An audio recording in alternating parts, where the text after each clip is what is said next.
Well, I think that's enough of an intro. We're here now. Hello, everyone. Hope you're having a wonderful day, morning, afternoon, evening, whatever time it is, wherever you are in the world. My name is Pyromancer. Well, really, my name is Taylor, but I go by Pyromancer here online. Here, let me give you a link. There you go. Link it, please. There you go. Hello, hello, hello. Hope you're having a wonderful day, morning, afternoon, evening, whatever time it is, wherever you are in the world. We're still waiting on the other emotes. I thought Maury was going to put the other emotes in the drive last night, but they're not in there. So I'm just waiting for that. You have a real name? Yeah, it's Pyromancer. Huh. Let's party with the moon bunnies!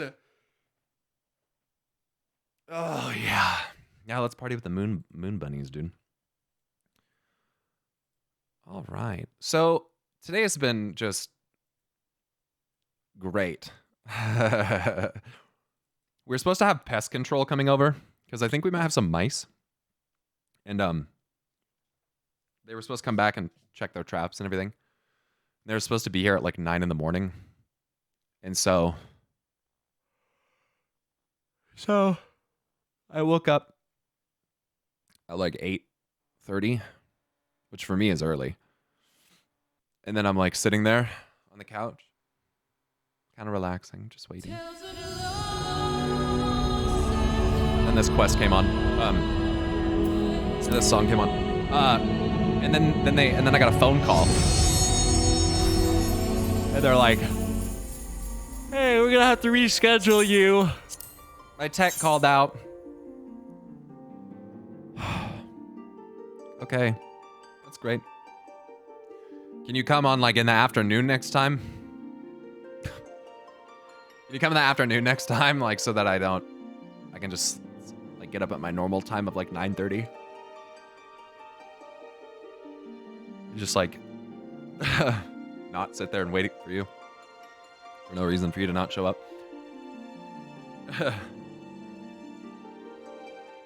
So what about the moon? Whoa, look at that loading screen. Holy tits. Oh, it didn't. You guys couldn't see. That blows. Okay, so here we are. On Le Moon. Le Moon. And I believe I did. Okay. Camping Way. That's like Nessing Way, dude. I don't like those names. Camping Way. I did get the Luna Tender friend. Someone gave it to me. Moon's haunted, yeah, by a bunch of bunnies. Last stream was crazy. Yeah, okay, so here's my thoughts, chat. Okay, so I think I was thinking into it. I watched it back again, and here's what I think. You remember after we vanquished, or was it after we vanquished him or after Zodiark was summoned? I think it was after we vanquished him. When I was holding the crystal of a Zem in my hand, and then that man appeared, and I was like freaking out for a second because I thought that it was Emmett. But then he spoke as though he was speaking to Hades. He literally said his name. Given how much I've spoken to him and never seen him, and the fact that I've seen him on the moon recently, I kind of wonder if that's Hythlodaeus. Because this guy has been, honestly, I feel like I've spent more time talking to Hythlodaeus than I ever did talking to La Habrea. And you know what I mean? He's here again. He's like, oh, you don't have to worry about the spirits. I'll take care of that. Like, he's just got, I got the power. And I don't know. I'm thinking maybe I saw that because I don't think he was addressing me. Like, in the memory, he's addressing Hades. So I was wondering, why do I have that memory? I was thinking maybe it's because Azem was there. Maybe Azem was there and heard it. Also, I was thinking back to that mask that it showed. When Fandaniel was having his little monologue, and he made the comment about how the man I once was would scoff at the man I am today, or whatever the fuck it is, the man I've become. And it showed that mask. I thought that mask was unique to Vana, but I'm starting to wonder if that's not the case. I'm starting to wonder if that mask is just like is the mask that the other faction wears. And the other ones that whatever Vana, I don't know what they call themselves, but I told you guys before that months back, I kind of got spoiled on a name that I thought was a place, and I used the word Elpis, Elpies, and I'm starting to think maybe that's not a place, but maybe that's what those people are called. Maybe that's what those people. Maybe that's their order, is like the LPs, LP, or it could be a place, but So Vana has that mask. I think that's Vana. At least the woman, you know, the lady in the light or whatever the fuck that Heidelin looked like originally. I would think. I think that's Vana. And then Fandaniel.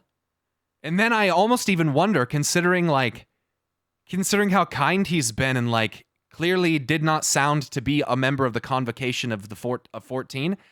I wonder if Hythlodaeus was part of the other order as well, because at this point they're starting to introduce more characters who either maybe were that before or because one can become Asian, right? So is that what happened to Fandaniel? He was one of the Elpis, and he became an Asian? Like a crazy boy? I don't know how it works, but that's maybe what I was thinking. Just the fact that mask showed up, like, that seemed pretty suggestive that Fandaniel used to, like, that is a representation of the man he used to be. So, like, I'm assuming he used to wear one of those. As far as what's going to come next, I mean, we got to figure out, obviously the next big plot point is figuring out what caused the stagnation in the celestial currents, right? I mean, that's the thing. And we know that Heidelin wields the power of stasis, and stasis and stagnation are pretty much one and the fucking same. And so it doesn't make sense canonically when you look at the timeline that it would have been Heidelin. But what I'm hoping maybe to find out is that maybe Heidelin in some capacity existed before. I mean, I guess because when you think about what Zodiark is like a manifestation of change, progress, all that stuff, right? So the concept of change, progress, and those types of things existed before the summoning of Zodiark. They have to, otherwise they can't be used for his summoning. Like, conceptually, Amarat has to go through that process as well. So I guess my question is, like, they're entities birthed by man seeking perfection in order to create to reshape the laws of the universe. But I guess my thing is, like, why did they feel as though that was necessary? Like, how did it get to the point, like, they're only just now starting to reveal to me the celestial current thing, right? And like that actually being the underlying problem. It wasn't actually Zodiark. Like, it's there's like so much more context now, at least if what we're told was true, from the Watcher. As a creation of Heidelin, I always have to be a little bit skeptical, considering how heavily she embellished the story. But even the Watcher admits that was a gross embellishment. That's definitely not the way that should be described. But maybe that's just as far as he knows, right? Like, this is when we get into the knowledge of the Keeper can only be as extensive as the knowledge of the Creator. And I'm kind of wondering if that is the case in this instance. Back to what I was saying is, like, how does stagnation and how do those things take effect without the notion that oh, thanks. You change your mind, or?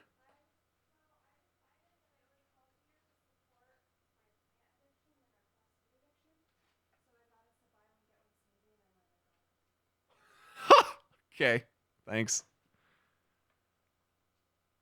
I was kind of wondering, like, I guess because for a while I'd kind of hoped that, like, Heidelin would be that, like, the source behind stagnation and, like, stasis, but it sounds like they were created out of a conceptualization of what the Amaratines had come up with. So, like, unless there's some kind of like primordial, no pun intended, like, twist coming up where, like, in some capacity, like, these entities are, I don't know. I guess I'm just wondering, like, what could have caused that.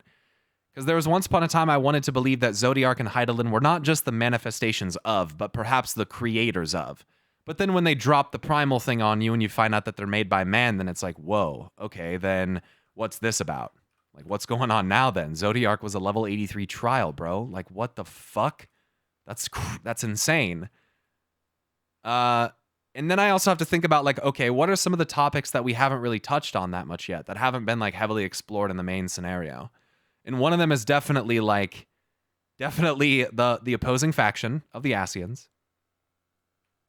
The other one is definitely, like, the truth of Hydaelyn and, like, what the fuck's going on there. And those two things are kind of inherently tied together. And then the last like, major thing that I can think of off the top of my head is, like, we haven't really learned that much about the 12. And maybe it's something that's left a mystery, but I kind of doubt. I kind of big doubt. And what I kind of would like for there to be, I think it would be sick. This might be, like, completely blown out of proportion. But with how apparently important the convocation of the 14 was, maybe it was Alligans? Fuck off. Maybe what I kind of want to believe is that maybe the 12, I mean, I said this yesterday, but if Fandaniel used to be one of those, like, I wonder how many people, because, like, didn't they have 14 as well at the beginning? Didn't they have 14 people? I'm going to refer to them as the Elpis because I don't know what they're called. But the Hydaelyn followers, I think I counted 14 originally, but I can't remember. Why are you guys fucking lulling? Why are you guys lulling?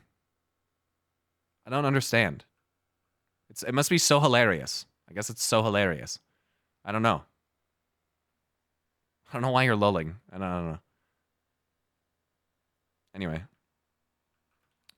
We'll go do this. Since that's where we're at. All right. Chipper Loperate, hello. You're laughing at Lion's joke? You're an idiot, Lion. And you derailed the whole thing. Leader of the crew? Not me, I'm afraid. Singing Way is the name. I'm in charge of the construction and maintenance of the atmospheric circulation system. Only the crispest, cleanest air for the people of Etheirys, and that's a promise.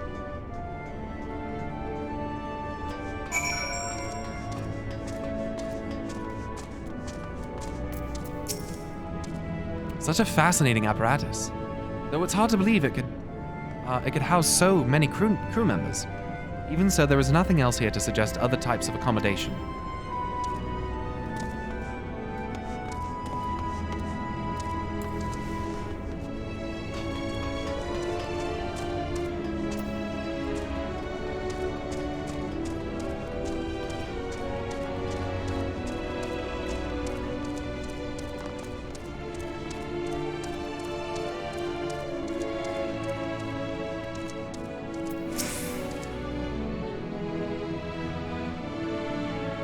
Leader? No.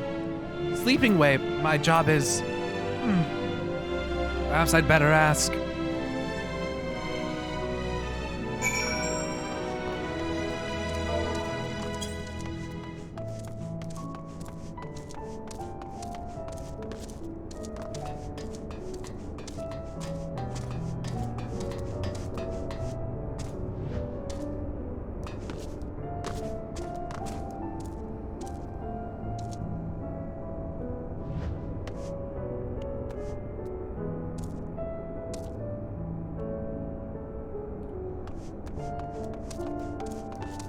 Yeah, it's deceiving because I'm, like, sitting there talking about ideas, and then all of a sudden the entire chat just starts lulling, and I'm sitting there thinking, like, why are they lulling again? Because people find things way more funny than I do. But I'm like, okay, I guess what I'm saying is stupid. Like, that's how it kind of came off, so that's why I was confused. Sleeping Way's life goals, Recording Way. Oh my, but isn't this exciting? I've never seen one of your kind up so close before. Would you mind if I take some measurements of your body? Just for reference, of course. Oh.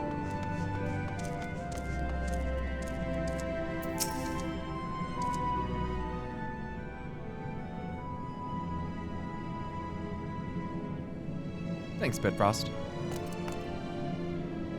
What? How in the... When did you get here? Who let you in? Why wasn't I told? Take me to your leader.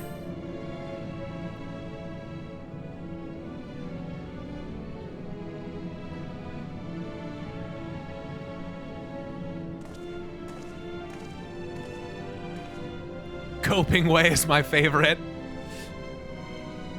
Well, well, looks like you beat us here. Your friends, I take it? Is this all of them? Coping way, seething way, melding way, subscribing way. Artian, thanks so much for subbing for 41 months. That's a long fucking time. No fucking way. A group comprised entirely of children? What must their parents be thinking? This isn't a nursery after all, though perhaps we should build one. Or did we build one already? Wait, what? No matter, you didn't worry your pretty little heads. All will be well, I promise. But goodness me, we shouldn't be standing about gawping. I must take you to meet the others. Wait, did they think I'm children? Is that what she just said? They think we're children? Is it because Amaratines are fucking gigantic? If you could run along back toward the entrance, you'll find a path that leads to the central platform on the upper floor. There's no wrong way to reach it, but it's the large glowing ball at the center, if you should find yourselves lost. That looks like some ronkin' shit. I shall gather the others and meet you there. Okay. You were called children before. Thanks, I didn't remember that, which is why I definitely didn't reference Amarat when I said that.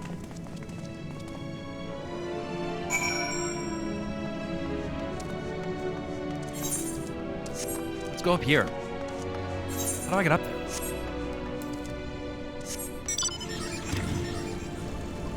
Oh. Oh, big stairs.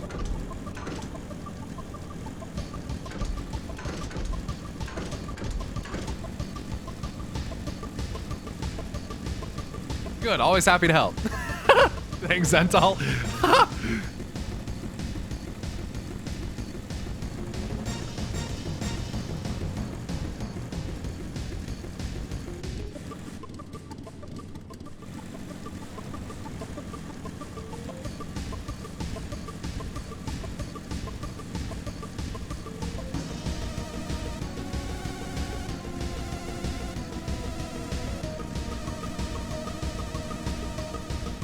This room's huge.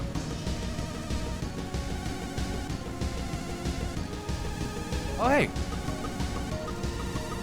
Didn't expect to find one of those in here.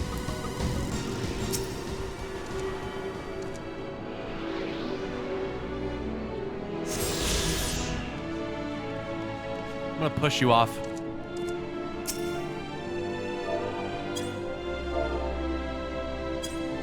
Oh, sorry, were you standing here?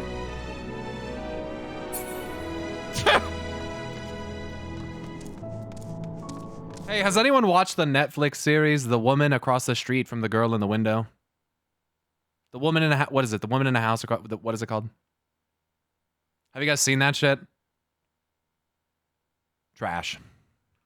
Trash. Trash. Trash.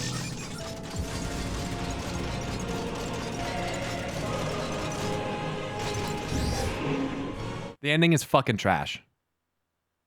The ending is fucking trash. You know the whole series is satire, right? Satire of what?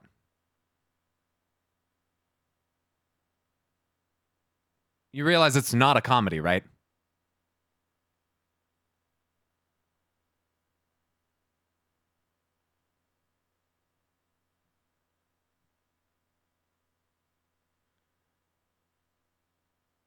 Satire of the Girl in Danger movies?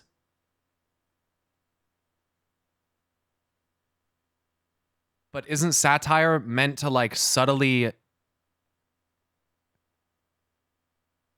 It totally is a comedy. It's absurd satire. Satire doesn't have to be comedy? I thought it did. Isn't satire defined by, like, using, like, subtle humor to make fun of something?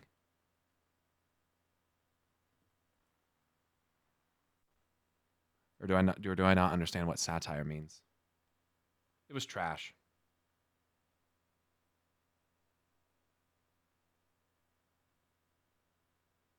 The use of humor, irony, exaggeration, or ridicule to expose and criticize people's stupidity or vices, particularly in the context of contemporary politics and other topical issues. A play, novel, film, or other work which uses satire, humor, irony, exaggeration, or ridicule. So any of them. What Tylonius said?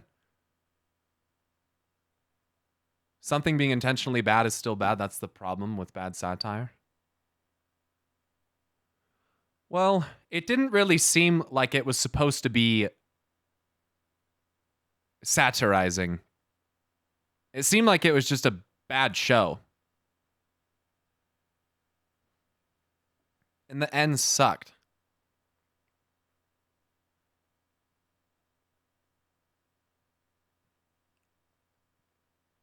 The story, it's literally the only satire that I felt like was really evident and in your face is how fucking dumb the dads in the show are. Like, the show is literally the show of the worst dads in the fucking universe. That's all it is. That's all it is. And basically, like, one guy is responsible for, like, most of the pain in the show. It's so stupid. It's just so stupid. I mean, they were meant to be bad. I know, but it's not like it was a parody, but it's a good parody. It really made me laugh, dude. Yeah, it was so good. Man. And their dog shit cameo ending with some old ass bitch nobody fucking knows because she's 1,000 fucking years old. No one understands the fucking ending because she has some dumb one-liner at the end. So stupid, dude.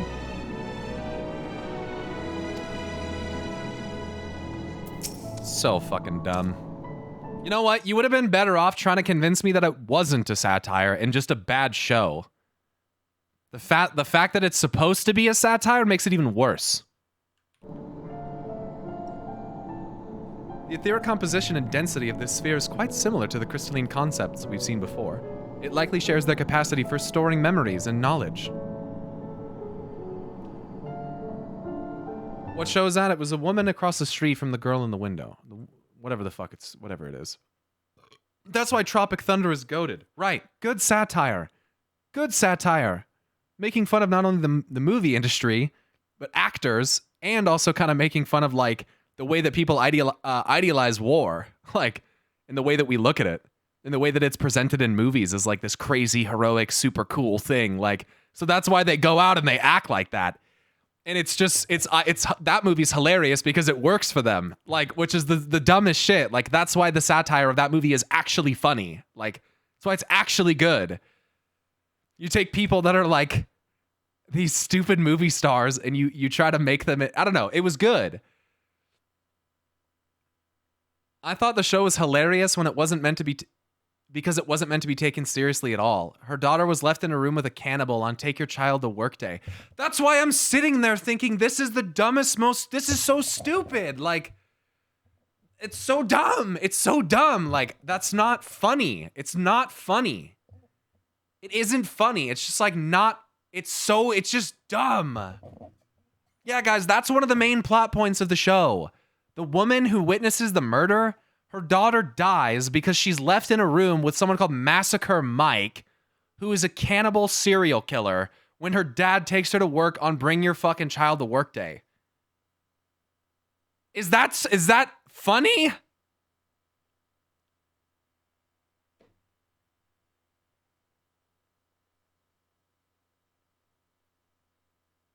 It just is absurd and dumb. Yeah, lol. Oh, God. I don't want to hang out with any of you in real life, dude. Alright, the etheric composition and density of this sphere is quite similar to the crystalline concepts we've seen before. Okay. It likely shares their capacity for storing memories and knowledge. See, here's the problem. Here's the problem, chat. Is the way that I describe it makes it sound even slightly humorous, but the show does not frame it that way. The show doesn't frame it that way at all. It's like a very serious thing for the main character who's, like, traumatized by this thing that allegedly happened. They don't make it seem like it's supposed to be funny. That's the problem. It's not a movie, it's a series. And here's the thing. It was actually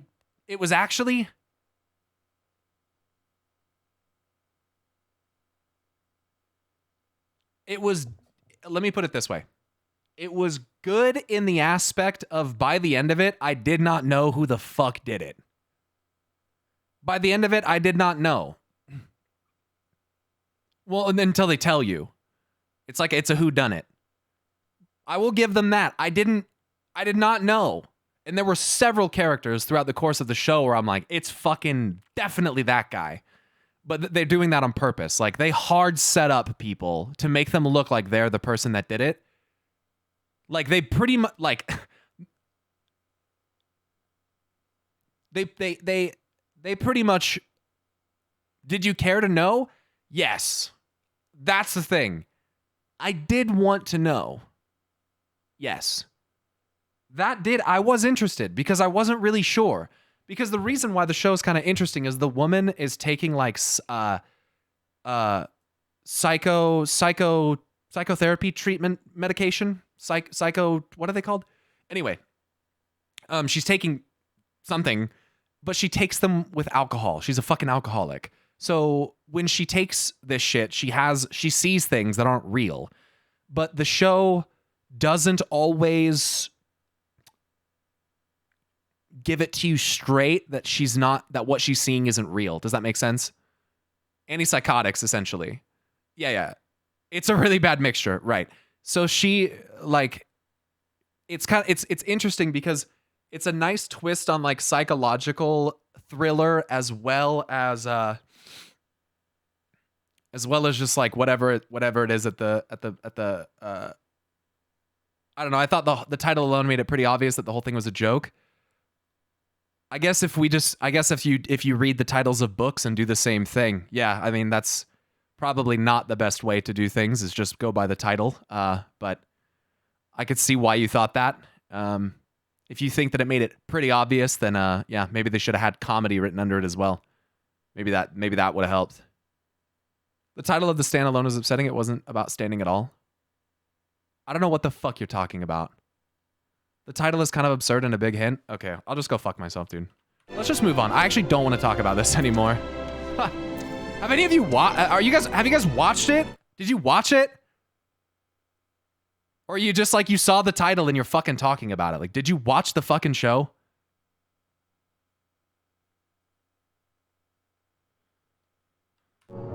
If you didn't, shut the fuck up.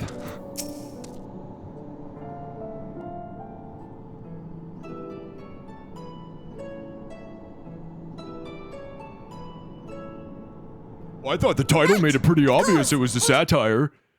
I didn't watch it, but I thought it was pretty obvious. More specifically, I am the one whom she charged with the execution of her most vital plans. You might say I'm her right paw. Your name's Living Way. Living Way's the name. Map reader and navigator of the heavens. No shit. So you two idiots can fly this thing?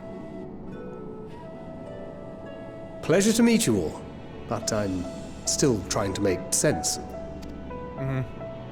Confusion and bewilderment are completely understandable. Fear not, I shall walk you through it. You don't have to. The people of Aetherius, through no fault of your own, I'm sure, set in motion a series of events that, unfortunately, culminated in Zodiac's obliteration. Acutely aware of the imminent crisis, your parents sent you little ones on ahead while they began the necessary preparations.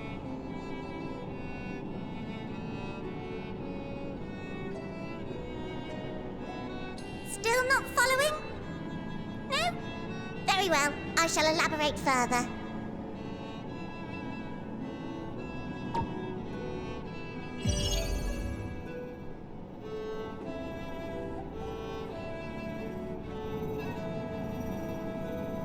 Here, we have Aetherius, your home, and the moon, where we are now.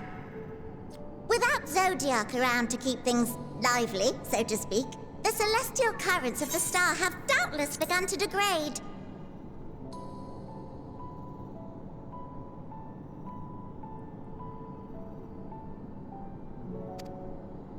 A calamity of apocalyptic proportions will be visited upon Aetherius, bringing an end to all life. Very sad, that.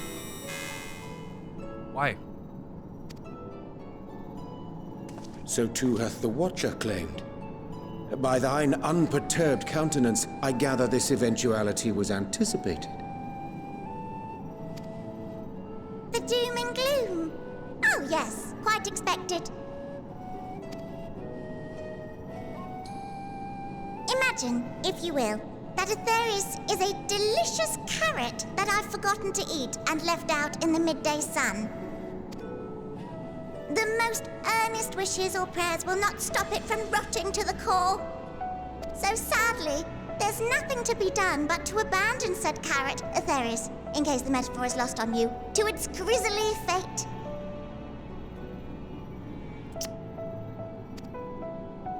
And this moon will serve as the vessel to deliver us to a new home. Just so! We will gather up as many people, supplies, and resources as our stores will hold. Just run away. And then, once everyone is aboard, it's off to another star.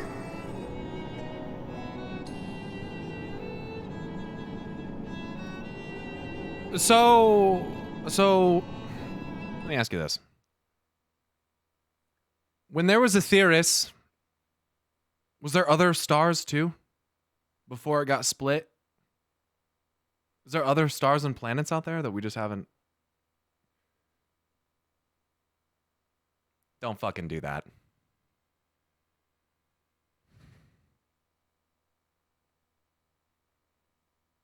Really?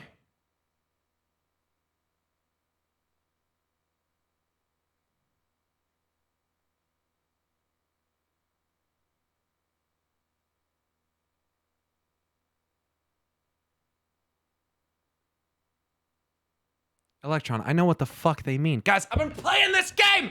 How do you think I don't know what they mean by star? I know what they mean. I mean, like, before our world got split into 14, were there other ones? Like, we're not just the only planet floating in space? Right? Like...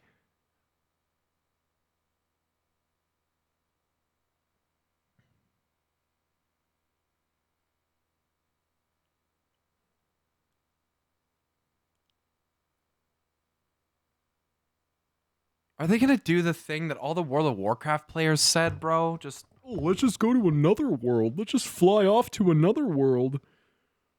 Let's just fly. Let's just go live on Draenor. We'll just go find another world if Azeroth dies. Forget about Azeroth. Like, it's not even that important. We'll just get another world.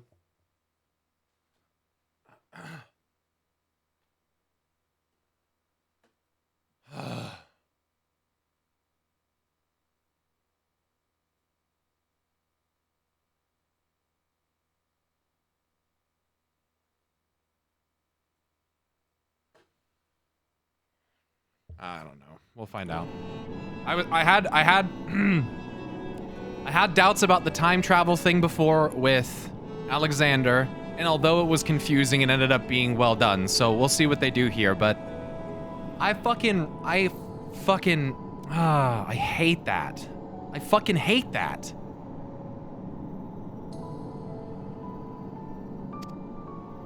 Easier I hope said that's than done, not what admittedly. happens. For one does not simply hop from star to star on a whim, which is precisely why we've spent countless years constructing the most propulsive of propulsion systems. I can't fucking stand this We VA. ought to make it to our destination in... I can't stand the VA, I can't stand the jokes. They're not funny. It wasn't funny last time they did it either. Impressive technology. I dare say it is beyond anything we have ever seen. Yeah, no shit, Y'shtola. No need to shower us with praise. All we've done is faithfully carry out the instructions left to us by Hydaelyn. Of course, right. Yeah, we're gonna have to deal with that bitch. Back in the old days, when she was still just Venar, she was dedicated to the study of the world and its inner workings. Right. And the Watcher, the real one, not the simulacrum you met, was one of her fellow researchers. So the Watcher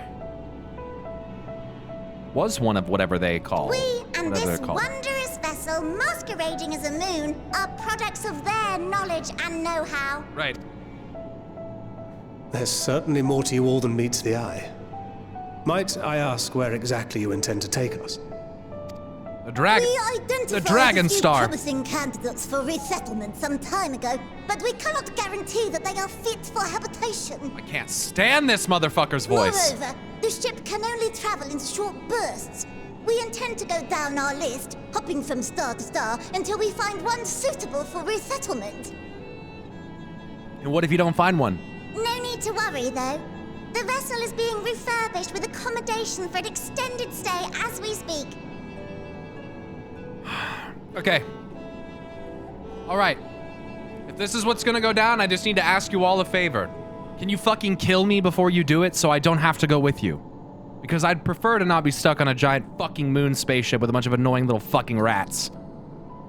While we did have to rely upon outside help to determine what amenities were essential, I dare say we have risen to the challenge. Yeah, you and the fucking Charlians. You guys gonna hook up and have some kind of fucking From crazy who? ass mind child?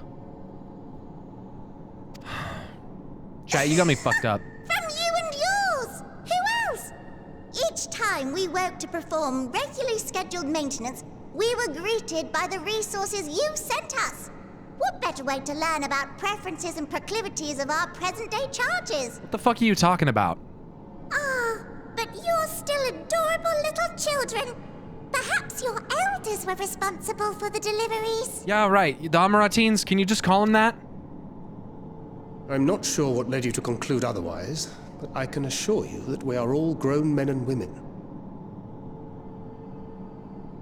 Yeah, me and Thancred are grown men, and Y'shtola and Urianger are grown women. And I very much doubt my elders know this place exists. He's right. Much less how to send you so much as a starlight missive. What? Then who in blazes let you on my moon?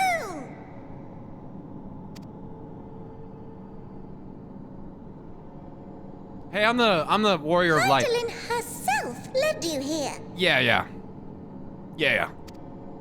You don't say! Well, that's really not children. Then why are you so small and stunted?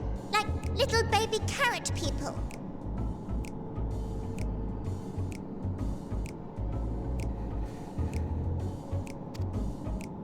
Well, Amarotines were a great deal taller. In the present day, persons of such prodigious size are exceedingly rare. Right. So, you're saying everyone's not like the Watcher?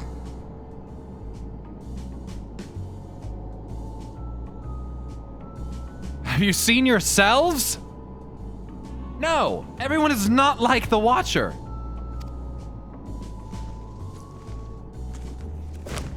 Oh, confound it all! Someone could have at least scribbled a note about your profound miniaturization. That tome in thy possession. Where did that come from? Oh, this? One of the first books sent to us. A compendium of the people of Aetheris, with a few blank pages at the back for minor corrections and updates as needed. Oh, it's Chronicle. It's Chronicle, right. The blank pages in the back for corrections and updates, right. Yeah. The sum total of our knowledge of your kind is contained in these pages. I thought it was abridged and made small for our benefit, but this isn't a regular-sized book, is it?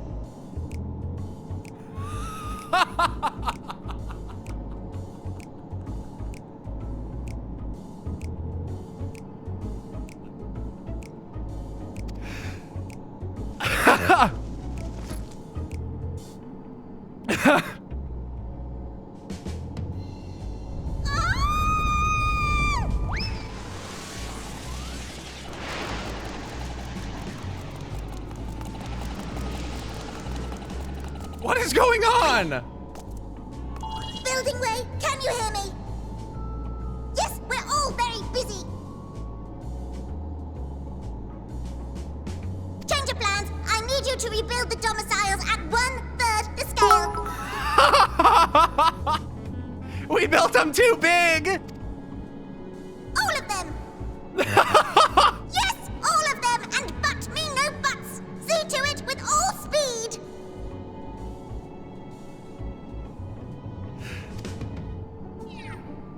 Okay, I take it back. Perhaps you could tell us a bit more about your terrestrial collaborators. Yes, in due time. But first, I'd like to hear more about you, if it's all the same. I'd rather not risk any other complications due to outdated knowledge of our passengers-to-be. I think this is a satire. Chat.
I thought it was a bunny.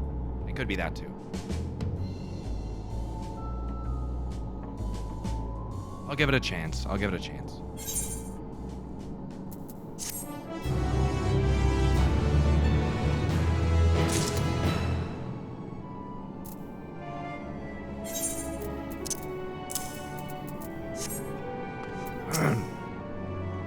should have realized something was amiss when Livingway referred to us as children.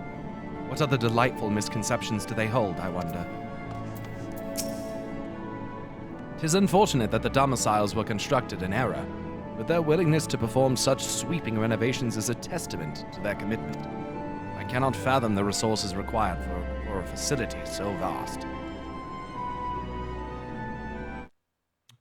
Well, considering that this was, Heidelin, and the fact that the whole moon is a structure, a mega structure, meant to contain Zodiark and fly, I would imagine that it has taken considerable resources, Oriange. Yeah. And, probably for an amount of time we can't even comprehend.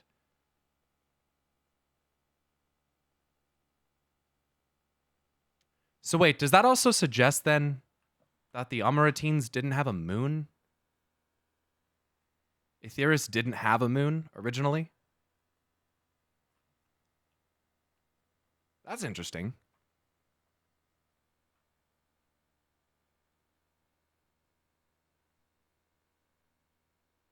Because if Heidelin built this, and Heidelin was created by the Amaratines, then the Amaratines didn't have a moon in the sky.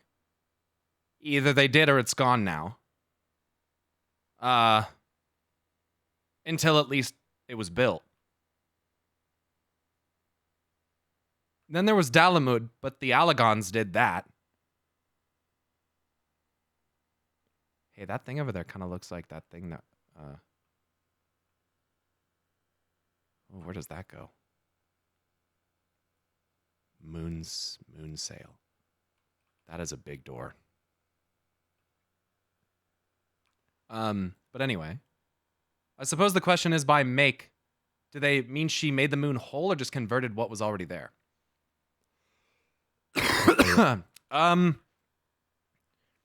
Yeah, I guess that's a good question. Oh, right. Remember, Heidelin banners Zodiark into the moon. So she effectively built the whole structure, but not necessarily. It could have just been there from before. I mean, look, are you guys telling me that that's the case? Or are you just suggesting it? Because if you say that, that's probably what I'm going to believe. You know what I mean? So I'm kind of thinking then, if that's the case, we're not telling you shit. Well, then I don't think you can, I don't know if you can even say that. Like, remember, Heidelin banners Odie into the moon. Like, I don't know. We're just suggesting thoughts. Well, you both are suggesting thoughts in the other direction. You're both suggesting the same thought. You see what I'm saying?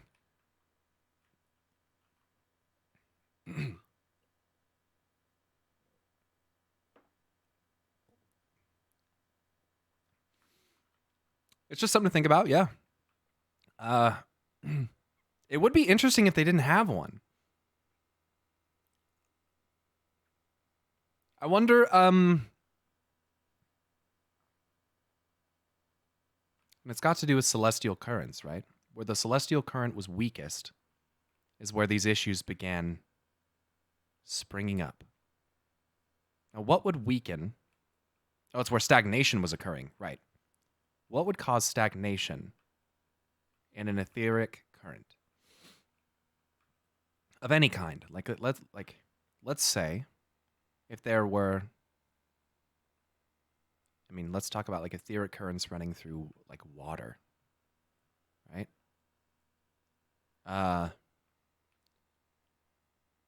That's interesting, actually. Now that I'm thinking about it, I'm not entirely sure that I understand how how the weather works.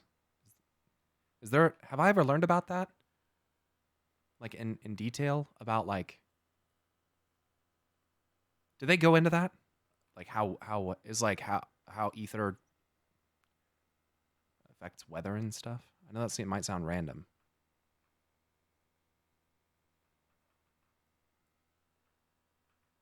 The reason I ask that, I guess, is because it's based on ether. That's why Kurthus has been frozen since Calamity due to the ether shifting.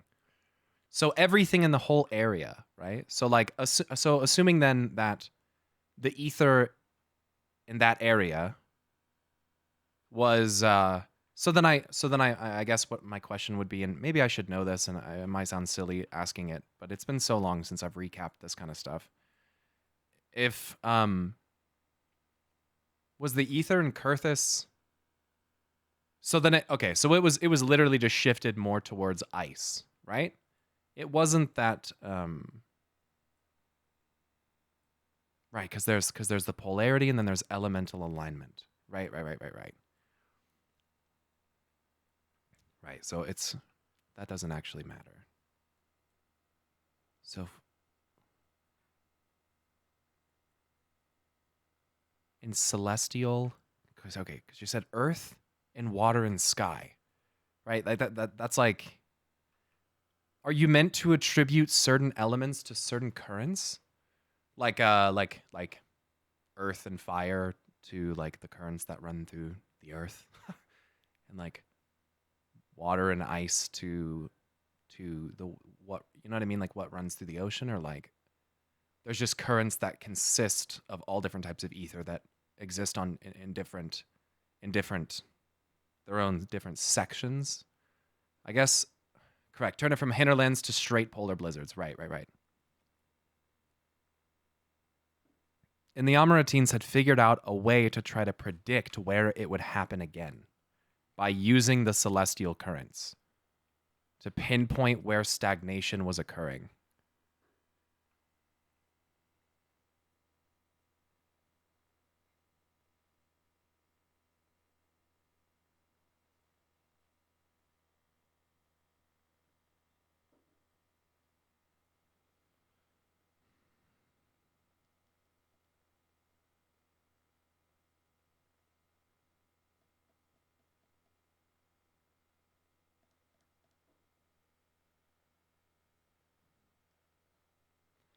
Man. That's going to be crazy when I find out what the fuck that was. Like what actually was causing the stagnation. Because in my mind I'm like, okay, there's umbrally aligned elements. And then there's light. You know what I mean? Like umbrally aligned elements, right? You've got ice. I believe it's ice. What is it? Ice, earth, and water are the umbral. Fire, 11, and wind are the astral. But the thing is, like, would an overflow of a certain type of elementally aligned ether cause stagnation? Is that enough to cause stagnation within a current itself? Or do you need one of the polarity forces, like light, to cause stagnation within a current? It's like clogging an artery. You know what I mean? But it depends on what makes up celestial ether. Like, what is that actually? Oh, fuck me, dude. Oh, fuck me. Wait a second. I remember before, I can't remember who it was, but they were talking about how their people believed in something intangible. That's not necessarily like, it can't necessarily, was it Nidana? Was it her that told me that? Nidana, yeah, they believed in like an intangible thing connected to you that couldn't be defined in terms of ether as far as, you know, their studies. And that some scholars had proposed that it was something like linked to ether, but they kind of just didn't quite share. Right, Akasa, the concept of spiritual emotion. Right. I guess I just wonder if I guess what I'm wondering is, like, did this stagnation of ether, if this was occurring at in the celestial current level, this isn't something that's happening to the ground and the land and the water and stuff, right?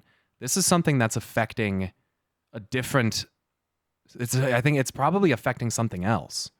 Maybe it had a direct effect on souls or people. Maybe where stagnation occurred, the celestial currents being disrupted, like, transformed people, or I'm still not entirely sure why there's a meteor shower during all of it, or what the final days entirely includes. But I guess I'm wondering, like, what would run through celestial currents? I mean, what does that suggest? Like, celestial is like space, right? Like moon and stars and like of space. You know, I even kind of said when I looked at the Watcher that he reminded me of the Celestials from World of Warcraft.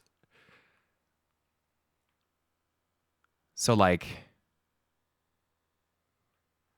is that mommy moon milker stuff, or like, well, I don't know. Zodiac fucking, I don't know, dude. I don't know. It's apparently little bunnies. These are the celestial current. Is that like where the ethereal sea runs along the side of like reality? No, the ethereal sea, you have to like go down. Oh fuck, dude. Don't you have to like go down in order to get to that? Isn't that what they did in New Charlayan? With the anti-tower?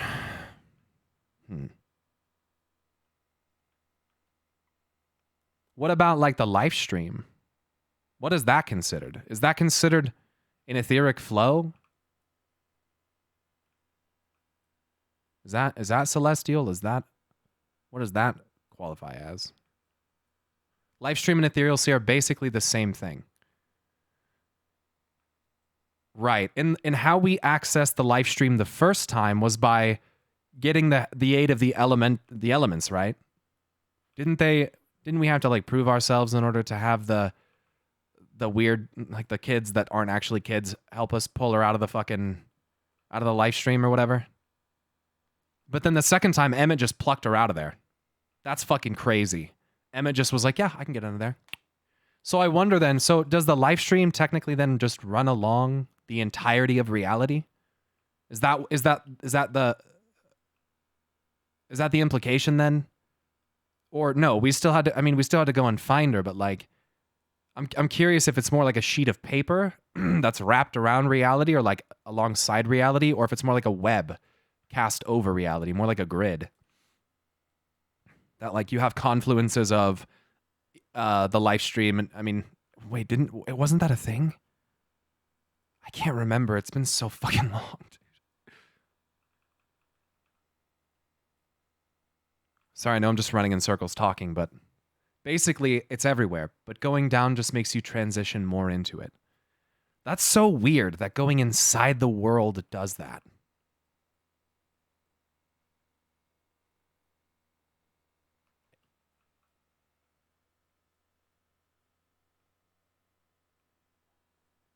Why? Is it because, I mean, they've made the comment a couple times, discovering the truth that lies at the heart of our world, and I don't. I'm assuming that's like still a thing to be had. I don't know if that's just metaphorical when they say that. But I'm pretty sure Stola said that. I'm pretty sure Ryan J said that.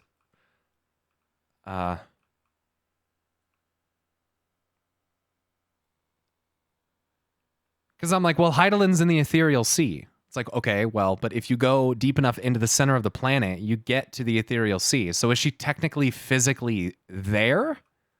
Is Heidelin here on the moon? It would seem I could see both. Like I could see her being on the moon because if that's where her followers are, and if that's where Zodiark is, like being handy to try and do something about it is probably a good idea, unless she wanted to try and stay hidden from him, because if he, I don't know. But obviously they predicted this. They knew this would be inevitable, so they did the whole moon thing, which is literally insane. I don't know how that could have been foreseen. So apparently maybe Heidelin's got some really crazy shit going on that, I mean, one of my powers allows me to see through like time. I guess it's not really see through time, but I mean, it sort of is, but anyway. So they built a moon that they could fling around to other worlds.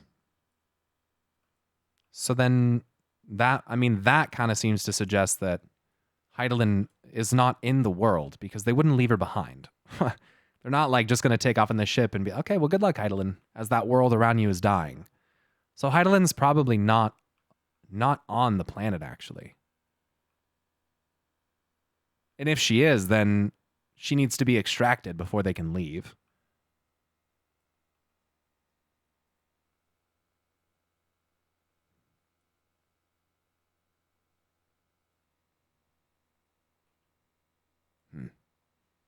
Yo, YJ Mola Mola, thanks so much for subbing with a Prime. And Brooklyn MD, thanks for subbing with a Tier 1 for 4 months.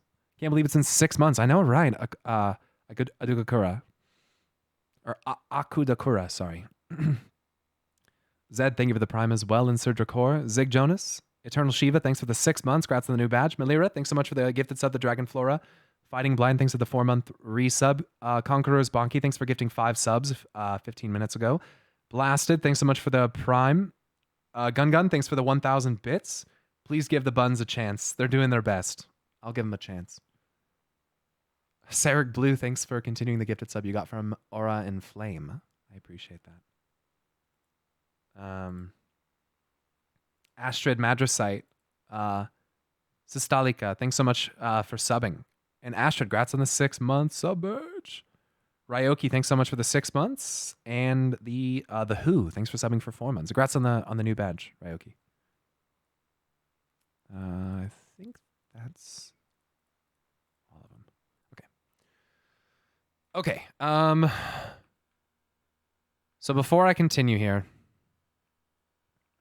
I would assume plot-wise next we're gonna start to hopefully learn more about the other faction, Vana, and formerly Fandaniel, potentially Hythlodaeus, and whoever else might be on that list. I have no fucking idea, aside from them. Oh, and Vana, obviously, if I didn't say that already.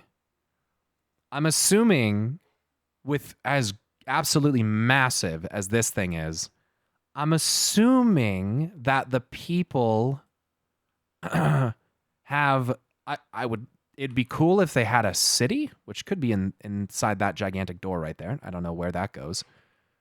They could very well have a city, and it's probably huge and magnificent and gorgeous because the Amaratines had one, and why the fuck would they not reconstruct themselves something just as or more magnificent than their former home?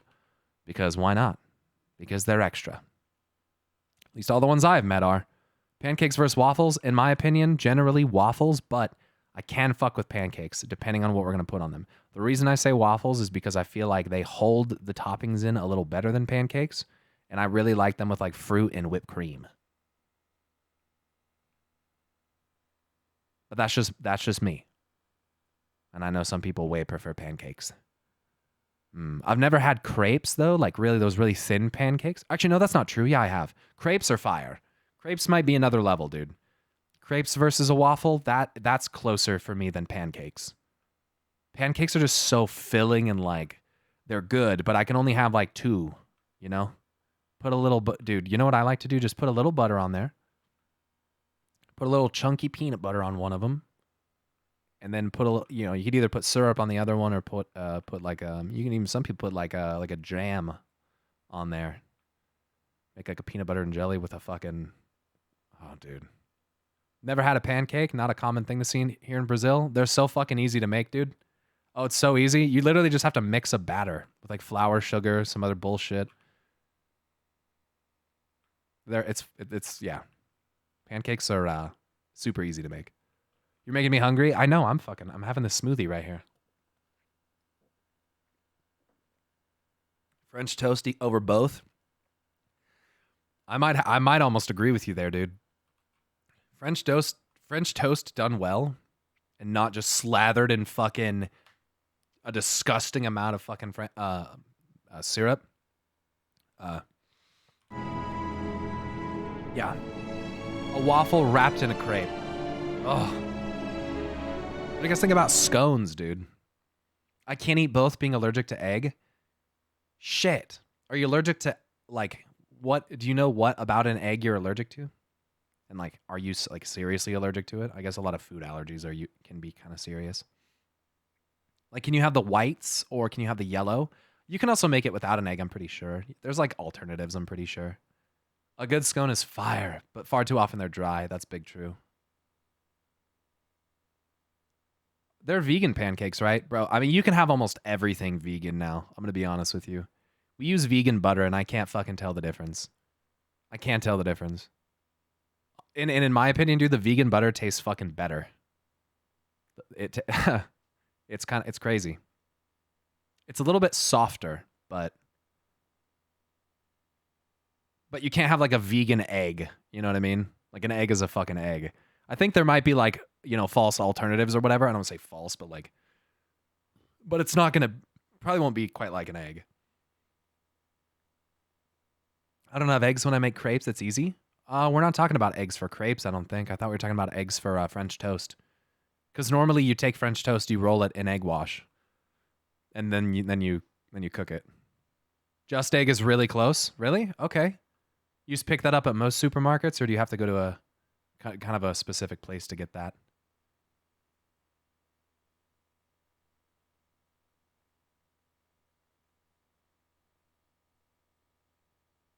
You seem to be in a pretty good mood today. I am generally. I think I was a little annoyed about that fucking television show thing at the start. But it was just like kind of, I don't know. I guess now realizing that it was a satire, I guess I kind of can see it in a different light. But watching it didn't, it felt just like bad TV. That's all. I've seen it, Fred Meyer. Okay.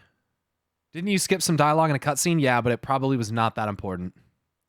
Soy milk's really good too. I don't have soy milk. I don't do that. I'm lactose intolerant. Okay, so am I. So here's what I do. What actually is your favorite TV show? I actually can't fucking, I don't like ever watch TV. My favorite TV show is fucking college football. So I don't drink soy milk. Okay. Or any of that. What I do is when I drink regular milk, it does usually adversely affect me, typically in the form of like gas or like an upset stomach.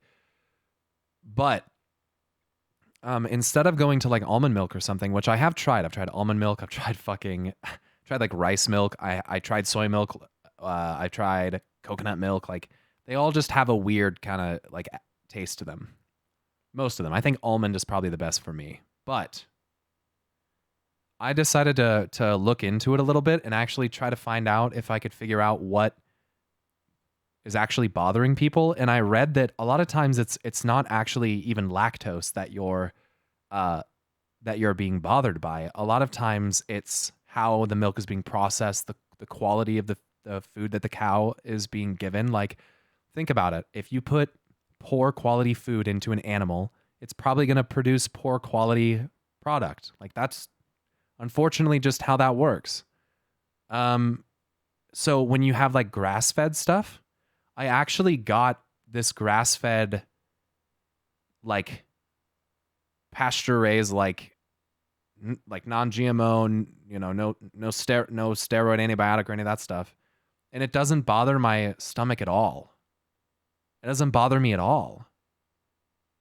And I went back to whole milk because I think the whole milk versus 2% thing is honestly fucking bullshit. I think it's such a fucking negligible amount, and I just think it's better for cooking. It tastes better, like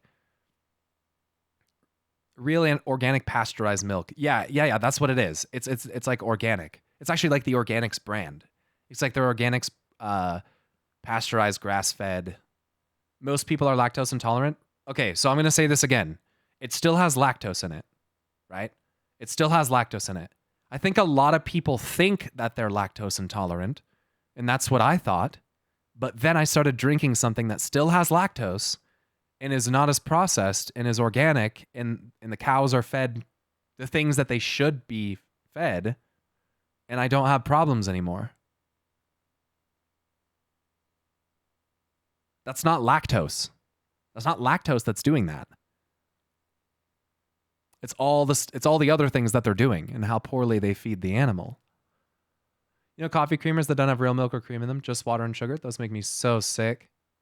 From single serving. You mean it's more processed because of increased pasteurization? I also mean just like what is being given to the animal. Like as far as like what are they being fed? Like literally what is their diet? Like, are they being given, like, is it high in GMO? Like, are they being given a ton of antibiotics because they are in living conditions that, like, call for it? Like, are they, you understand what I'm saying? I mean, processed in that way. Not like, you know what I mean? But anyway, that's what I did. I don't know how the fuck we got on that topic. I don't know how we're talking about milk here, but, we are. And that's what I found, is that it doesn't seem to actually be a lactose intolerance for me. It actually seems to be more of how the milk is produced and procured. I'm throwing it out there as like, if anyone has like ever had issues with that, maybe something to think about. There you go. Because normally like the store brand milk that you go in and buy in a gallon is like not good.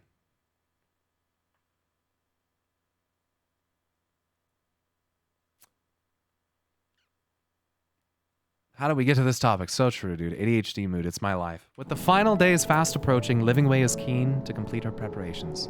You never realize how much dairy is in everything you eat. True.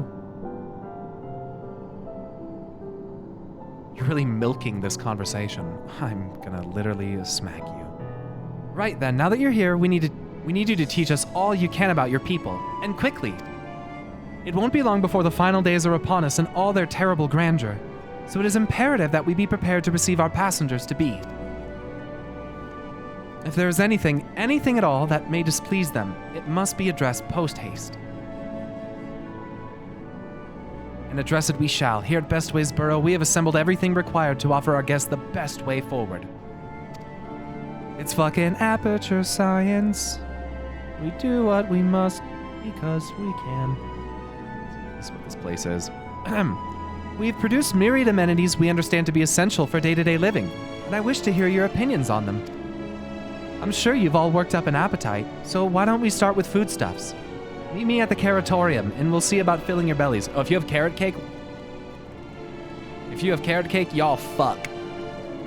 She does not want for enthusiasm. The notion of a theory's rotting to its core being a matter of course is rather concerning, though. Nevertheless, let us take this opportunity to learn more of the Loperites in this vessel.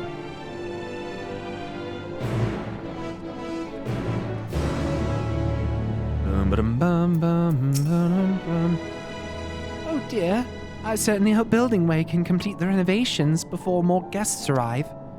Or perhaps he should leave them as they are? That way you'd have more space to lounge about. Wait, who now? Oh, Building Way, right.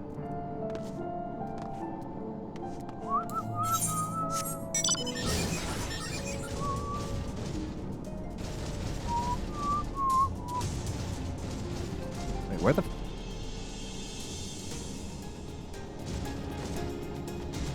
Oh.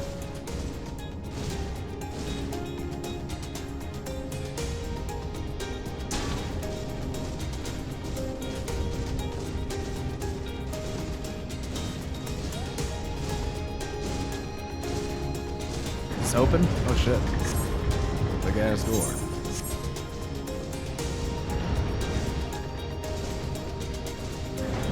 Carrot cake fucking slaps. Okay, so the top layer of our cake. So, we're doing a little 3-tiered cake for our wedding. And the top layer of the cake is a carrot cake. And it's not uncommon for, like, couples to take one of the layers of their cake and, like, freeze it and then have it on their anniversary. So we're the whole fucking top is carrot cake. That's her favorite kind of cake. And I fucking love carrot cake, too.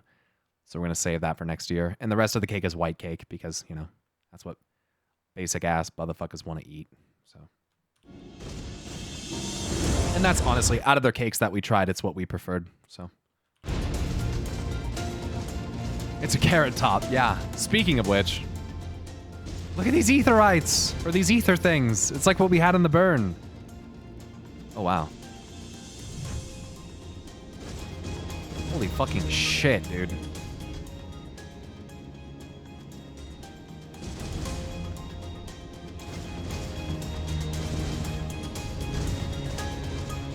This is fucking crazy. Wait, what the fuck?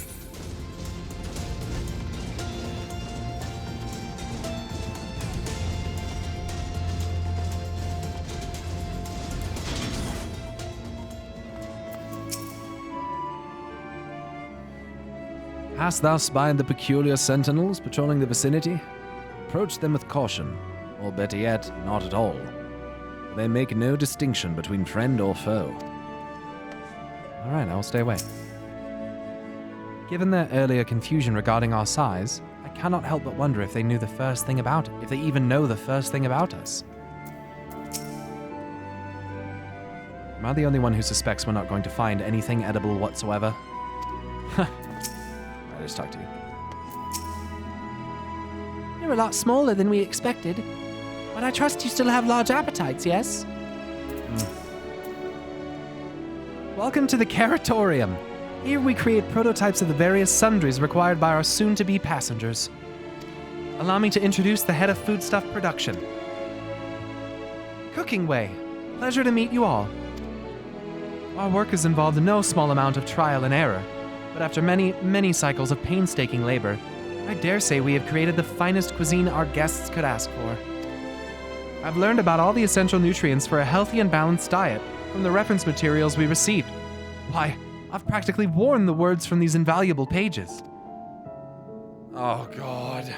It's gonna be like Archon loaf. Naturally, we've also considered ease of growth and production. We'll not want for ingredients. Carrot loaf. I must insist you try some. We have fresh stock recently prepared on account of, well, because we just woke up. And we're all quite famished. Is it just gonna be carrots? It better be just more than just carrots. Hop along the platforms here and you'll find a storage unit full to bursting with delectable delights. Help yourself to anything you like. What's wrong with Archon loaf, Pyro? It tastes like shit, that's what. It tastes like shit. Food is one of the most pleasurable things that humans get to experience in their life. It I don't want it to taste like shit. All right?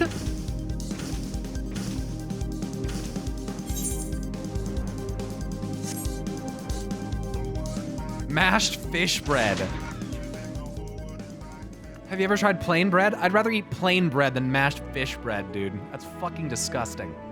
It's gonna be fucking carrots. Oh, look at that. It's a bunch of fucking carrots. Rainbow colored assortment of carrots. Wow. Unassuming orange carrot. Vibrant yellow. Ominous crimson. A peculiar looking blue carrot. Oh, wow. I think I'll take the orange one. From frond to tip, no scratches or blemishes mar this immaculate specimen. Nevertheless, if not for its excessive length and girth, one might think it was an ordinary carrot.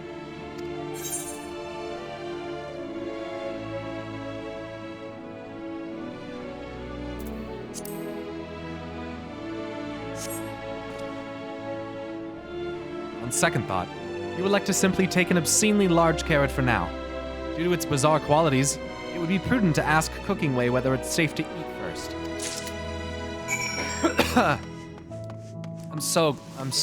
Oh wow. Can you imagine all the stuff they're growing in here? Oh my.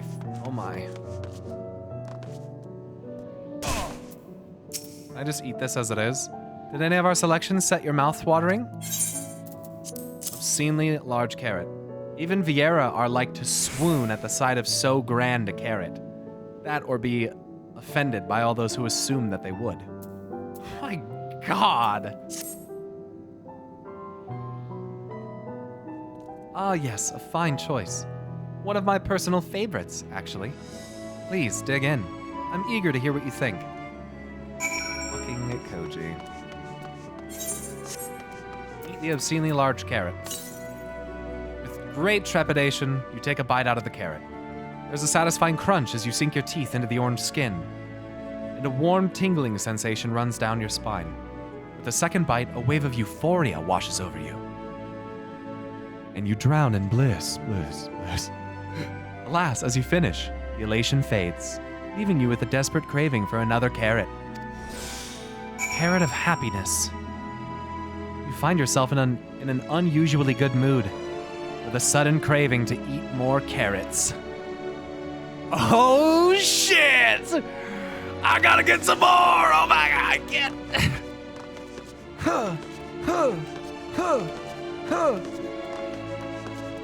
No, I can't have any more. Blasting Ray. Come on, you gotta give me another one.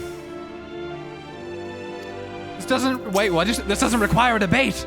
Quit dragging your feet and get to it. All right.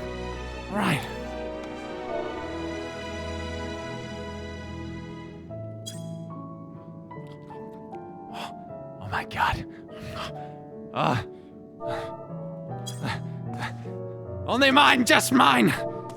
Just mine. This is how addiction starts.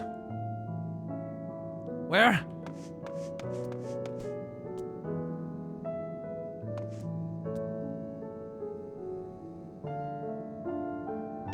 Someone said there was an ether current. I think they lied to me. Oh.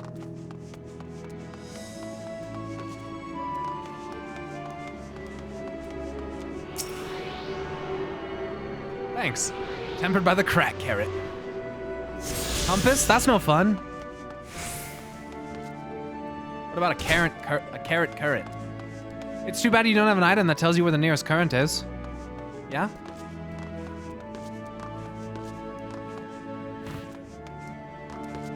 Jack Sparrow had a compass too, right? Bad end. The Warriors are now addicted to carrots. They didn't make a carrot cake. What did you think? Unlike anything you've ever tasted, yes? Yeah, that was pretty insane. The carrot of happiness is full to bursting with nutrients and is guaranteed to leave you feeling satiated. It's a staple among us Laporites. We have plenty of other varieties too. Bleeding carrots to improve blood flow. Dream carrots to help with sleep. So you see, we have a carrot for every occasion. Every occasion? Is that why there are so many of you? I can certainly see demand for this in Charlayan. But what if I don't like carrots? These carrots are extraordinary.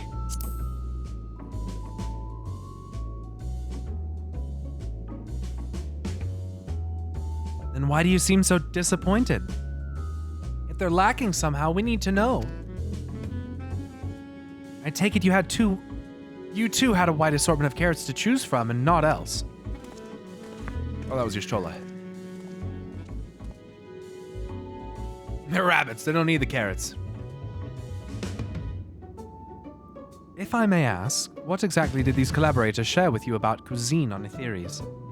Surely you are aware we have an abundance of dishes and foods you could emulate. Of course we are.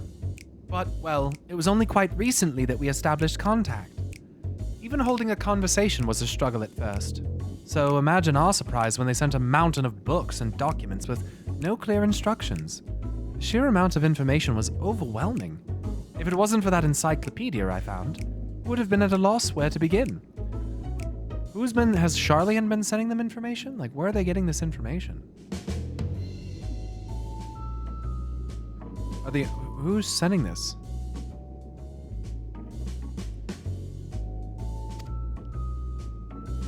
And so we decided, rather than divide our resources to prepare a variety of middling and potentially unsatisfying meals, it would be more efficient to devour our foods to the production of a single, perfect food.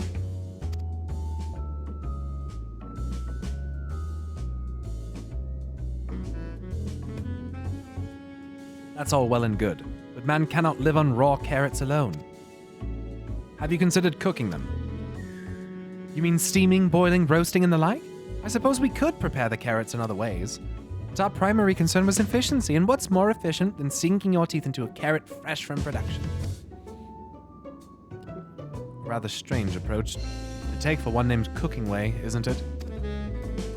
Well, technically speaking, Cooking Way isn't my given name. When first created, we were all named in the old tongue. You know, that otherwise impenetrable parlance the Watcher speaks. After we received a great tome of words, a dictionary, that is, from our collaborators, we learned your language. Adverbs, gerunds, present continuous verb conjugations. Just the basics. What? Then we found the terms related to our given task and used them to form new names. Aren't they helpful?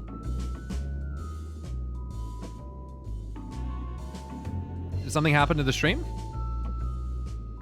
I didn't say we lost any frames or anything.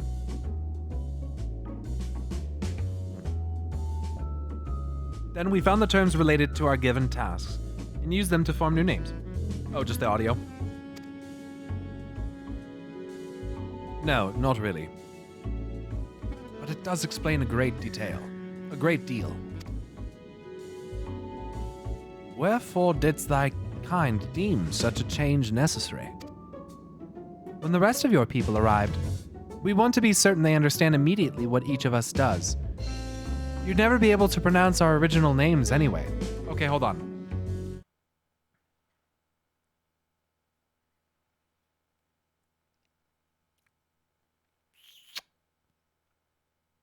So these guys really...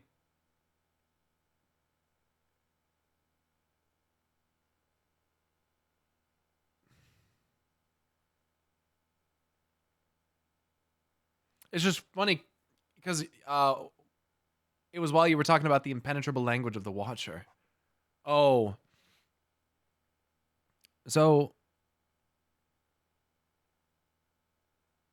Oh, when the rest of your people arrive.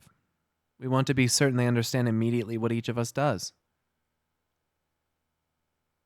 But they weren't expecting us. They were expecting Amaratines.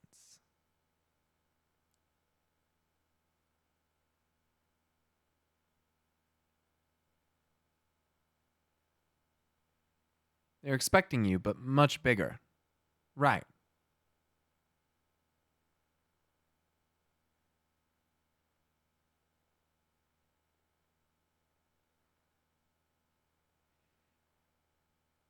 They didn't know y'all got much smaller. Right, no, I understand that.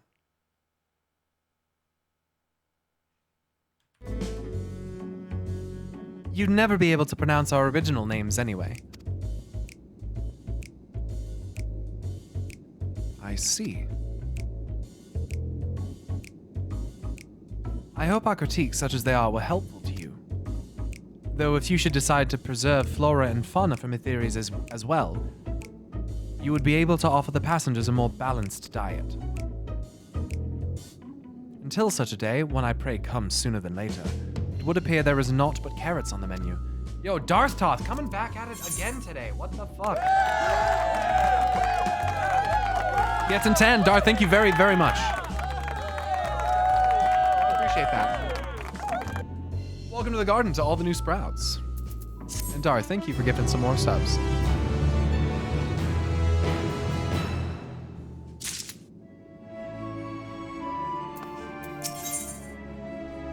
Style to hero. Yo, Master Hand, thank you for gifting 5 subs as well. Thank you. And thanks, chat, for spamming some of those gift emotes. Let's move on to other necessities, shall we? Would Pyro be riding way or something else, do you think? I don't know. Flaming way? Our clothing production is sure to impress. This way.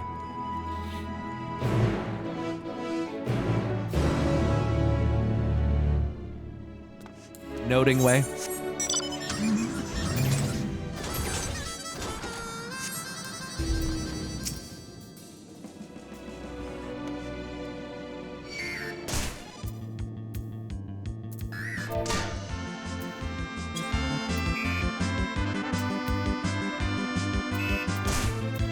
This is old. Which one is this from? FF4?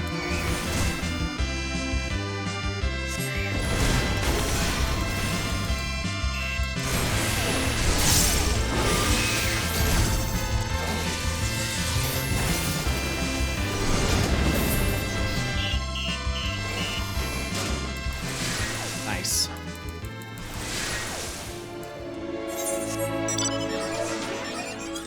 There was also some things shared with me last night, like the old story written in like fucking 1551. That is the source of like Amarat. I didn't realize that the name was like borrowed from another setting in that way. Like I didn't realize Amarat was actually like a thing. And I got to read from Utopia. Yeah. I got to read a little bit about that. That was cool. I wasn't very familiar with that. So I think Electron sent me that, or one of the mods I think sent me that. Yeah, Hythlodius is from Utopia too. Right, exactly.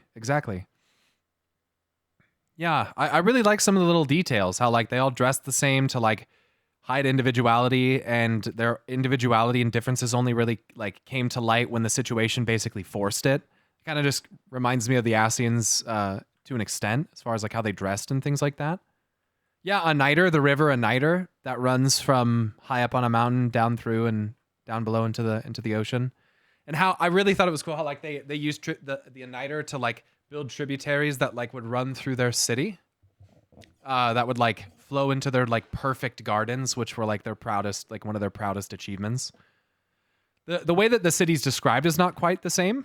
Obviously it's not meant to be. It doesn't sound like, but just the inspiration was really cool. It was cool. To just even, I didn't read all of it, but to just kind of look into it was cool.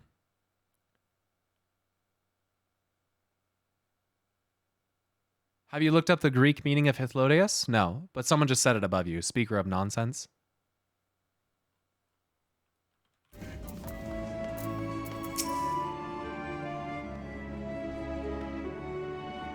Here we are, the apparel production station.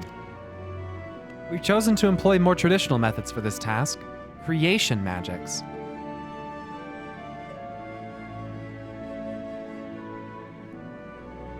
What? Heidelin, in her infinite wisdom, blessed us with the selfsame affinity for magic her people possessed. We have other amazing talents, of course, and I know you're dying to hear about them, but I will regale you with the details another time. There's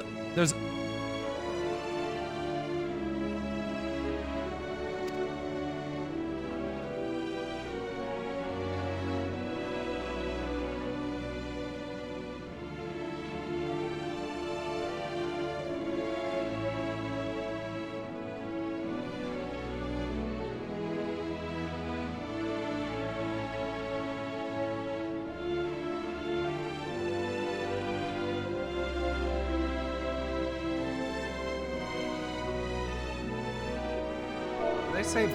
Wait a second. Hydaelyn blessed us with that affinity for magic.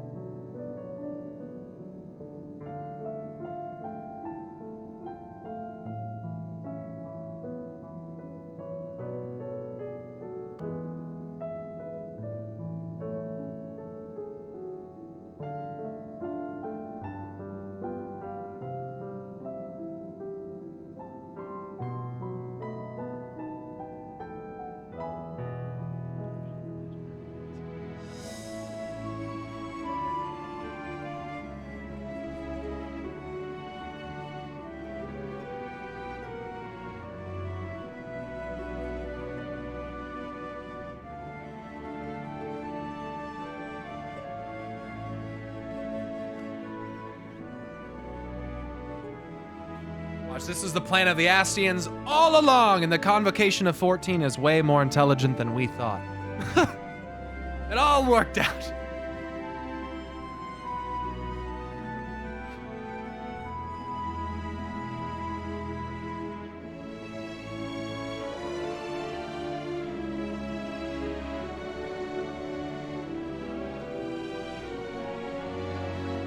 So, according to them, Hydaelyn blessed them with the ability to wield creation magic. That said, we did run into a spot of trouble at first. Our magic alone was not sufficient to see our work done. We weren't creative enough. In the end, we discovered crystallized ether was a wonderful catalyst that could provide us with the extra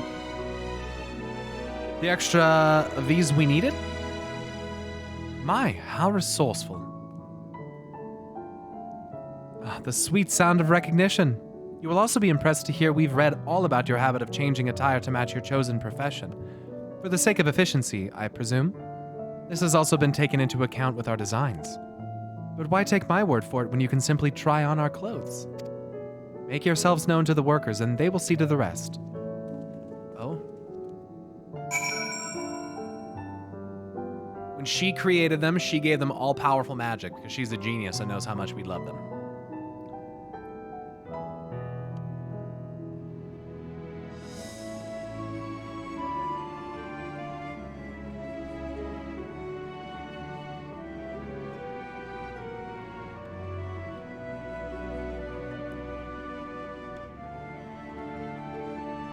I didn't know Hydaelyn could give people the power of creation. That's new to me. Is it not? I thought the Amaratines had just had that. So why do they think that...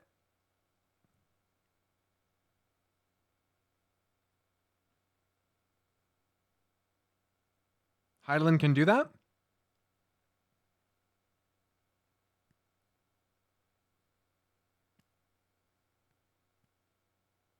They're not people per se.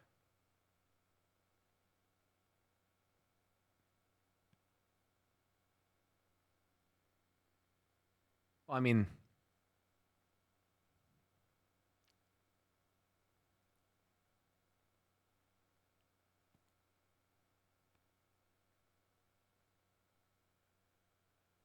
it's like she crafted them. It's not, oh, right. It's not like they were like existing and then she was like, hey, you want this power? It was like imbibed within them. I just didn't know that she could do that.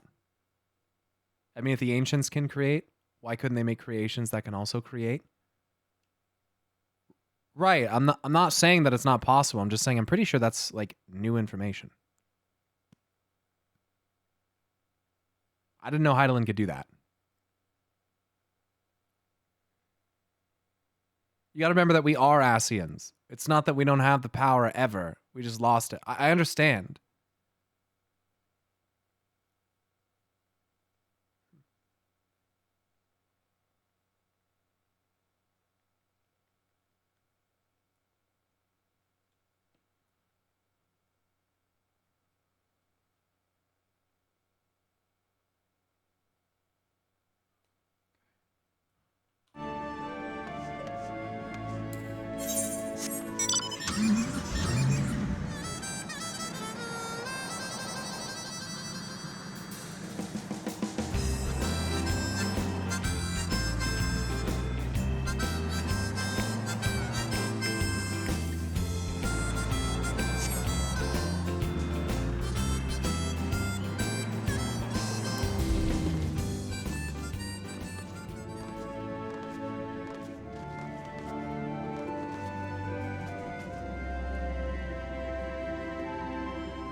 Farah, that's funny.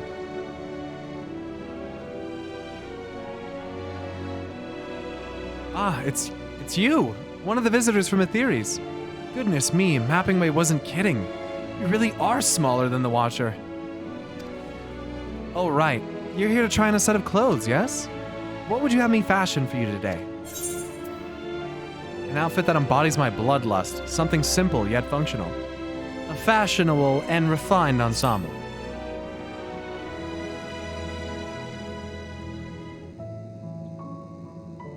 Fashionable. Right. This will only take a moment. Snowbites, thanks for the tier 3 sub. And for 6 months. Congrats on the new sub badge. Wow, I look like I'm level 1 again. You're fucking kidding me.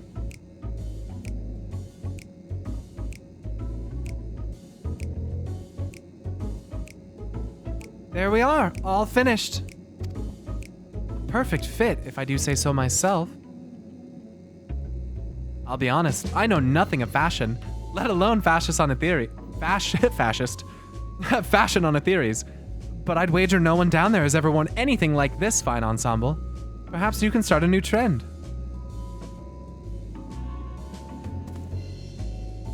Would you look at that? Speechless. In here I thought you may not like it. If you've a mind to try something else, why not speak with my fellow artisans? I'm sure they'd be happy to oblige. You must continue wearing these garments in order to progress. You'll change back to your normal garments if you move too far away. Look at your map for the garment changes area of effect. Speak with the restless operator to restore or prolong the garment change.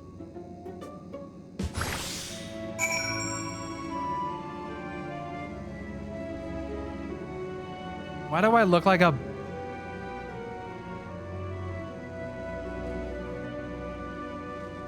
Interesting glove. Why I look like a budget Asian.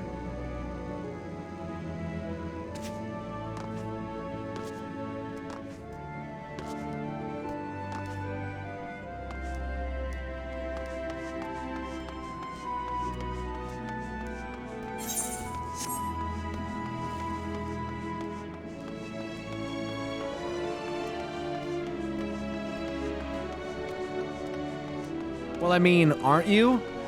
No. No. No. I'm not a budget Asian. I have literally face-fucked whole full power Asians. And I'm broken.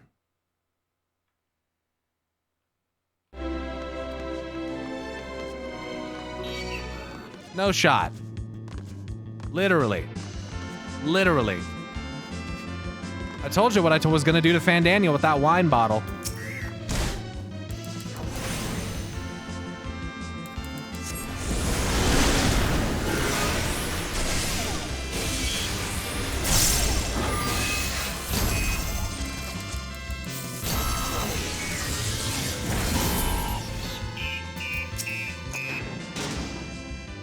No one said you'd be coming. How can I help you? You wish to try my clothes? Really? Of course, it would be my honor. Did you have anything in mind? I'm looking for clothes with an altogether different design. I think I can handle that. Let's see. This should do.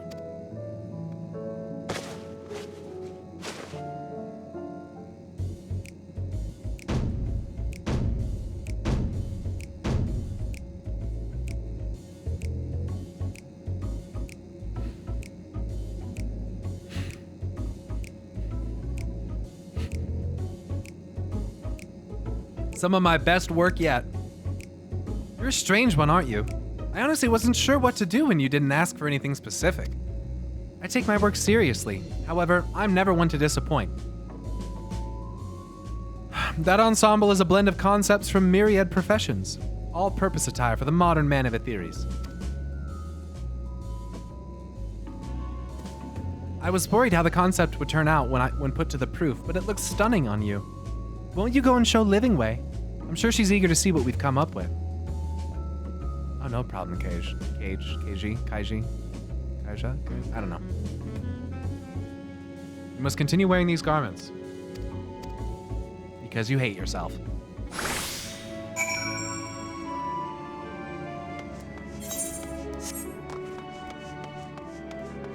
Wow. Damn, look at those flares. Oh my god. Oh my god! What is that?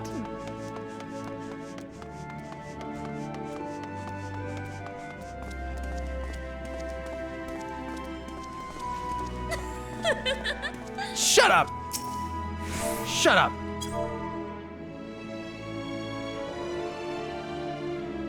I forget emote. I can never remember emotes in this game.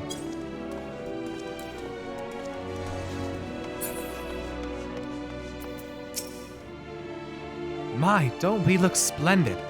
The result of much trial and error, but I know quality work when I see it. Shh, you needn't speak. I can see your adoration for the moon and wheel operates in your eyes. No doubt your friends feel the same, having sampled our creations. Oh no. Oh no. No! No, just show me. What the fuck are they wearing? What are those?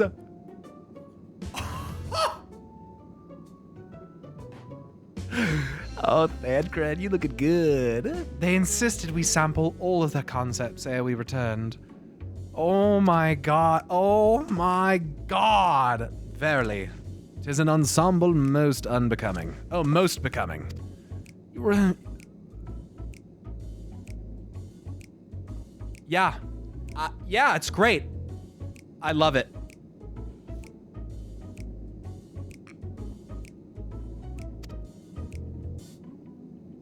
I think it's past time we return these clothes.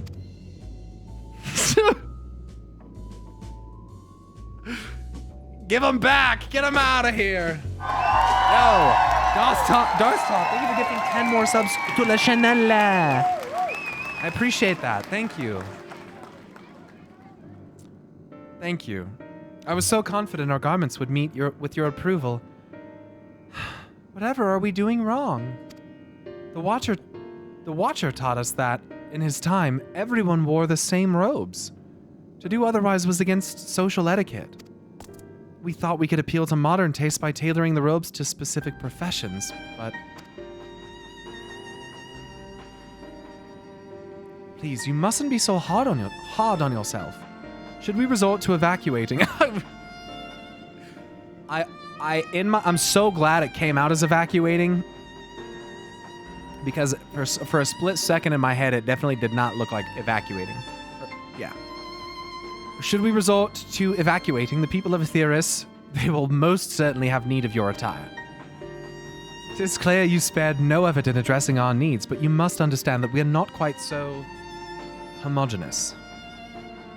Speaking for myself, what I wear now better suits my tastes, even if it is of inferior make.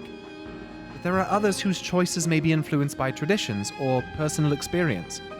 Rather than make assumptions for the whole, you must consider the individual and their potential preferences. I fear we have underestimated the complexity and diversity of your people. Even if we'd memorized every tome we received, I doubt we'd have fared much better. Maybe we're doing you a disservice trying to shower you with our baubles and frippery, thinking it was for your benefit when you'd be better off on your own. There are some who might agree. People who prefer to keep others at arm's length, even when they know they shouldn't. As one such form of fool, I'd like to ask you a question. This plan to evacuate and escape the final days, did it account for the reflections of the source as well?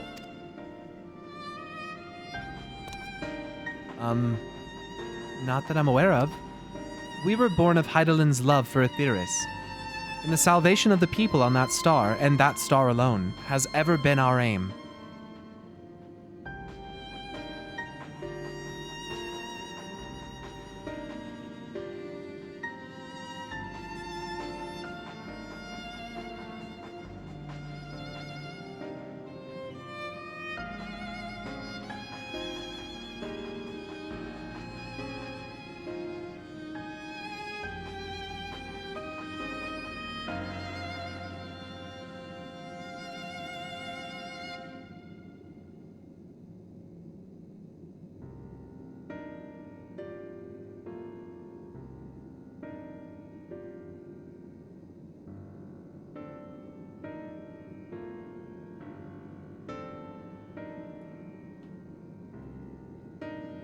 She and Kiri, thanks for the 8 months.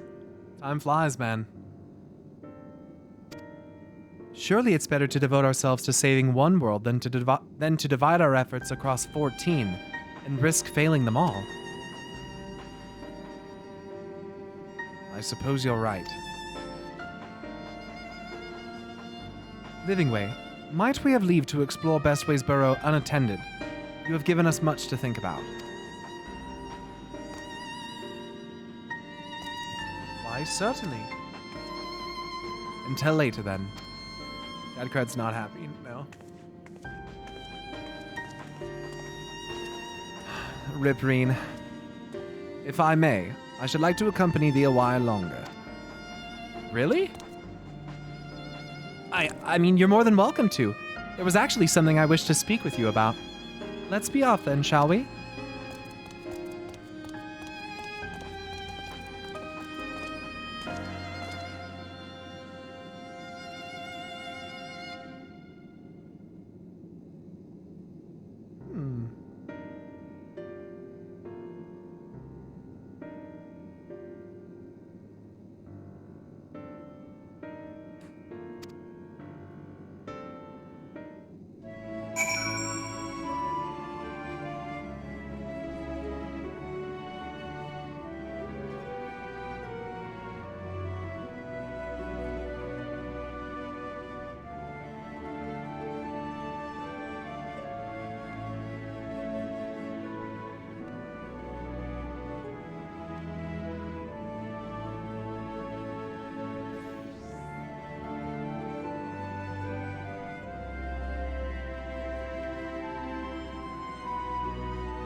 Yeah, I'm trying to, I mean, the other emotes are done, I think. I'm just waiting for him to add them into the Google folder. To actually give them to me. Because the emotes are done. Adding them today? I mean, I hope.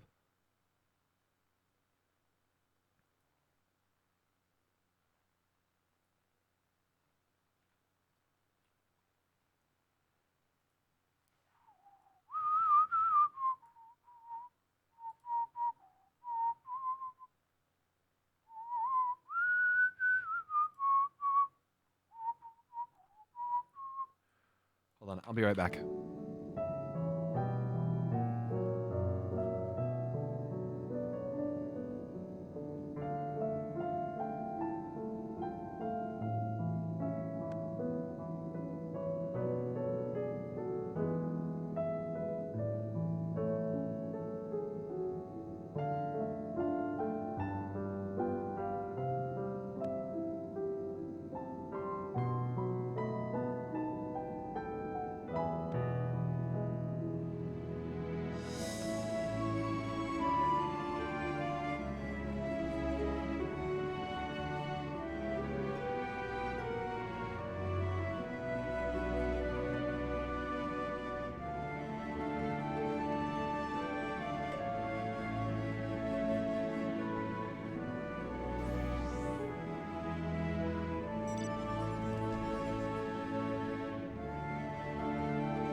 some gamer fuel. I forgot.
Yes, sir.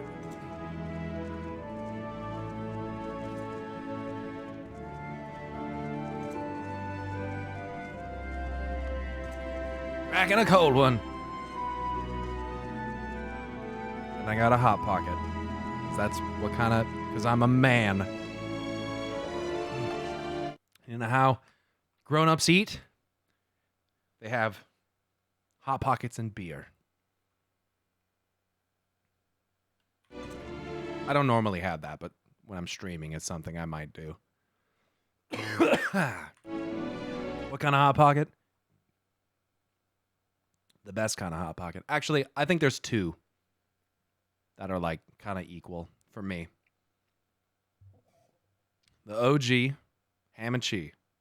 Can't go wrong with a ham and cheese hot pocket. And then like the combination pizza style. The one that's got the pepperoni and the sausage. Mm-hmm. Huh. Hot pocket diarrhea pocket. Who is it that had that stand-up? It's that real tall, is it Shanahan or something? Who has the bit about hot pockets? Jim Gaffigan. Gaffigan is something. Yeah. Jim Gaffigan. Thank you. Hot pocket. I love combination hot pockets. Pyromancer sausage and pepperoni. Mm-hmm. Hey, you know what? And never mind. Never mind.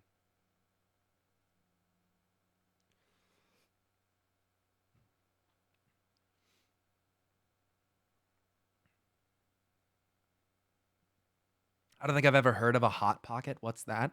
Okay, so it's like a how do I describe this? It's like a bread, but inside the bread, there's like a filling that is like cheese, marinara sauce, pizza, or like a pepperoni. Shitty calzone. Yeah, basically. It's like a small calzone. It's unhealthy and cheap. Damn, guys. Holy fuck. I'm about to put this in my mouth. Like, damn, dude. Holy fuck, guys. What am I supposed to just have a calzone on hand? You guys you just have calzones in your refrigerators? Like, what the fuck?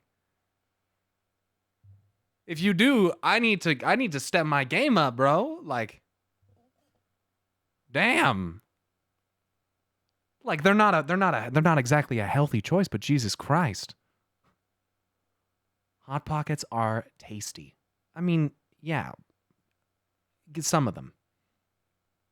Most of them. I'm also shitty and cheap, but that didn't stop your mom. Ooh. Damn. Ooh. Who's out there prepping whole calzones for lunch? They're huge, bro.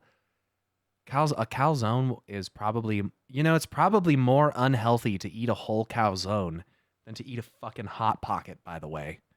Like, let's not sit around and pretend that calzones aren't still filled with cheese and sauce and meat and stuff like that. Are you fucking kidding me?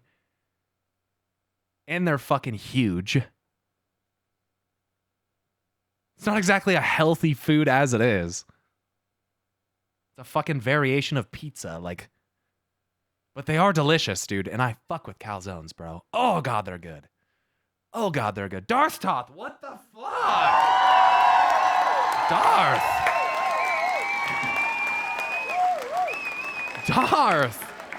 Thank you. 25 gifted subs. Given 25. Given 25. Health mentors in chat. Listen, I live with a health mentor. So I get it. Like I said, like, we definitely use alternatives for things, and I don't know. We're trying to clean up our diet for sure. Like, there's some times where I'll go to a fucking taco shop and I'll order more vegan shit than I will shit with fucking any, meat on it, because the fucking sweet potatoes is fire, and it's not a bad idea to, to cut back on that a little bit here and there. So, like, I get it, but here I am with a fucking Hot Pocket. We all have our vices, chat. Some of ours are Hot Pockets and goldfish, Vegan doesn't mean healthy. I understand that, but I hope you understand as well that most vegan dishes are actually pretty healthy. Vegan and healthy are not synonymous, but you're being a fucking idiot if you're going to sit there and act like most vegan dishes are probably pretty healthy. Like, now, what I have to say is I do know one vegan person, and she's annoying as fuck, but also lovable. I don't think that, I'm a fat vegan. I can attest. It doesn't mean, like, you can identify as whatever the fuck you want. Like, if you're fat and then you become vegan, you were already fat. Now, did you become vegan and then you got fat? Because that's different. But were you fat before and then became vegan? Because if so, that's not really honest.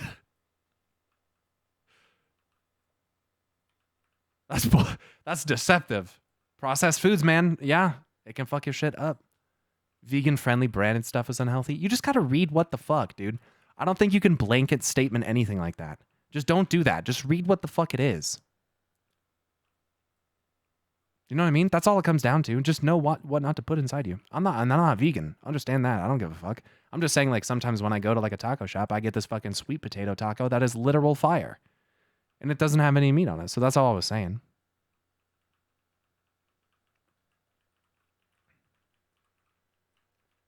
Most of our vegetables food is fertilized by factory farms. Checkmate, vegans. I don't know enough about that. Yeah. But pyro reading's hard. It's okay. Let's just move on. This is probably a discussion we probably don't need to have. I'm more that I want to die happy, not healthy. And I kind of feel that way as well, to be honest. I kind of feel that way as well. But I think that it's all about having a middle ground. I think that as long as you make some type of concerted effort in some way, I think it's probably, it'll probably balance out. You don't have to be extreme about it, So, it's all about balance, right? This fucking game is like, Yeah, everything in moderation. My apologies. I wasn't trying to spy or anything. Everyone's been talking about the visitors from Aetheres, and I wanted to see what all the fuss was about. I was excited at first, but now I'm worried. What if the people of Aetheres refuse to come? What if we can't save them? It's clear we've made a mess of things. Oh, but wait. You still haven't visited the domiciles. Once you see them, you'll understand how wonderful the moon truly is. I'm sure of it. I'll be waiting for you by the teleporter near the entrance. Oh, and the name's Growing Way, by the way. See you soon. Growing Way, huh? This guy's where they get all their fucking weed. This is where they get their psychedelics and their ganja. This is why their carrots are so good. We're about to meet the guy who's got the secret recipe. The Krabby Patty formula. Is this guy like the kingpin? We're about to meet Walter White. No, that's Baking Way. I guess Growing Way, yeah, Growing Way is Walter White. Toking Way, dude. He will show you the way. That's a good one. Walter White. of rabbit crack. Yeah, man, like, we're gonna travel through space, man. We're gonna take this really big, really round, inconspicuous ship, and we're gonna fly it somewhere else. Isn't that crazy?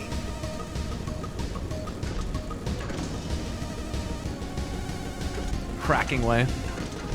Stone lover lobby the win. I'm going right by it. Riding way, dude. Maybe. Believe it or not, chat, I don't actually enjoy writing that much.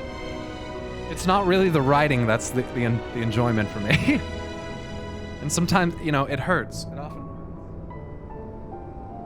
hurts. But I do it. You know, honestly, it was funny because when I first went on Mog Talk and I met Moose, he mentioned, like, he thought that it was kind of crazy that I was actually gonna handwrite notes. And he's like, we'll see how that goes. Like, that'll be, are you gonna actually do it to the end?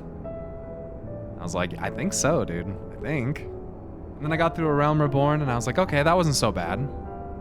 Then Heavensward happened. And that was a fuckload of notes. And here you are, almost at the end. It's time to quit. Yeah, I was actually thinking about becoming a Forza streamer. I hate to say it, guys, but I saw the water in 9.2, and I think I'm gonna have to go back. It's been a good ride, but what can I say? That 9.2 cinematic really was emotionally charged and original. Mostly original.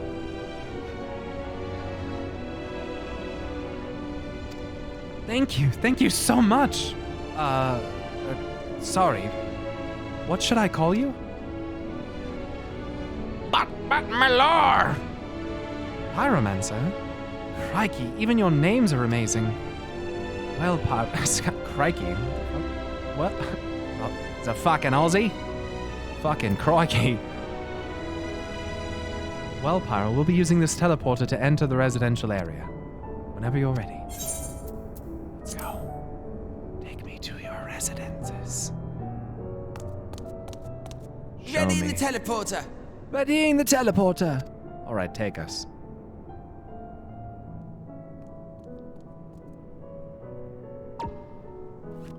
Dude, I can't wait till I can go back out to the surface and see what the fuck that Alagon thing was on the moon. That does not sound good. It's my belt buckle, probably. Huh? Access to living quarters restricted due to reconstruction. Oh. Then where is it? Oh no! Oh shit! Where did he send me? Oh. Okay. That could have been a lot worse. I think. A private audience, as thou didst request, for reasons I know not. Well, that's convenient.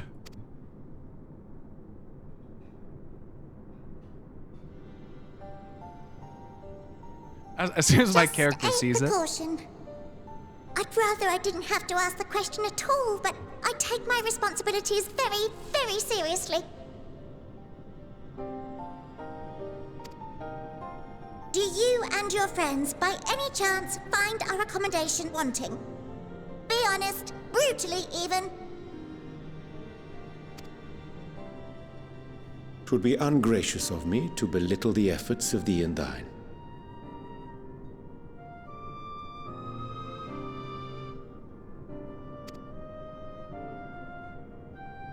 Lovely sentiment, really, but the disappointment is writ plain on your comrades' faces.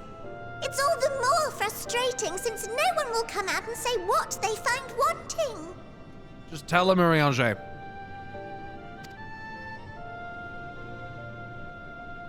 him we want to meet her. If there are faults in our work, we need to know. We can, we will do better. But time is not on our side. The final days will wait for no one. If your people are to be saved, we must take quick and decisive action.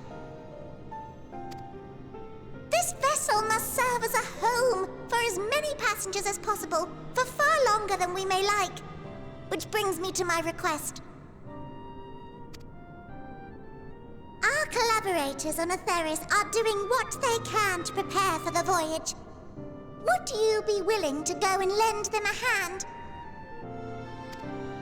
Having seen the moon for yourself, you could speak to its many splendors, learn what else they might require, and assuage whatever concerns they have.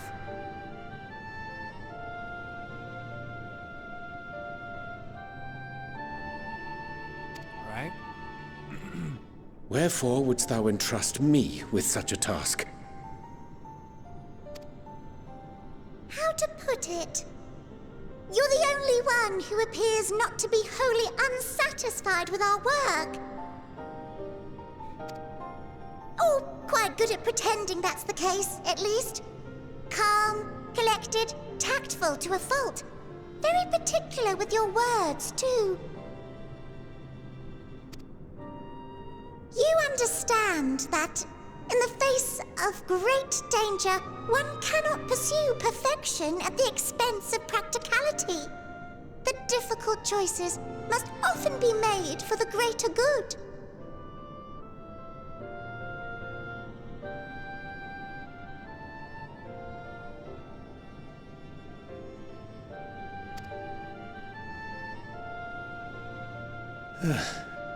And so fate doth conspire to set my feet upon this path once more.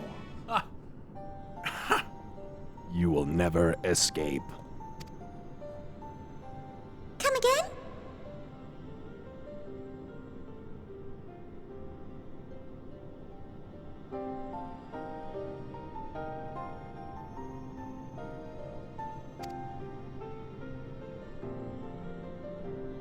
Ah, idle musings.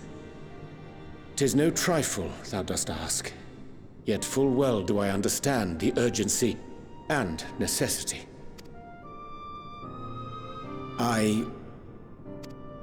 Oh, dear me! Dear me! I was terribly sorry for the mix-up. It's a bit of a malfunction. I hadn't realized the residential quarters were inaccessible, you see. Every time I get out, they pull me back in. You can never get out the game. But you're still in one piece. So, all's well that ends well, yes?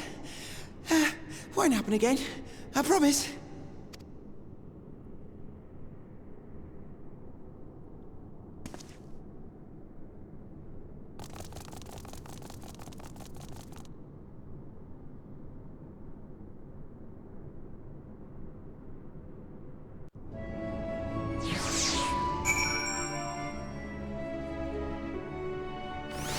Debated.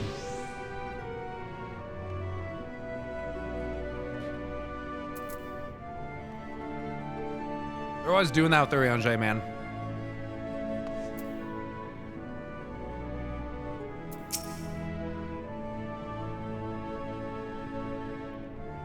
Gosh, that was embarrassing. I promise to be more careful from now on. Since the residential quarters are closed for now, I've rerouted the teleporter to travel between floors instead. Hopefully it proves useful in the meantime. A shame you couldn't see it, though. You really would have liked it.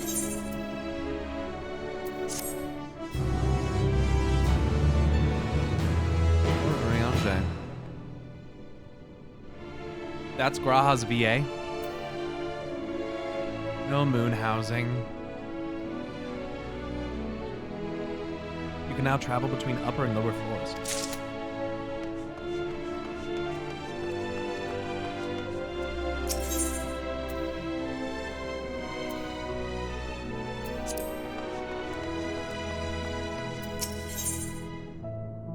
All's well that ends well. All's well that ends well. It may not seem like it, but we've been planning this for far longer than I'd care to admit. Each time we woke up, we'd have long discussions about how to save as many of you as we can. It felt like everyone had an opinion on this or that.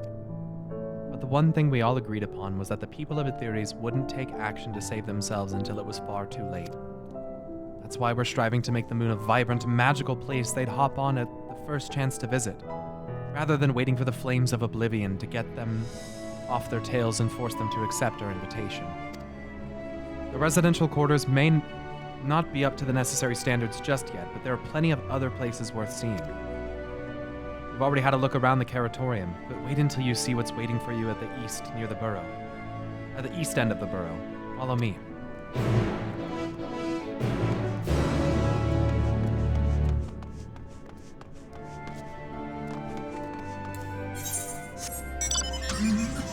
Oh. Carrots, it's what's for dinner. True carrot crimes.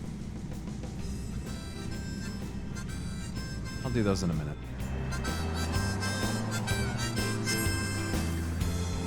All's väl that ends väl.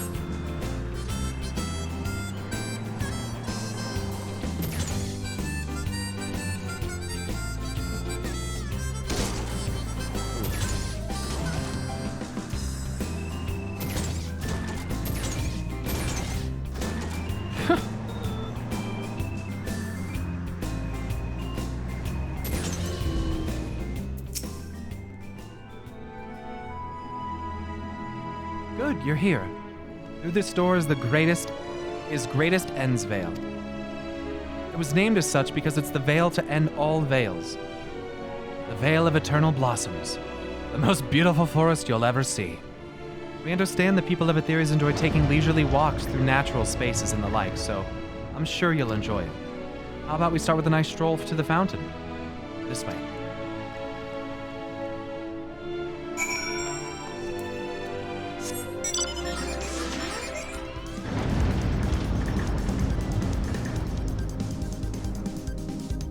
Played 15, right? No. But I just bought it. I bought them all. I own all of them now, I think. Besides like 11 and I think Zodiac Age. Wow. Wow. Holy shit.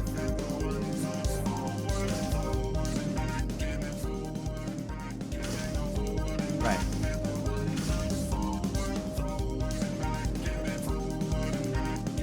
They're little roads. Oh my god.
Okay, Maury said that the emotes should be there tonight.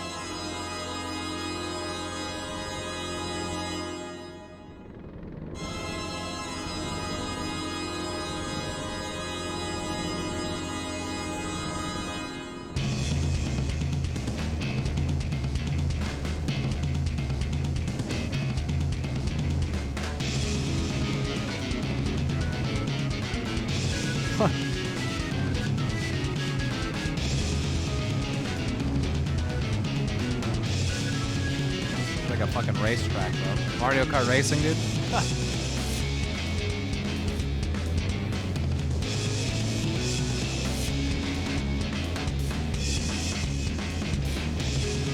God kept it.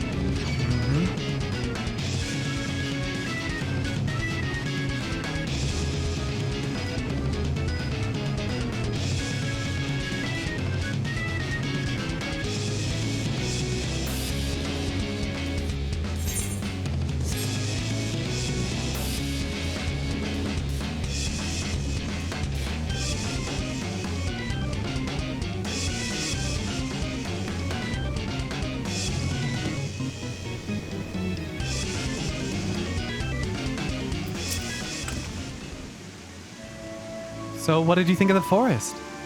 Isn't it positively pleasant? Simply sublime? I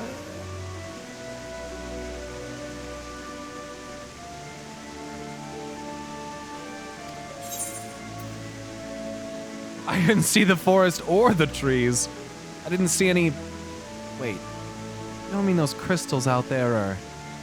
Tis as transcendent as burying your face in a chocobo's plumage and taking a good long whiff.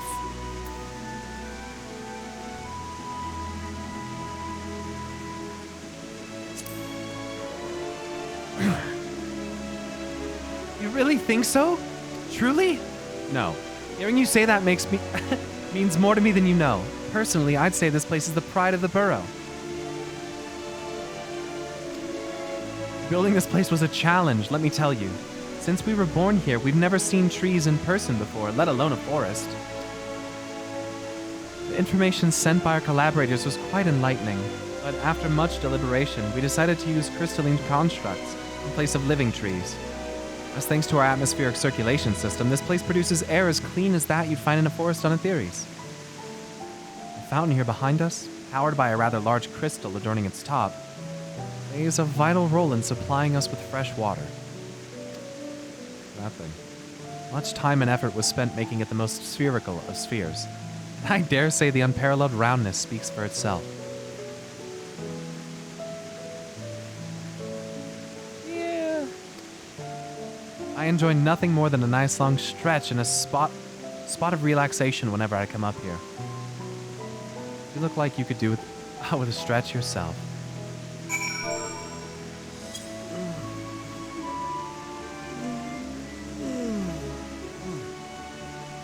That's the spirit. I feel more relaxed simply watching you.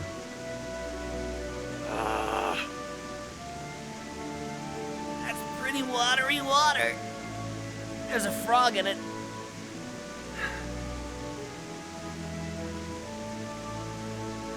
Was waiting for that. Yep.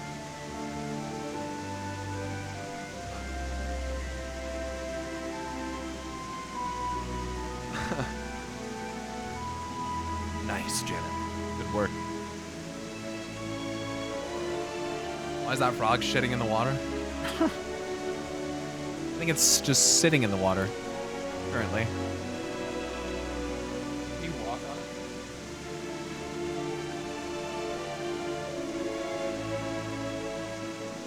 it? Water you can walk on.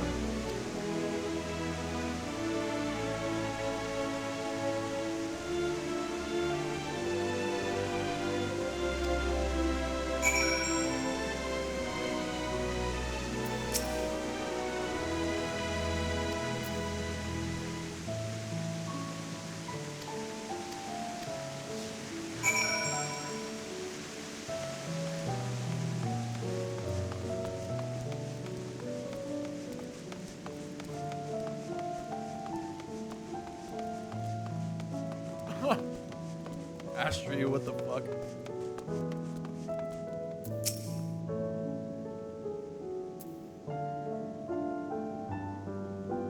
Two little minions. I was thinking, Pyro, that I could be more helpful to you by teaching you a little bit about the moon and what it is we do. When we were first created, the moon's sole purpose was to hold Zodiac. And there was absolutely nothing to be found here. Eventually, Eidolon gave us our first task. Furnish the moon with propulsion systems capable of facilitating travel to other stars. Wow. That was their first task.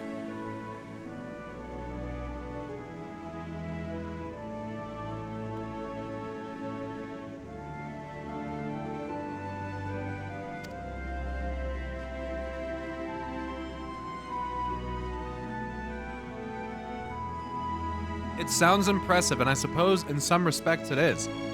But it was only possible thanks to all the knowledge Heidelin shared with us. We also had a lot of time to get it done. 6,000 years, give or take.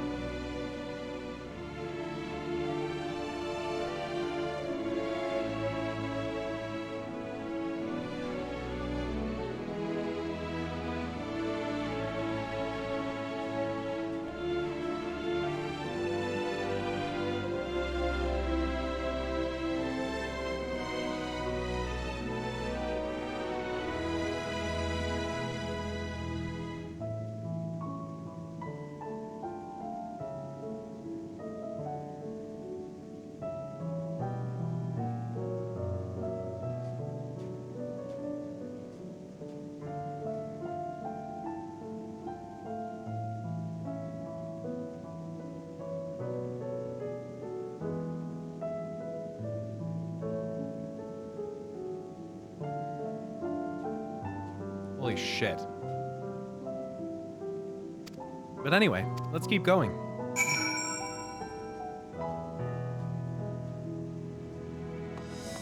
So they've been working on the propulsion system specifically for 6,000 years.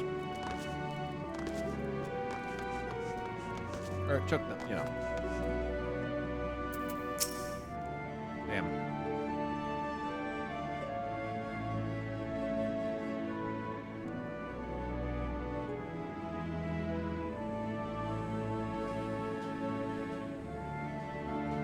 Oh, yeah.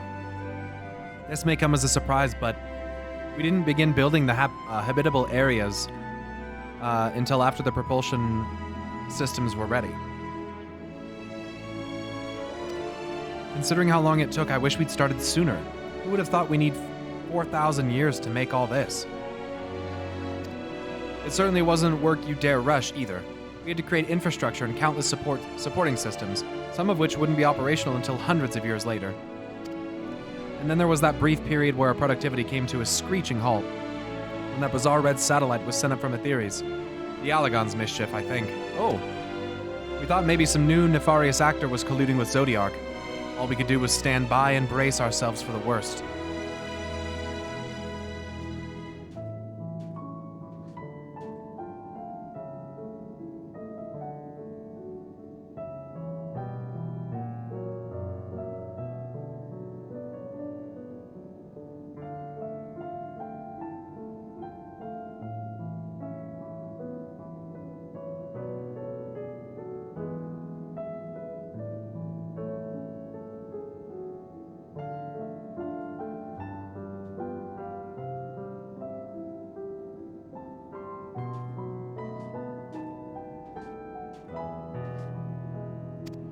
I can't tell you how relieved we were when Heidelin informed us of its destruction.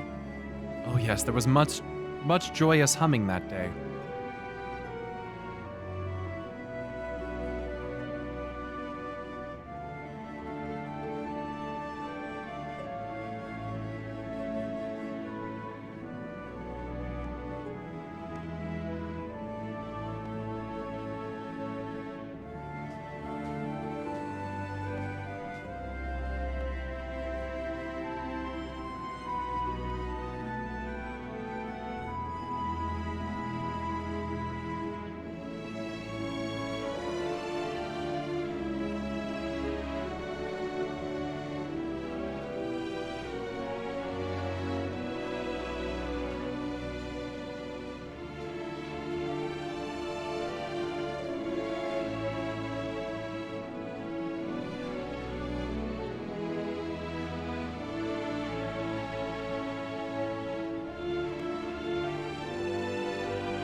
So they've been working on it for 10,000 years. 6,000 for the propulsion systems, 4,000 for the habitats. Damn! It's a long fucking time. 10,000 years. Spent in darkness.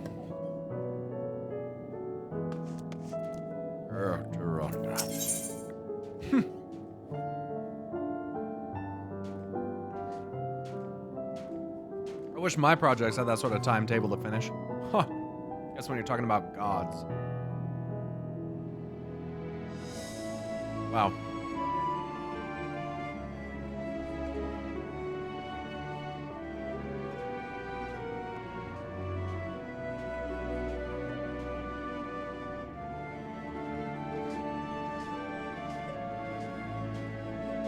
Taste the rainbow? Ask if you can taste the rainbow. Crystal. What? No. I'm not sure what it is you do with crystals on Aetheris, but we don't eat them. And certainly not this one. It's possessed of all 6 elements: wind, lightning, fire, earth, ice, and water. We use crystals like these to maintain the moon's elemental equilibrium. It's worth mentioning, though, that because of Heidelin's influence, being the embodiment of tranquility and stasis and all, manipulating the elements here is different than it might be on Aetheris.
Conjuring a fire would sooner dry your clothes than singe them, for example.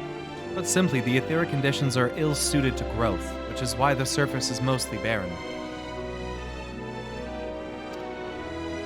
Of course, this was all necessary to keep the raging energies of Zodiark in check. Right. Okay.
Say, do you notice anything peculiar about the treetops? I mean, apart from the fact that they're massive crystals and not trees. I'll give you a hint. It's the golden rings emanating from the glowing spheres. Along with the device fixed near the ceiling, they fulfill a role similar to our sun, and do so better, even.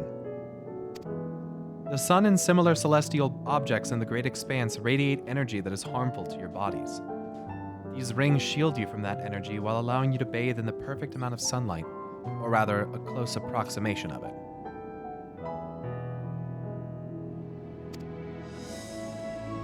Pretty impressive, wouldn't you say?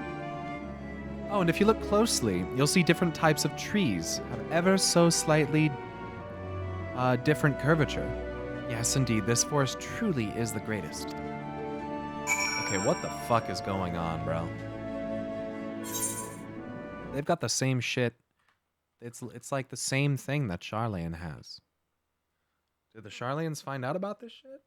They were like spying on these motherfuckers, or like what is going? How do they? This is kind of insane. The bunnies, I mean, they've had 10,000 years, and but it was when the Charlayans were like diving into the ethereal sea, they found something, right? And I don't think I know what that thing was.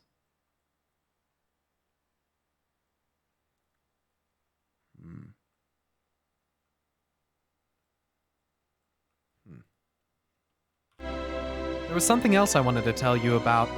Oh, right. The propulsion systems and habitat facilities were completed around 2,000 years ago.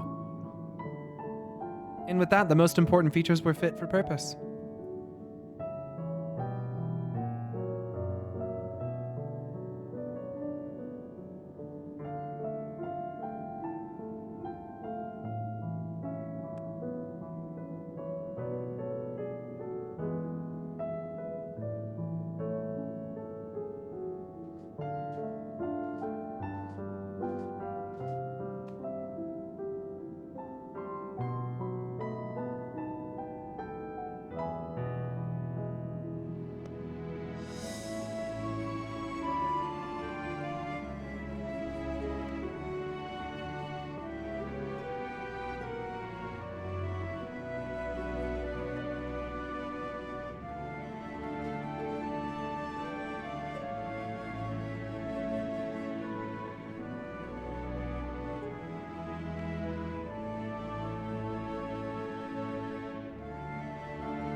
Which was all well and good, except we still knew absolutely nothing about the present-day people of Etheres. Why not go and visit Etheres yourself, you might ask? Strictly forbidden.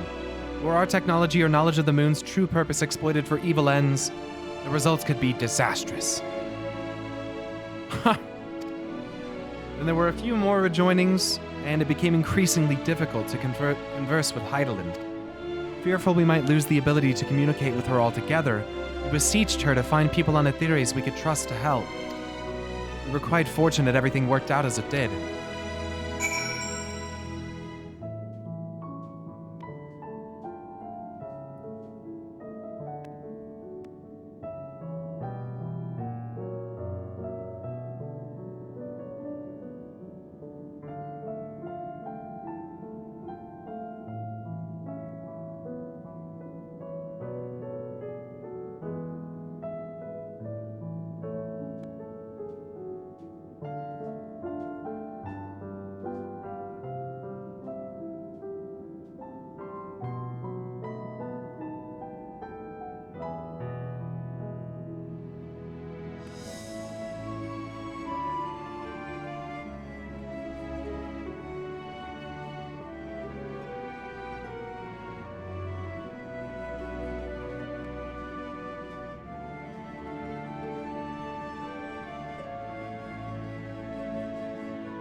So a grand total of 12,000 years. That is a lot of time.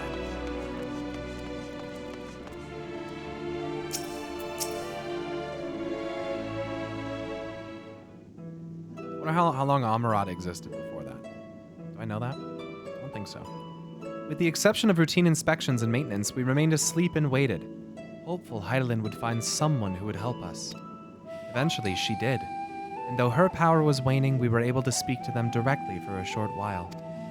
We shared with them everything we could, including our knowledge of the heavens and a means to travel here to the moon. Was it the fucking Charlians? They certainly didn't waste any time with what we taught them. No more than a few years after that, our collaborators found a means to convey messages and supplies to us from down below. With all the letters, books, and other resources they sent, we learned enough to start making more meaningful changes to the moon. And now you're here, hopefully enjoying yourself as much as I am.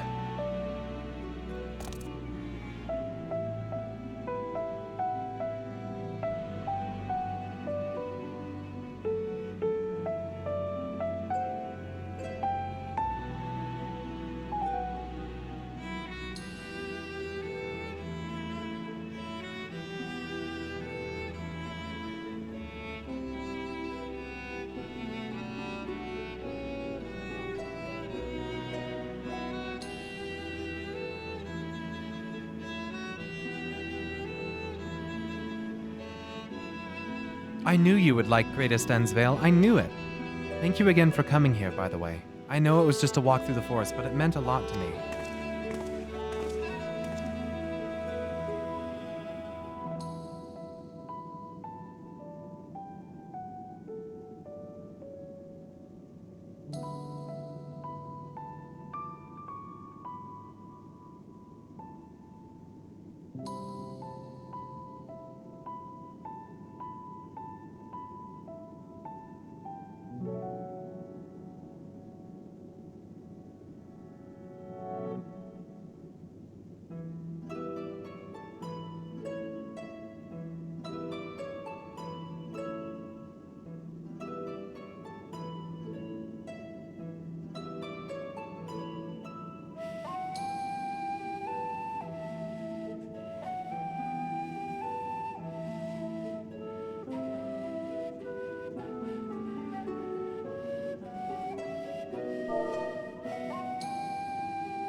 There you are.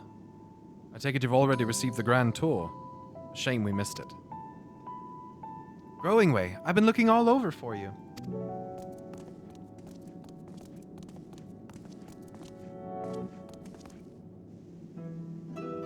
Oh, is this about the teleporter to the residential area? No, never mind that. We have more pressing matters at hand. I'll be calling an emergency meeting shortly, and your attendance is required. Oh. Yo, Zan! Zanra, thanks so much for the tier 2. I appreciate that. For 9 months. And what a ride it's been so far. Thanks for the great streams, Lorway. Thanks, Sonway. Yo, Twitch, baby. Yo, true. Really? I can't imagine why you need me there, but if you insist. This could have been an email, Living Way. We won't be away long, so you're all more than welcome to continue looking about the burrow. Now come along, Growing Way.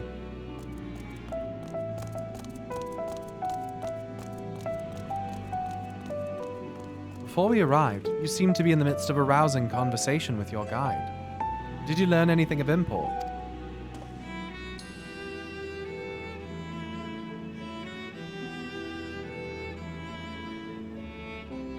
They spent 12,000 years prepping for this? The appointed hour fast approaching. I can certainly understand their restlessness, but still. It remains to be seen if the people can be persuaded to evacuate when there are yet no signs of the final days. What's more, the technology of this place defies imagination. I doubt there are many who would readily come to terms with living in such surroundings.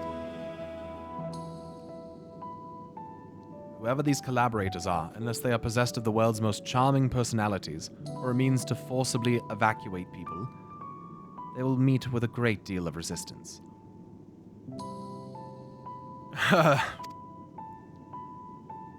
Indeed. Even if faced with annihilation, the decision to forsake all one knows cannot be made lightly.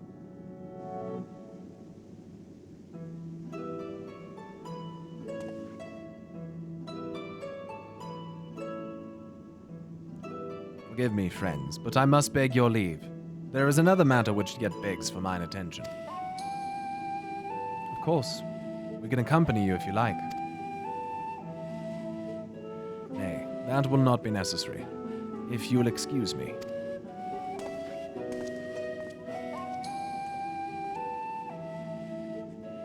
Well, get shut down, Tancred. You're not fucking invited. Yeah, not sus. Just a Rianger. He's never done anything sus before. Why would we even second guess?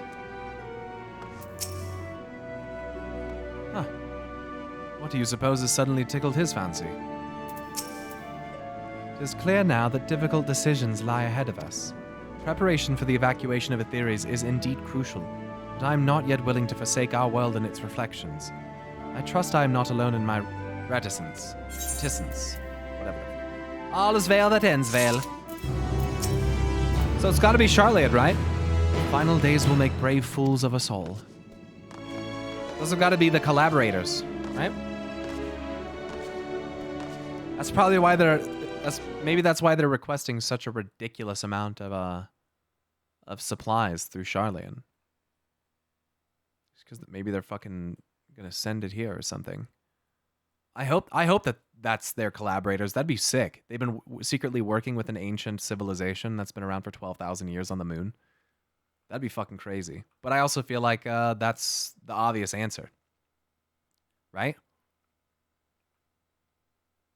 I mean, I feel like that kind of fits perfectly. That'd be cool. But maybe it's not them. You never know.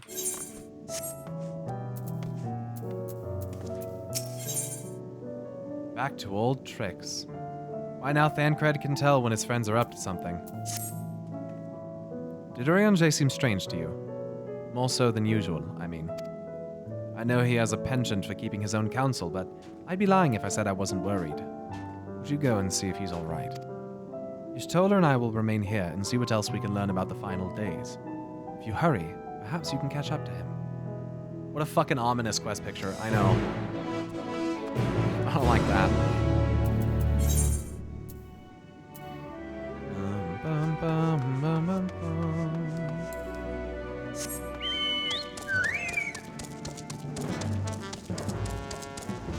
Fat ass bird.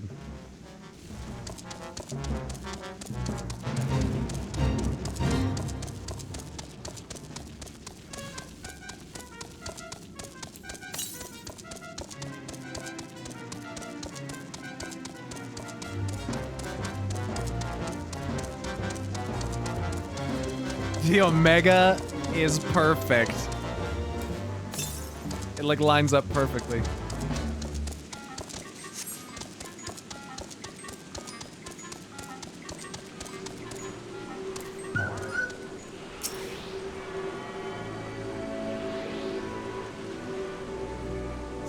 BBC, bro. Thanks.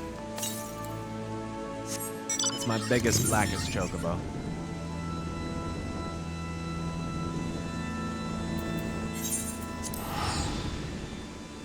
Actually, I'll give it to you.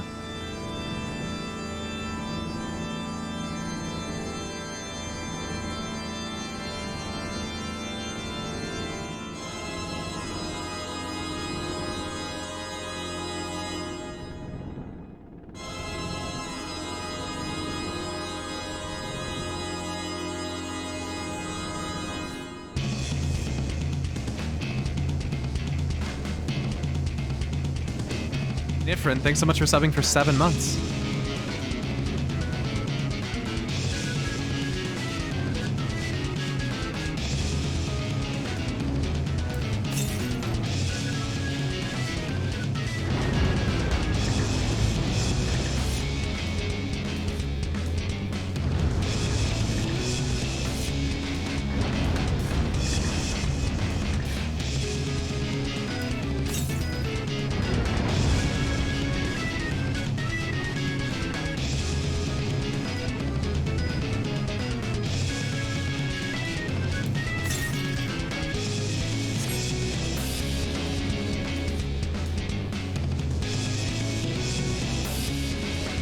Yo, Serenity tipped 20 bucks. Thanks for all you do, Pyro. I love watching your playthrough the MSQ and look forward to your streams.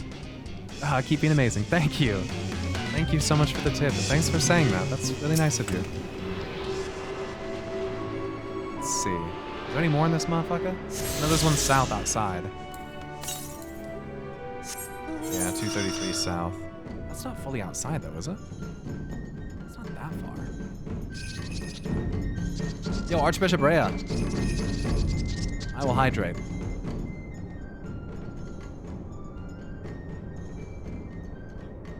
Good call. Jacobs, thanks so much for the Prime Gaming. Welcome to the Garden, Sprout.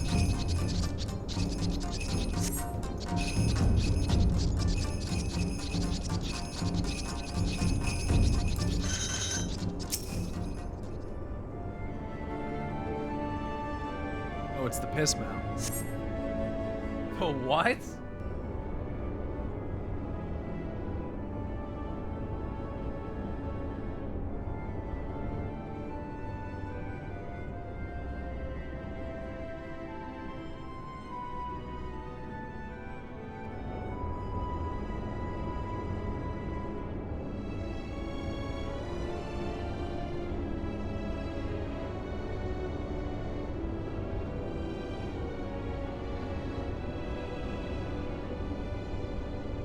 Oriange appears to be heading towards the entrance to Bestways Burrow. What the fuck, Darth Toth? Dude, you're 535 subs. You're a fucking maniac, dude. You're a fucking maniac. Thank you, Darth. I really appreciate it. You've done, hundreds. 535. Huh, that's crazy. Thank you. Oh, whoops.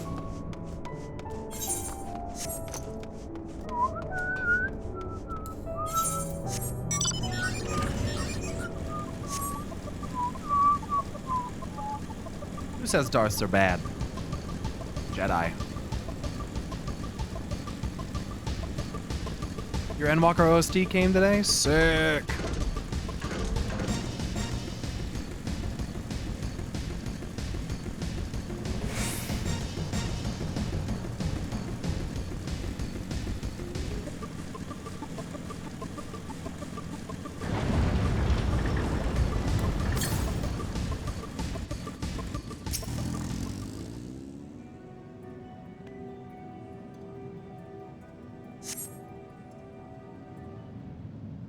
Big Dracha, thanks for saying that. We actually have another video coming out. 4.3. The edit for 4.3 is 50 minutes long. You guys believe that shit? It's 50 minutes. Orion ventures off into Mare Elementorum for reasons unknown. You must tread carefully. Oh, fucking hell.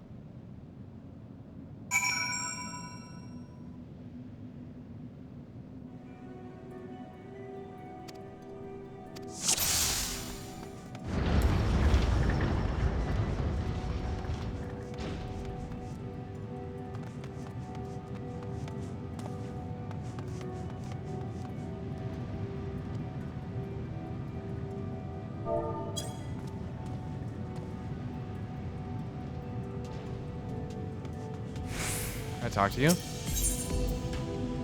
Oh shit. Nice.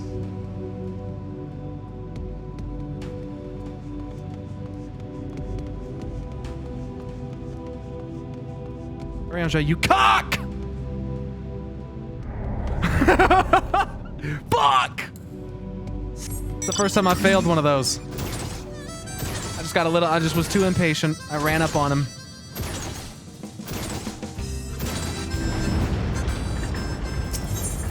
I just got way too ahead of myself there. And you didn't even have a prediction rolling? Oh my god! The doubters couldn't even win one, bro. Rip. What the fuck? Run the prediction!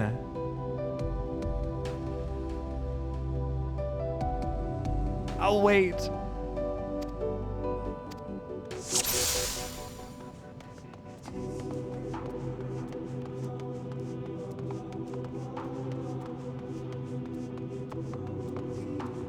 Ariana, you cock!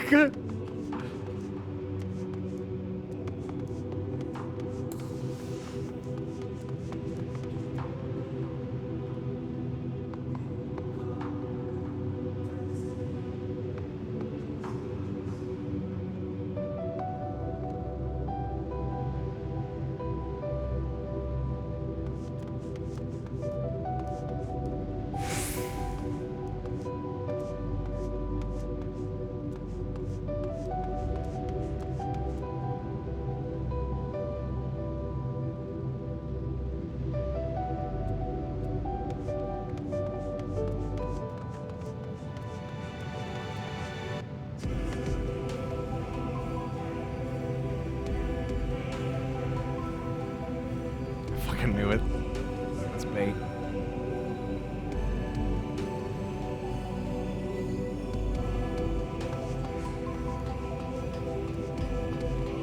That's Todd! Jesus! Rosie Mom, thank you for gifting 5 as well! Oh, whoa. Oh, jeez.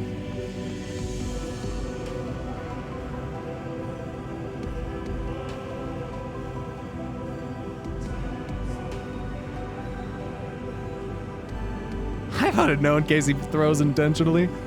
That's not gonna happen. Oh, he's so fast. He's so fast, Ryanje. Wait up.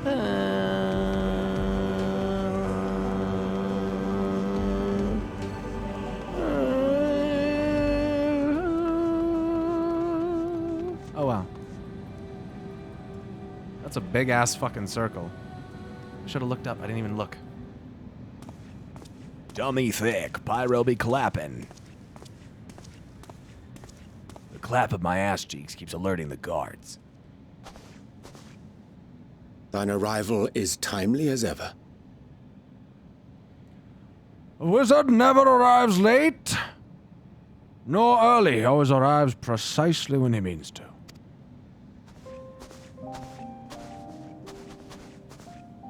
Thou didst chance to overhear my conversation with Living Way, I presume? Yep, of course I did. What's up, bro? Get fucked, doubters. 'Twas not mine intent to move in shadow. Nevertheless, Yes, it was. I have been asked to do that and more yet again. Uh-huh. Is it so plain that these strangers could intuit it at a glance? My capacity for silence and secrecy and duplicity. When Grahatir did contrive to deliver the first at the price of his own life, I was complicit in the scheme. A sacrifice averted for a mercy. Would that I could say the same for Minfilia. One life for one world. And by that bloody bargain brokered by my hand were the scions robbed of a dear comrade, and Flamine her beloved daughter.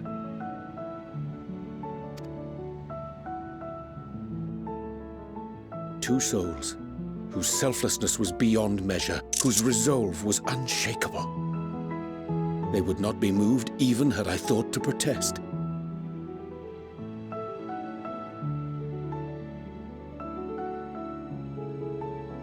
But protest I did not. Far from it. I pushed them forward.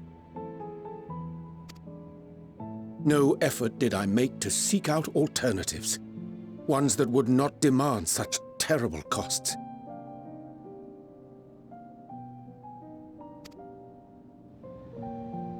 That resignation weigheth heavy on my mind, as does the memory of another lost to mine inaction. Dearest Moonbringer, who did face death unflinching, that we might secure a means to bring low the Ascians.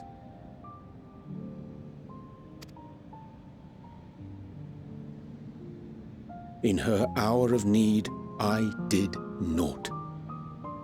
Dutiful disciple of Louisoix, ever looking to the greater good. Had I shut mine eyes and bid her live instead, mayhap she would be with us today.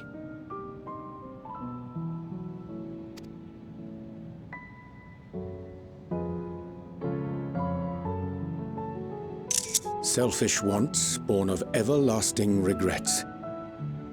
Most days I put them from my mind, but could think of naught else when asked to swallow the same bitter draught.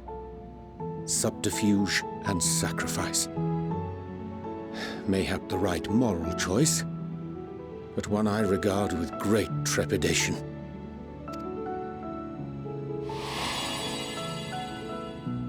The calamity of Amarot was a tragedy beyond reckoning.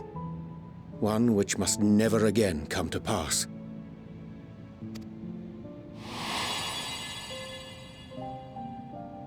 Thus must we struggle, haunted by ghosts of those we have lost, clinging to those we pray we can yet save.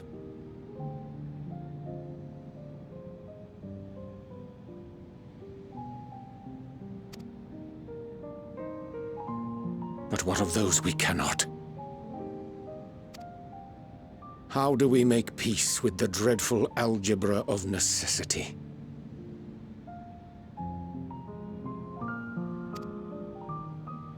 Darth doing it again, dude.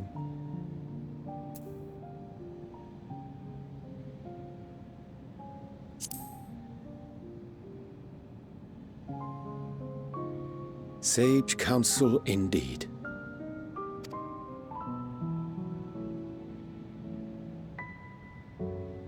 I see. Wisdom as befits a great worm. Curious that he should think thee in need of such encouragement.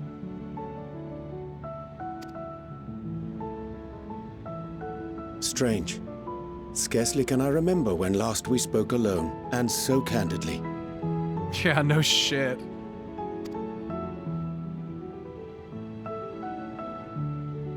I thank thee.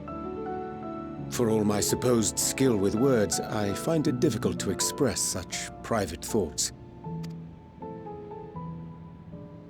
As for the Loporrit's proposition, I will take time and consider how to respond.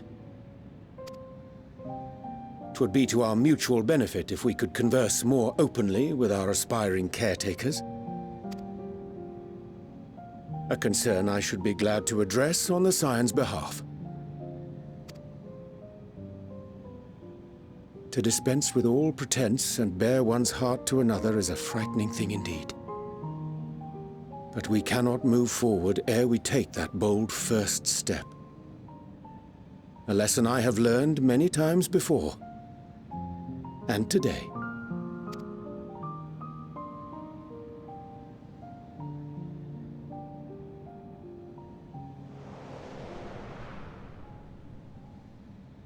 What are they saying? Curse these ears and that barrel!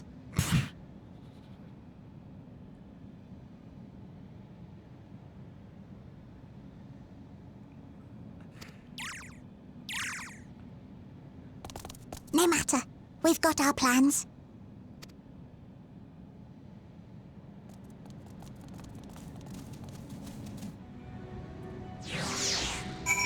Kind of monk ass there, little bunnies.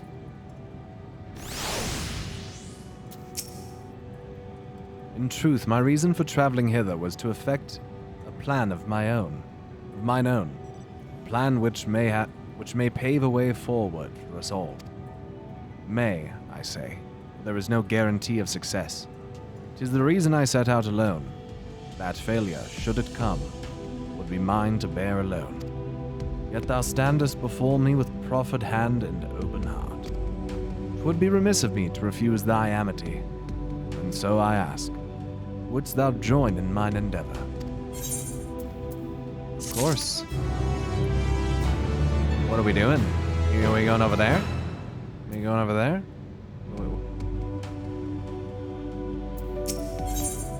Setting things straight. I thank thee for accompanying me. 'Tis a simple plan, in truth. We should not long be away from Bestway's Burrow. Difficult decisions must need be made in the coming days. But I nevertheless believe we are all of one mind in our desire to save the people of Aetheres. To make clear our resolve to the Loperites, I would offer them a gift, but its making doth require a most singular ingredient.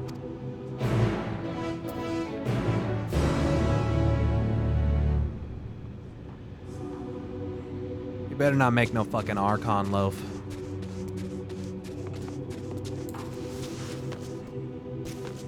That was a really well done monologue. Yes, sir, it was. It's just like listening to art pour out of his mouth, dude. When Urianger speaks, it's literally just art. It's so good, dude. Ah, an abundance of sponge oil. Excellent. I chanced to spy this aggregation when crossing Zodiac's erstwhile prison. Using a spell taught to me by the New Mu, I believe these shall suffice for the gift I would fashion. He speaks in cursive. The magic requireth considerable concentration, however. Might I prevail upon thee to stand watch whilst I perform the incantation? I got you, bro.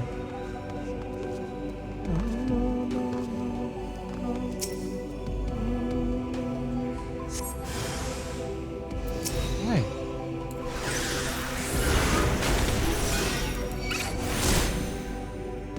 A wandering Daphnia. Never heard of such a thing.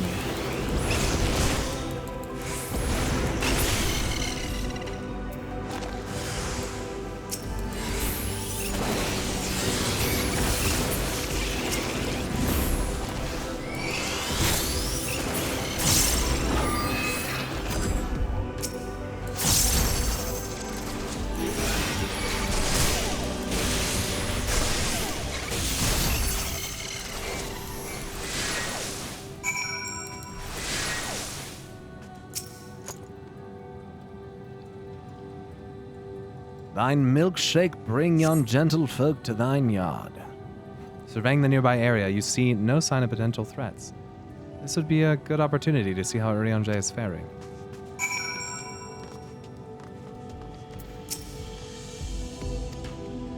Urianger remains fixated on his work. I wouldst teach thee, but I must levy a fee. There, 'tis done. A magicked ink, every ounce as efficacious as that crafted by the New Mu. Rare is the occasion I would conjure mine own, but is nevertheless a most useful skill. That moonologue. Oh my. The resulting product is, admittedly, possessed of no preternatural properties, but its hue is one of mine own choosing, which I pray the Loperites will appreciate. Pyro, Urianger, oh thank goodness! I thought you'd been eaten, or had perhaps fallen into a crater.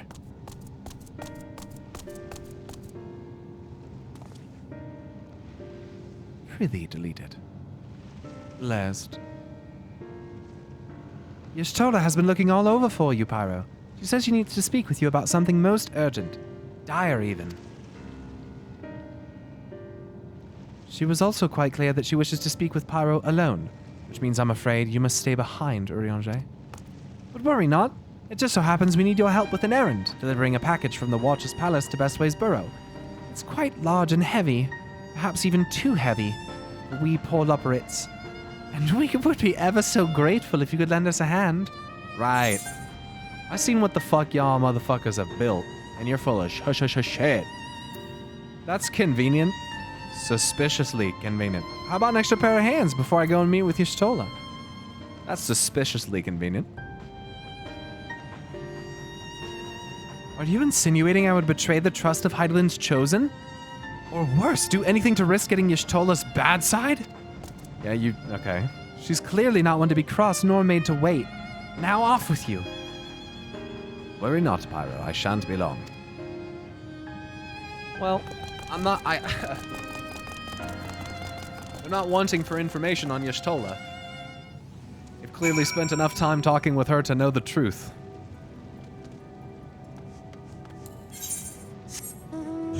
As it doth turn out, not every single character doth require an encyclopedia and dictionary.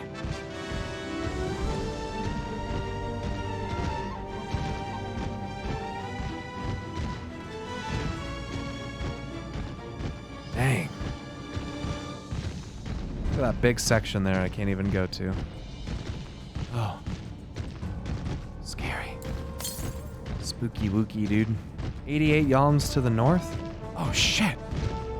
Here it is.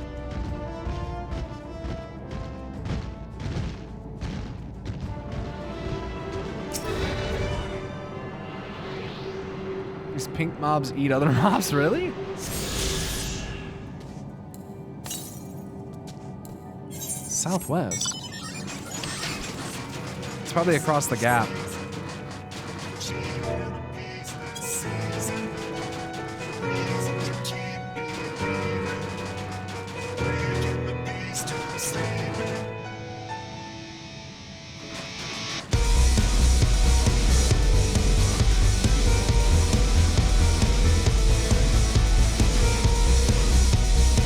Oh, right there.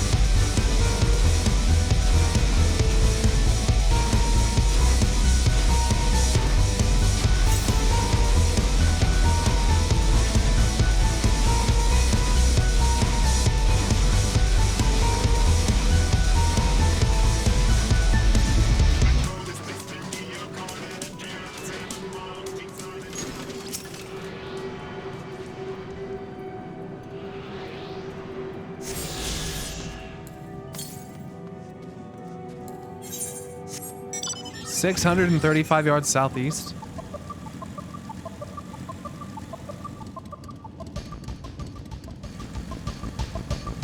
I'm pretty sure that's in an area that I don't know, can I even get?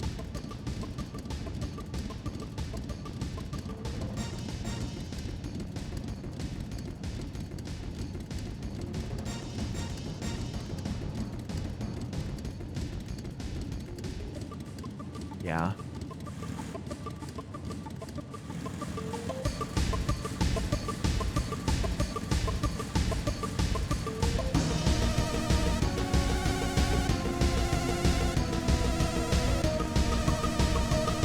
Dance party's never over, it just flows and evolves. Exactly. There's a cave right now, I don't know if I went in that.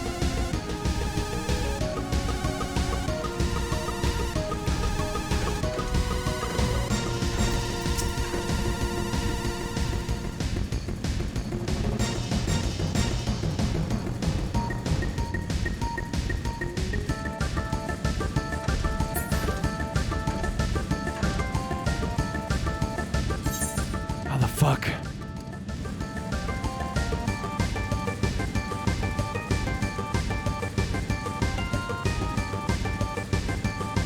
The hunt is up. Yep.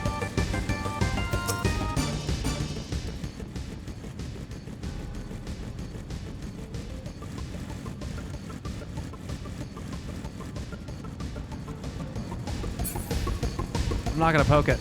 That thing will kill me.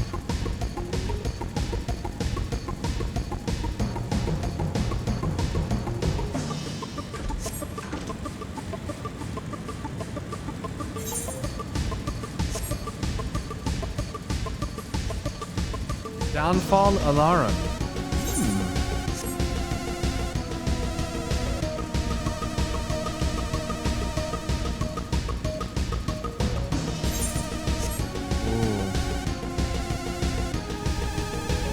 Downfall droid.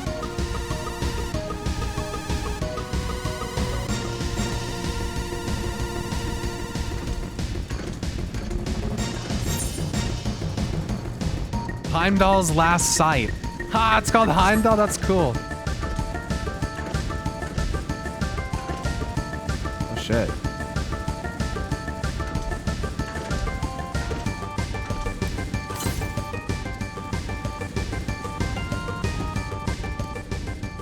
Whoa.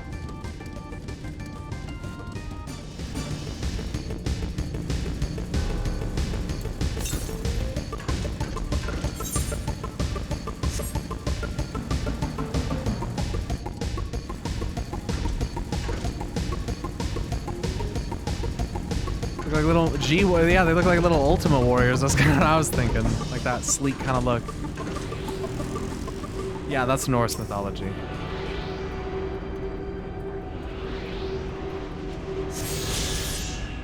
I think that thing might be Allagan.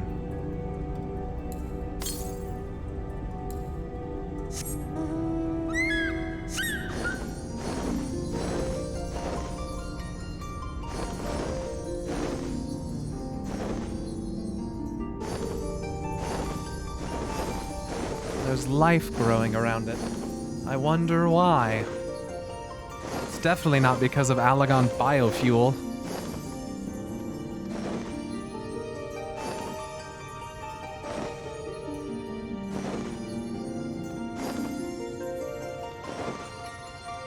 Ooh.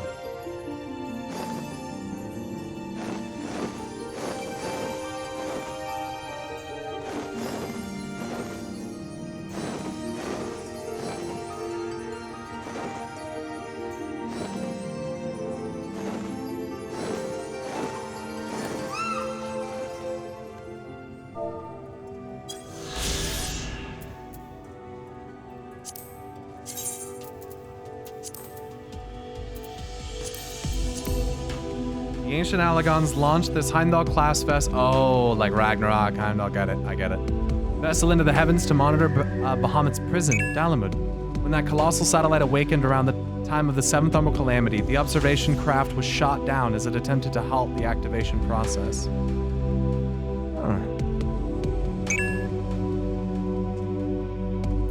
It crashed on the fucking moon.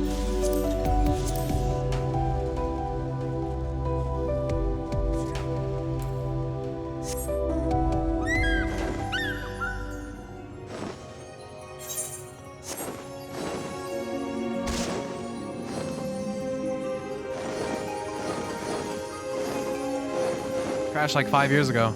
Yeah, and look at all the shit that's grown.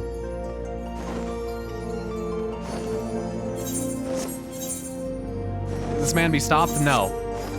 Everyone in here is gonna have a sub, whether you want one or not. You're just getting hooked. It's just gonna, apparently it's just gonna happen to you. Oh, can I get around and then, I almost wonder, where is it? 82 yards west. Oh, there's one right there. You don't pay my sub.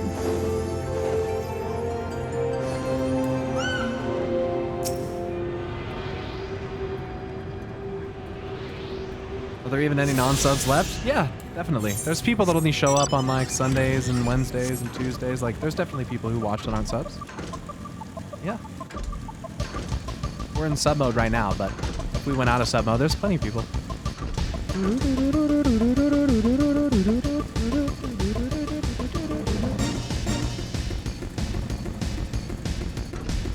So, got shot down when Dalamud went off. That's crazy. Do you have anything planned for your current sub goal? I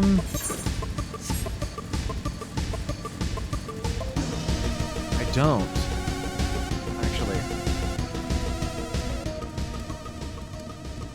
At this rate, though, I believe everyone is becoming a sub whether they like it or not. That's the first current you saw and couldn't get to. That's what I thought. Whoa. Now this next one's 1,400 yalms northwest. Whoa.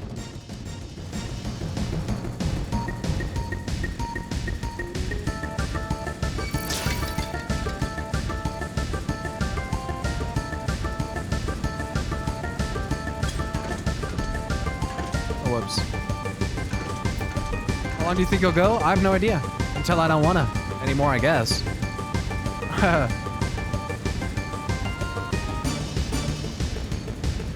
Getting currents on this map was pain. I could see why you would say that. I kind of like it. I kind of like that it's like they're just using a little bit of elevation change and like tremor, like fissures to make you have to like traverse the place differently. I don't know. It's still nice and open and kind of easy to see where you can go. Like your view isn't terribly obstructed, and I think that's pretty nice.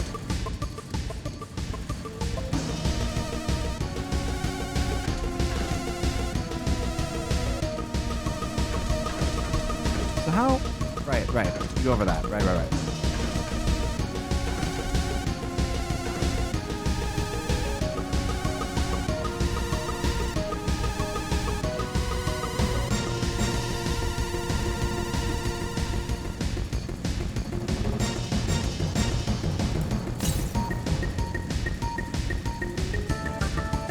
Seems like Bunny territory. Right, I'm just trying to discover the map here.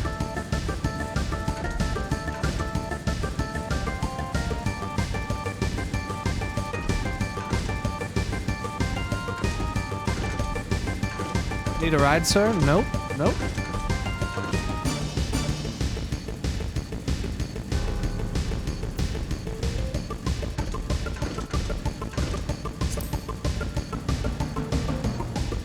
Dynamite? What the fuck? Sonia Knowles. Oh, there's a thing up there. How to get up?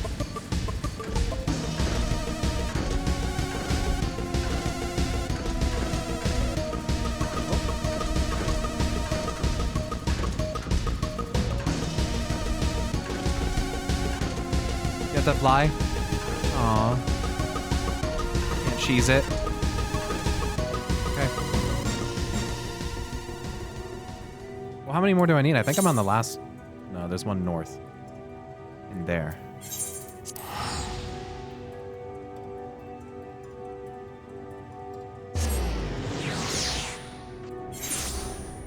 How do you... Oh, you must have to probably fly over the middle to discover that, I guess, huh? Oh, shit, I forgot the fucking southeast. Shit. Well, let's get this one.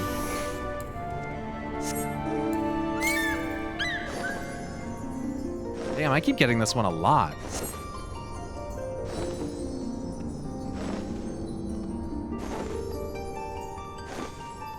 Yeah, I'll be back here really soon.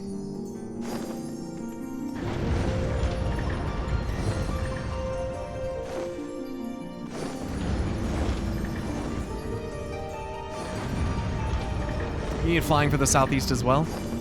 If you remember correctly? Okay.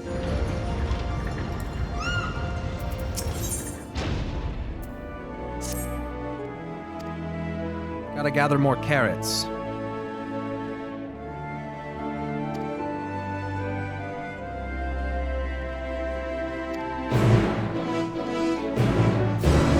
I refuse to read that character's dialogue because if I read it, it's gonna make me do it. Excuse me, sir, have you by chance seen any thieves prowling about with ill-gotten iron carrots?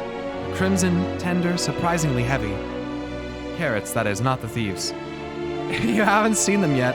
I'm sure you will. I've been told that you adventurers are quite good at solving crimes that no one else can be bothered with. Huh. Oh, thanks. Yeah, that's what we do. That's just exactly what we do. We do the shit no one else gives a fuck about. Right. Like saving the fucking world.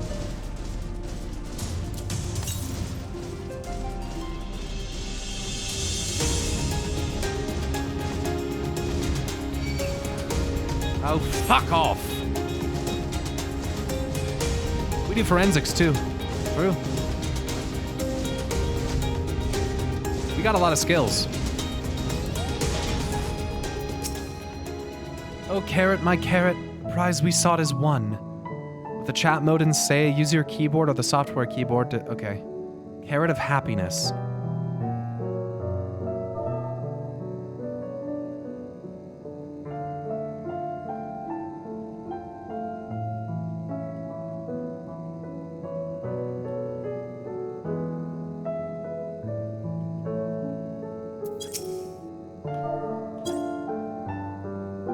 I spelled it Caroy.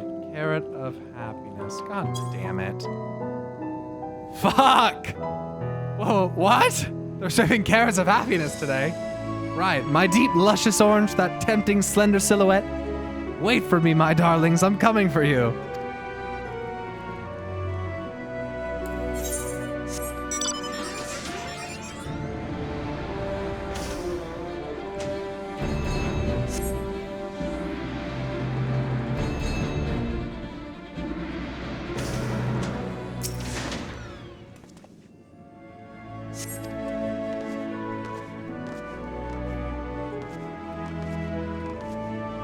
Mixing way? I was like a bartender for a second.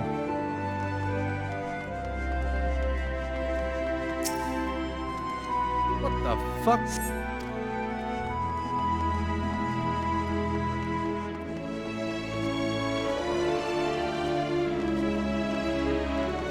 Hey, what the fuck are you doing? You little fucker. Give me those carrots!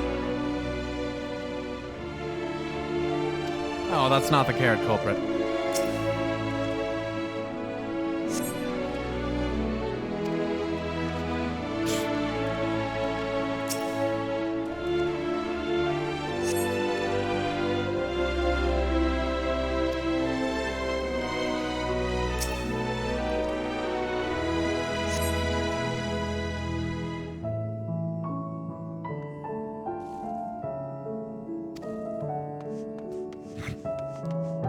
Tragically abandoned in its prime.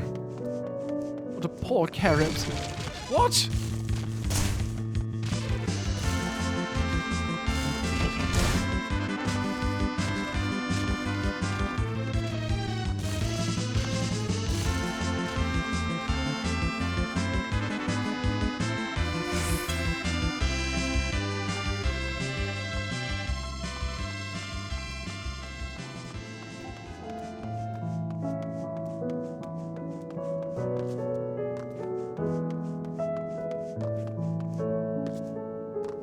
What the fuck am I? What am I?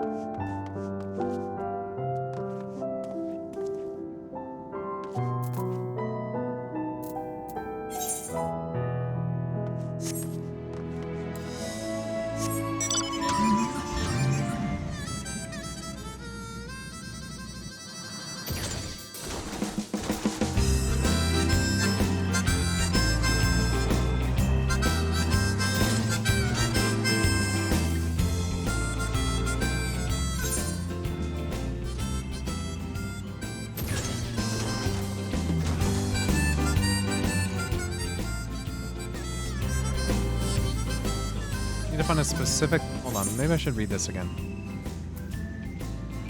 Fuck.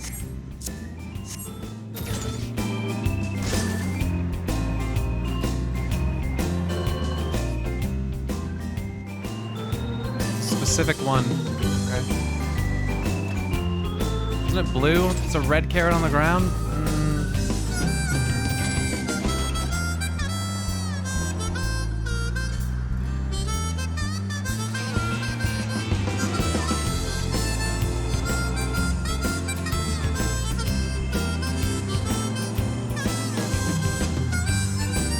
So confused.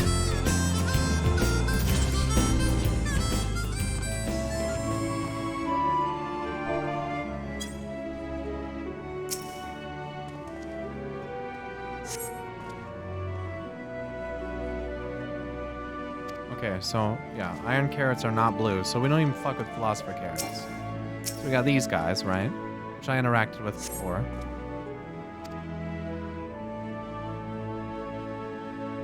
Okay, it's been abandoned, right?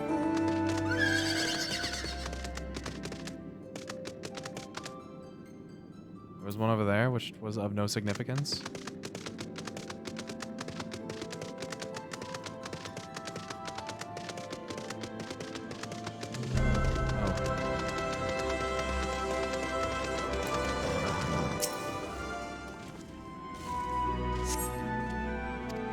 Oh. No, that's...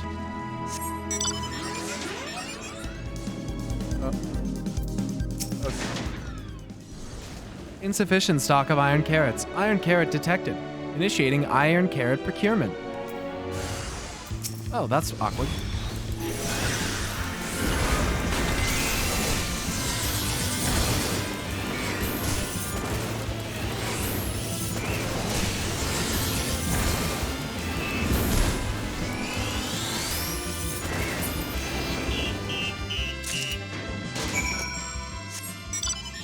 Okay, yeah, that was a little confusing. But all in all, it wasn't the worst quest I've done. That was kind of, I didn't really understand. I was looking for an end. I don't know. Glad you're enjoying Endwalker. Wanted to chime in and say that I greatly enjoy your streams, but sadly your stream schedule matches my work schedule almost 100%. What? I recently got a nice raise though, so I wanted to share the love with you and your great community. Well, thank you very much, Darth. Congratulations, first of all. That's fucking sick. And good for you. And thanks for doing that. I'm sorry that it doesn't line up too well. That fucking blows. I could stream more days, but I kind of purposefully don't stream too many days to kind of like, you know, not burn myself out. I'm not like a 6-day-a-week streamer. You know what I mean? It's yeah. Oh my whiskers! A visitor from Aetheres. What do I do? What do I say? And have you brought any snacks?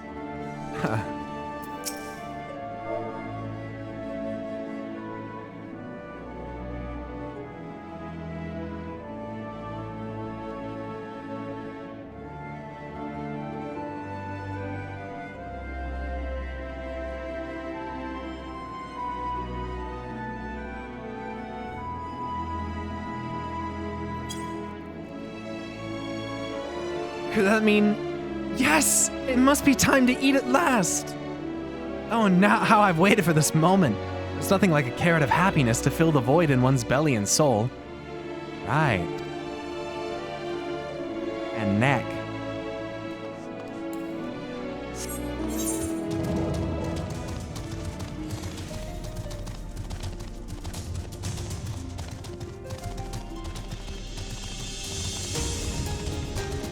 Look at all those robots. Look at all those chickens.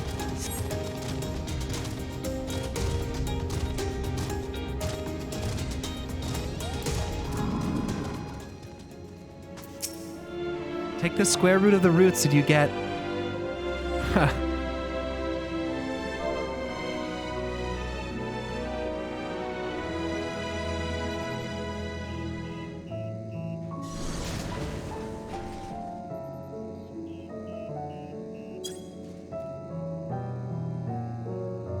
Carrots of happiness, you say? My, is it that time already? I was working out projections for optimal carrot production based on the total population of Aetheres to ensure that...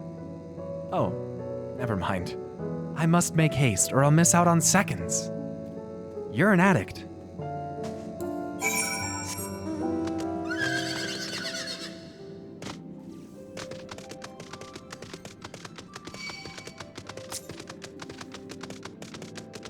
Boosted cleaner. Huh. Someone who's really bad at Back for Blood.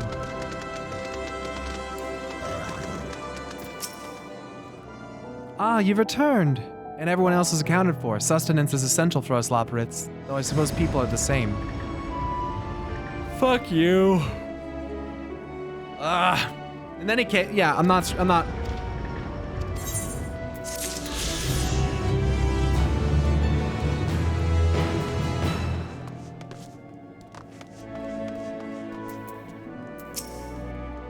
Those bastards, dude. You're back. Please tell me you found the carrots. Yeah.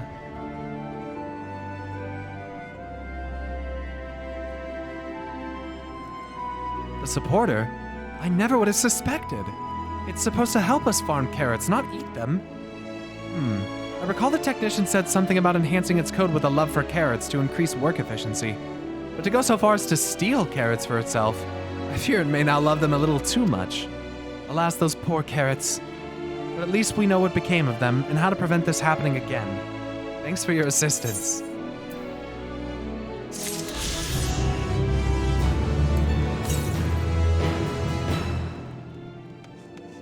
like how they try to get you to carry on after the thing. I know, and normally I probably would, but normally I wouldn't, actually. Normally I wouldn't. No, I don't normally do that. Later I'll come back and do it.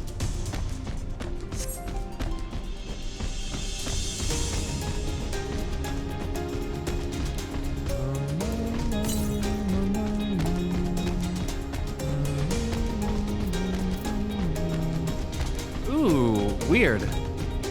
The weather in here is umbral wind. Ooh. Okay. That's the weather outside as well. Oh, okay. Because it's just the moon. That's just how the moon is. Right. It's the whole thing. Just her energies permeate the whole moon.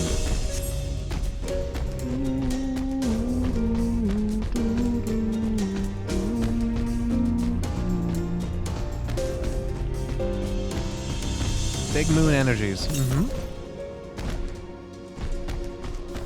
I did all the Endwalker side quests on a whim. They were shockingly enjoyable. I bet they are. I bet they are. I definitely do not doubt that they are probably creative and fun and all that. But we have a lot of time for that kind of stuff.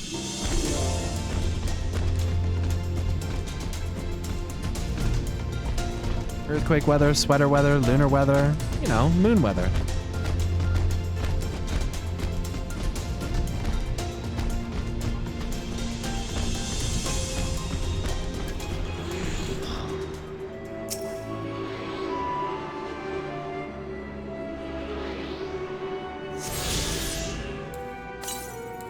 Nice.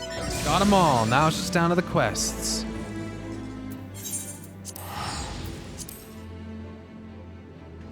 Has it been set in stone which FF you're going to be going through after this MSQ is done? I don't know if I'm going to jump directly into another FF. Like, there's kind of some end. I'd like to experience the end game in this FF. That might be good.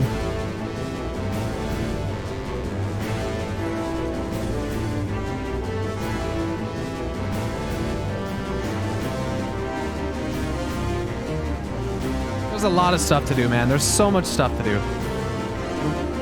Full clear FF11? Fuck that. Do you have any order for the other FF games yet? We might vote on it. Give me a second.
Sorry about that, chat. That was the wedding photographer. It was kind of important.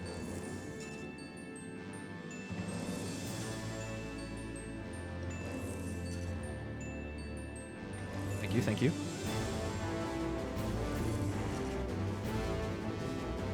Why are they called apartments if they're all stuck together? That's a good question.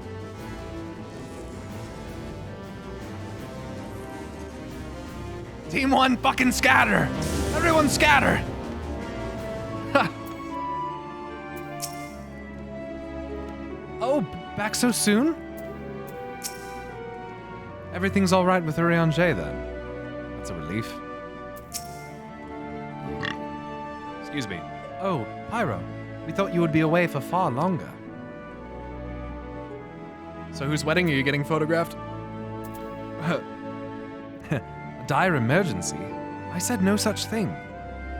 But as you are here, I could use your assistance with one small matter. Running Way, companion of Growing Ways, apparently has much to tell us of the final days. Problem, however, is that he is determined to live up to his name, refusing to stay still long enough for us to hold a conversation.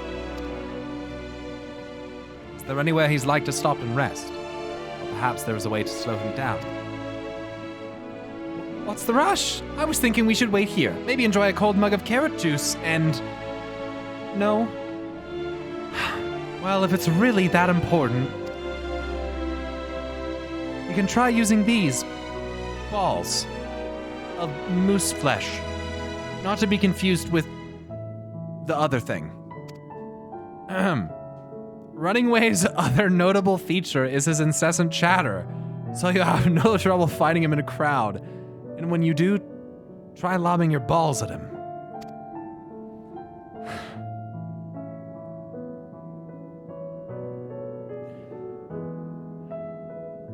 Crude.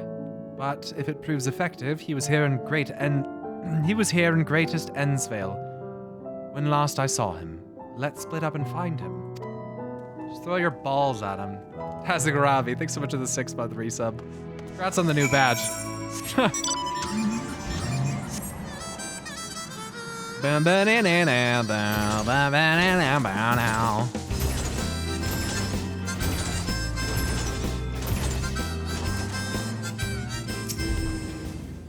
Search your surroundings for Running Way. You may move the camera as well as zoom in and out. Target Running Way and throw moose balls at him.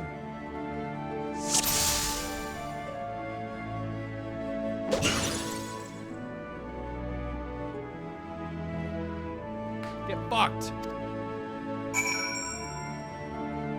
Fastest you've ever seen. I'm the fastest gun in the fucking West, baby.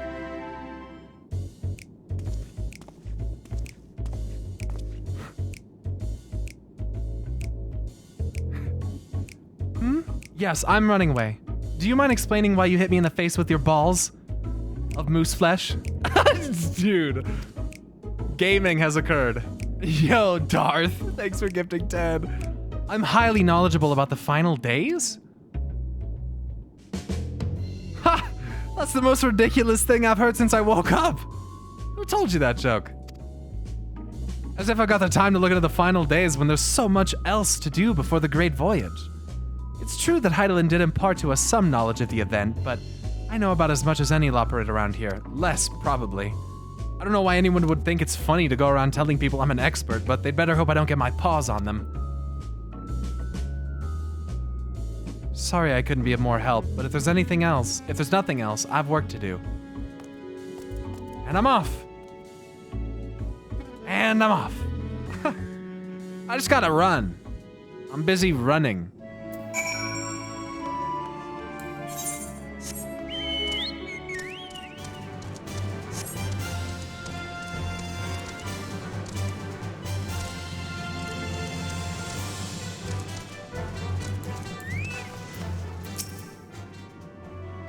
Oh no, you caught him? I mean, well done, you. You little bastard! Any luck? I tried near the entrance, but there was no sign of him.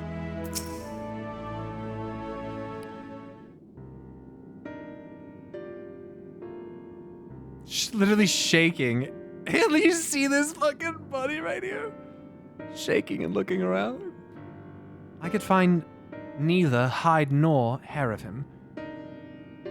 I could find neither hide nor hair of him. How did you fare? So he knows no more than the others. Care to explain yourself, Growing Way? Well, you see, I misremembered. Yes, that's it. Misremembered. Terribly sorry about that. I'm afraid I'm drawing a blank, though.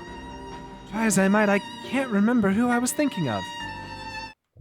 Let me explain something to you.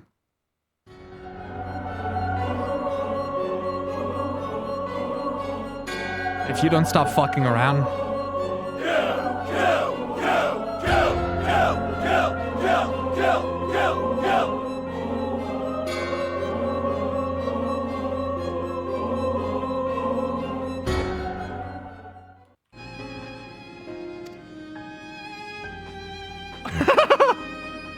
On an unrelated note, what of Orion-J? I assume you spoke with him earlier. But did he say when he'll be returning? What's wrong with you? Nothing. On his way to the Watcher's Palace with Livingway?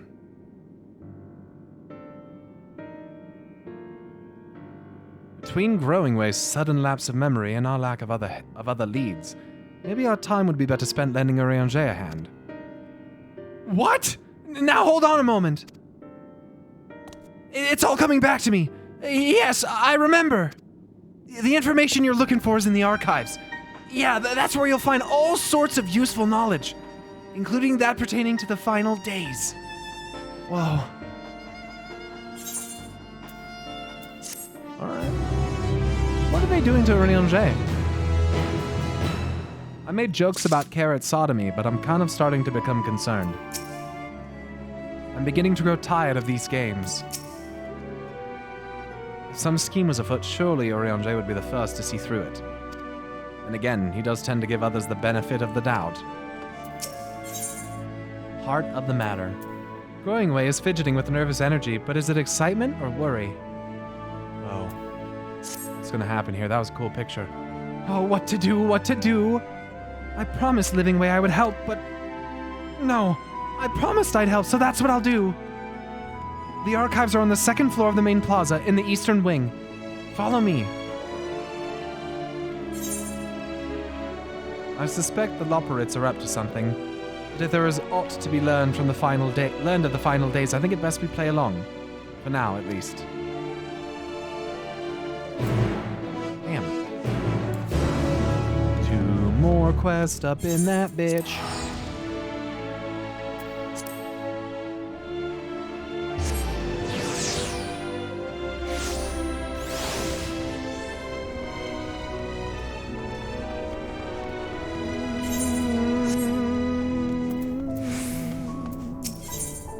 Name that way.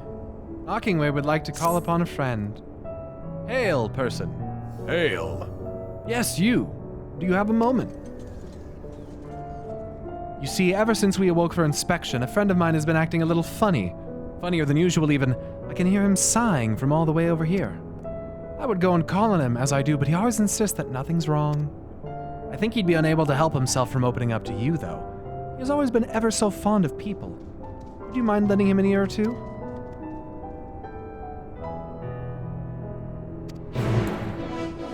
Dreaming Way. Boom, bum, bum, bum, bum.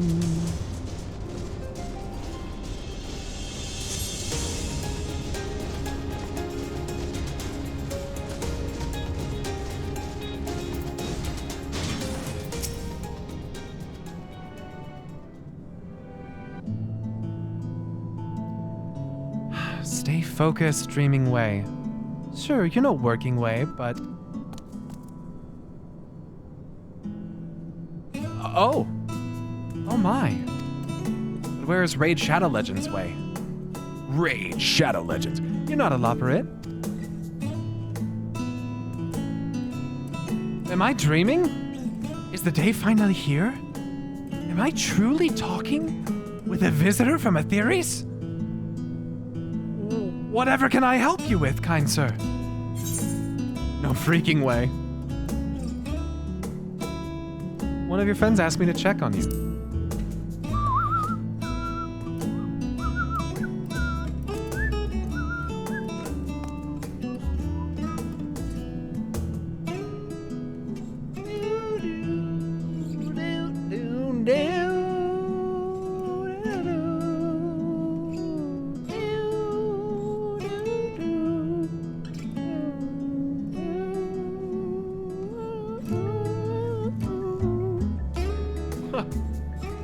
Put you up to such a thing. In any case, I couldn't bother an honored guest with my silly troubles.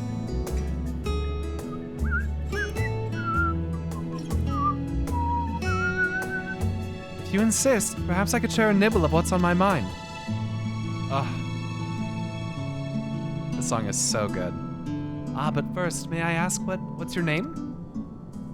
May I ask your name? Perhaps the real treasure is a Loperate you haven't met along the way.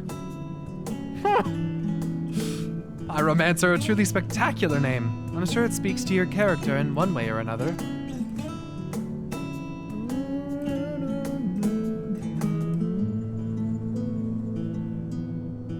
Only I could say the same for mine.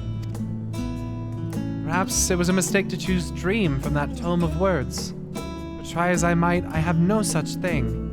Seeing everyone else live up to their names since our awakening has only made it worse for wear.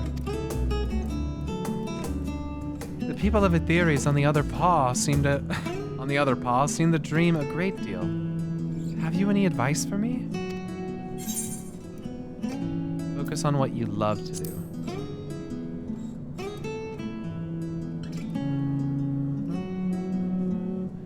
But that's the problem. I haven't the foggiest idea what that would be. But my fellow Loperates might. I've known them since we were created. So perhaps they see something in me that I cannot. With their help, you must be able to find an objectively appropriate dream for me to pursue. You know best what would be of service to mankind, after all.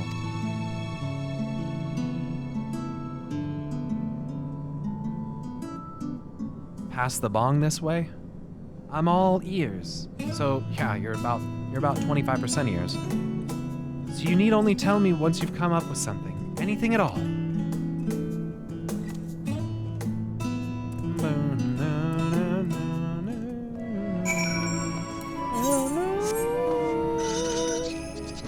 We have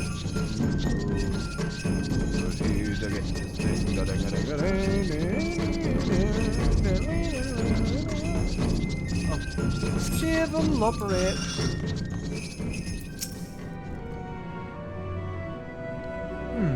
He's no sluggard, I can tell you that. Always happy to lend a paw when there's work to be done. He's a great help. Aww.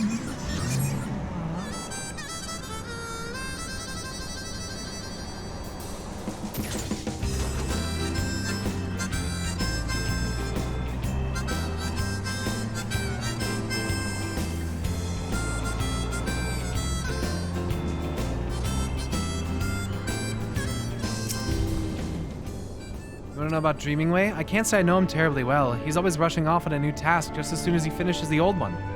I've always thought him a good sort, though.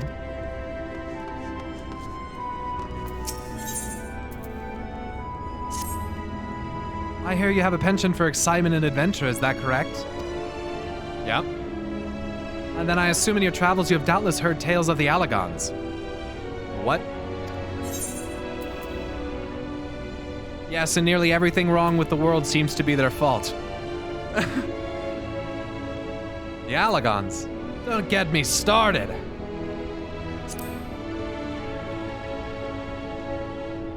I thought as much. I asked because I have plans to survey an Allagon relic not far from here. The weapons guarding it, however, make it too dangerous for me to go alone. I trust you see where this is going. So are you interested in a little adventure? It was Allagons! Much obliged. Now let's be off. No time to waste. I'm not gonna lie to you.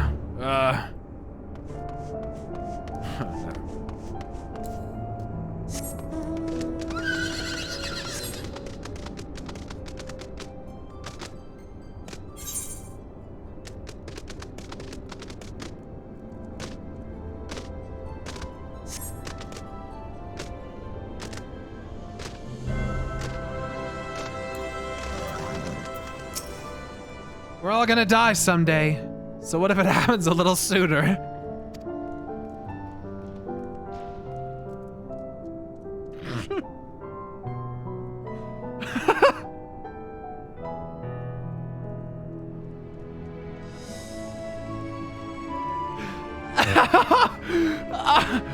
Oh, that's funny. I guess Nothing Way is the name.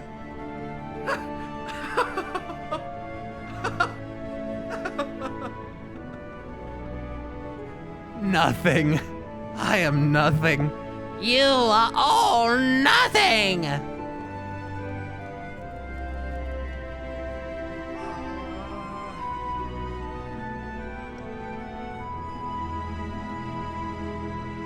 If only you could see yourselves as I see you. Toy soldiers in tin plate.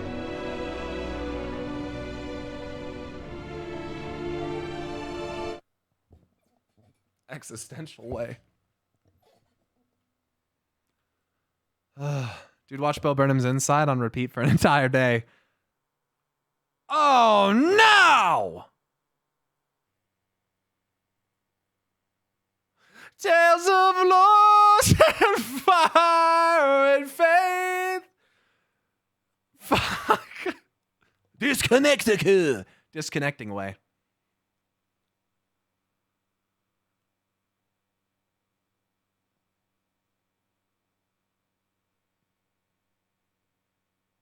He jinxed us, bro. He said, who cares if it happens a little sooner?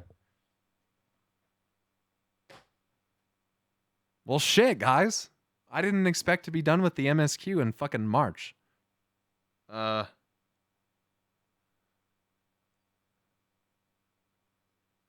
was good. That was good, dude. That was insane. I mean, I would have liked to have seen what the Charlians were gonna do, but that was pretty good. I mean, we fucking killed Zodiark, dude. ARR is basically solved.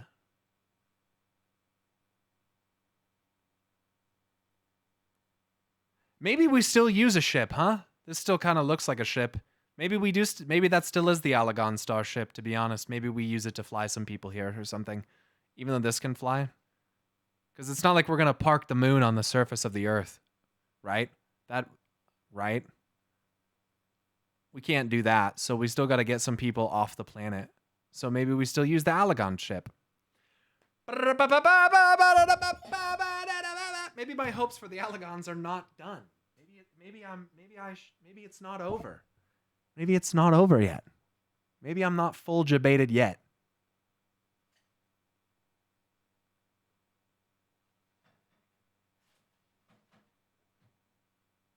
I got full jabated by who I think is Hythlodaeus, though, in that cutscene. I wanted it to be Emmett so bad, I just want him to come back. I don't know if it's going to happen. Thanks, Darth. Thanks for the 1,000 bits. What is this? There's a lost and foreign faith.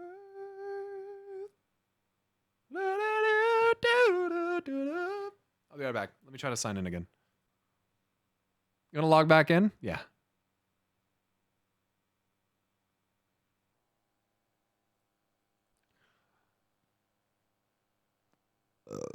Excuse me.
chair said it was an Ascian while I was gone?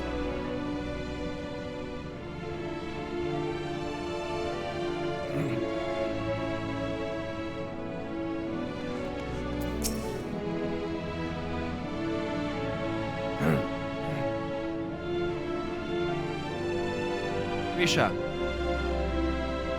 Thanks so much for subbing for 6 months. Congrats on the new sub badge for you. Dreaming Way. He can do anything he sets his mind to. He doesn't complain about getting his paws dirty either. That said, I'm not sure I can think of anything he's particularly gifted at.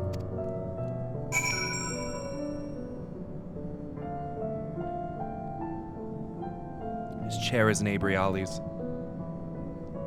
Less than dirt.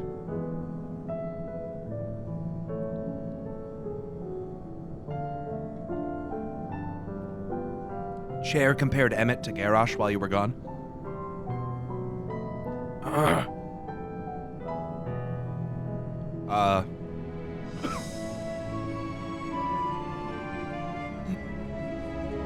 That's actually not a absolutely terrible comparison, to be fair.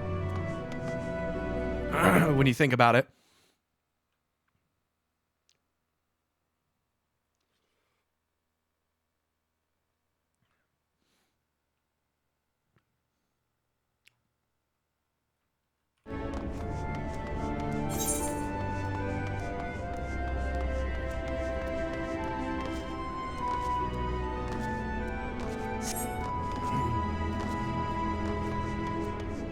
Like, not in all the little intricacies, of course, but like, if we were to look at very basic things like Garrosh wanting to secure a future for his people, getting involved in the power of a god, succumbing to the will of that god to an extent.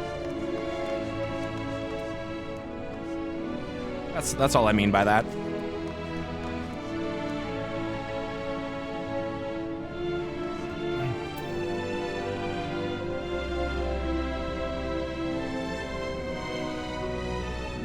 Emmett's much more entertaining, but they have similar traits. I don't even know if they necessarily have similar traits. I think it was just maybe some of the things that they did.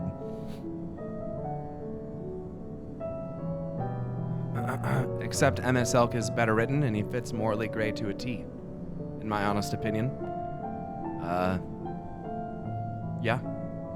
But unlike Garrosh, you sympathize with his goals, but not his methods. Garrosh was just insane.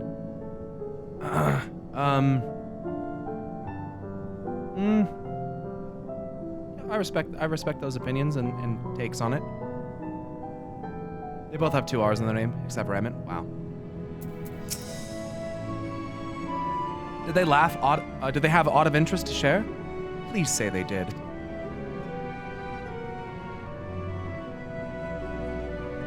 That's more or less what I expected, I suppose. Nice enough, but in no way gifted. Perhaps I was never meant to dream. Don't worry, we'll find your dream yet. You really think so? Goodness, people are truly as kind as they say. In that case, I promise not to give up until we've found my dream, even if it's the last thing I do.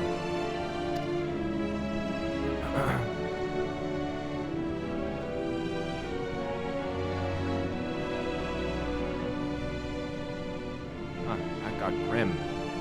Let's exhaust our other options before we go for anything potentially lethal, shall we? Yeah, good idea. But not right now. Actually...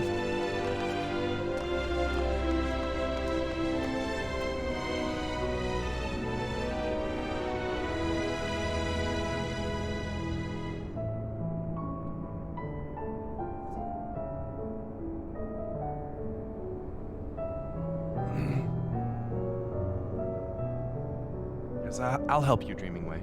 Once I've done literally everything else. You go back and help him find his dream. How much time do you think little side quests like these take? Most of the time, like, I don't know.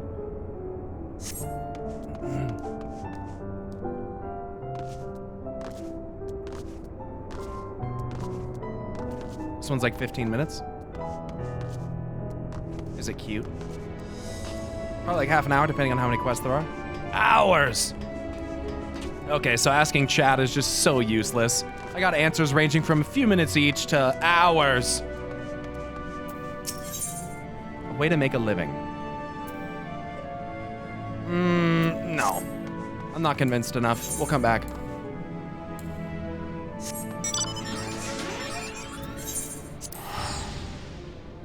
Does it take me? Oh no, it's gonna put me on the ground floor. I have to go up here.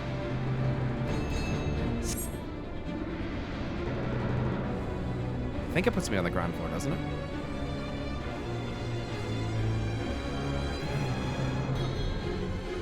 I don't mean like all of these. I mean like each. I meant like each. Ignores the teleporter. Can you?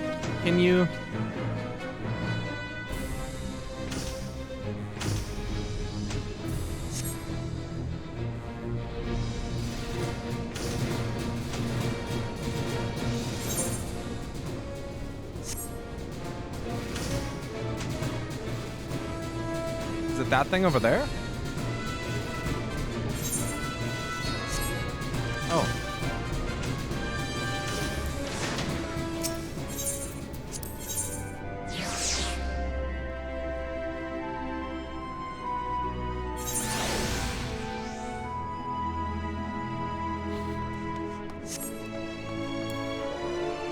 Or someone tried to send you, yeah, right.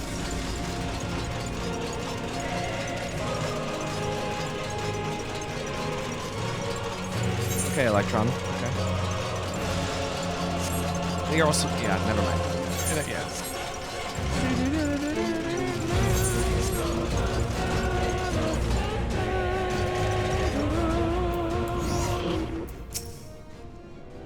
The architecture of this place is impressive, though more than a little confusing to navigate.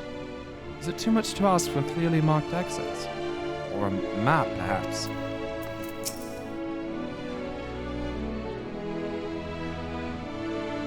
What other knowledge do you suppose we could glean from their archives? I have no idea, Y'shtola. Fucking hell.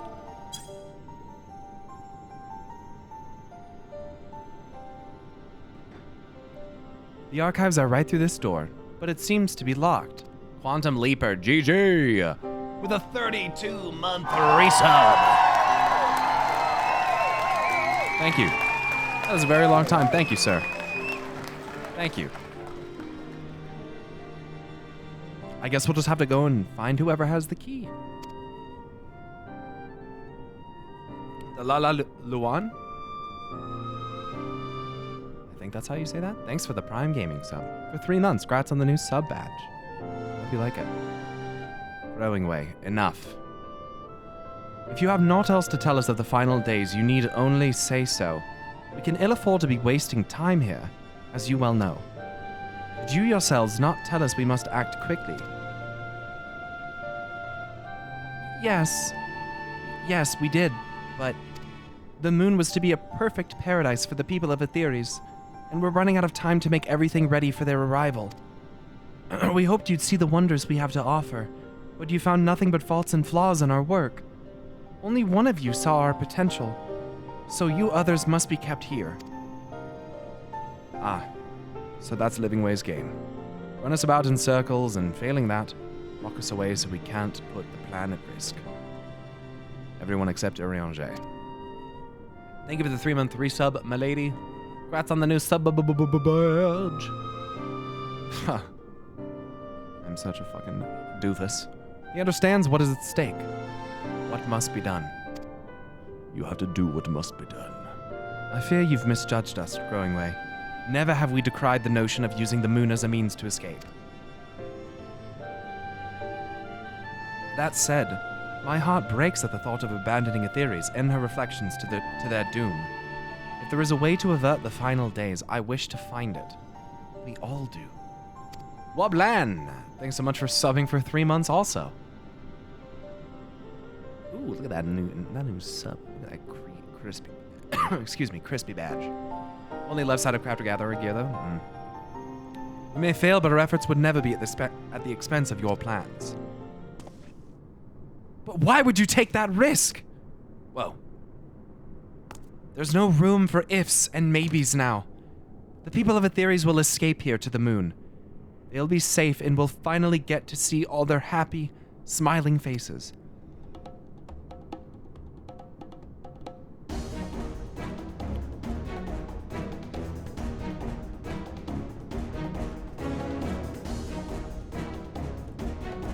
I'm in danger. I'm sorry, but we just can't let you leave. We just can't.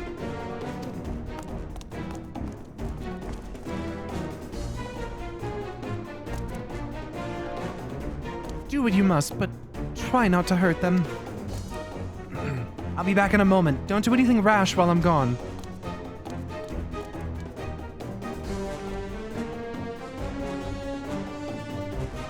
If we dally, they'll overwhelm us with sheer numbers. I say we knock these ones out, split up, and make our way to the exit. Just kick him in the head. Agreed. Let us reconvene where Argos awaits outside. Time to escape the fucking wabbits, dude. Darth, thank you! Thank you! Thank you for gifting 10 more subs, thank you! You're insane! You're insane! Uh-oh. I don't want to do this. But I will!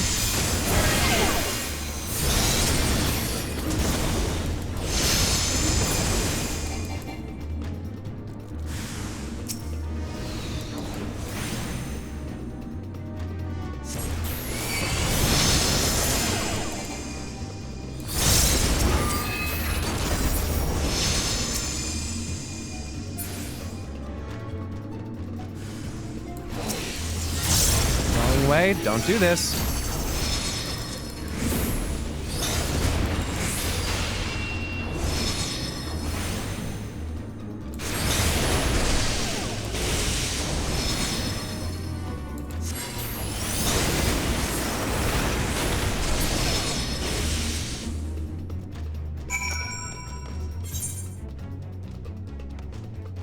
You're a dumbass. Really shouldn't have done that. Waiter, there's a hair in my soup. You killed them. No, non-lethal.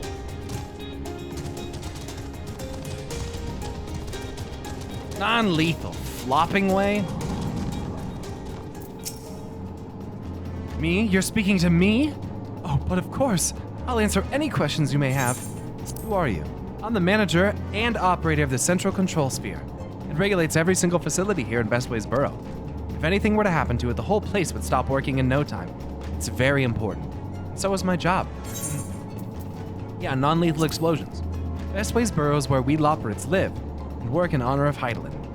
We're all doing our best to make the moon a suitable ship to transport everyone. We'll be able to ride someday soon, don't you worry. What?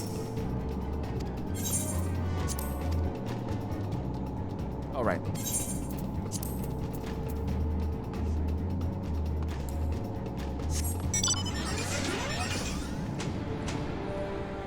Such devastation!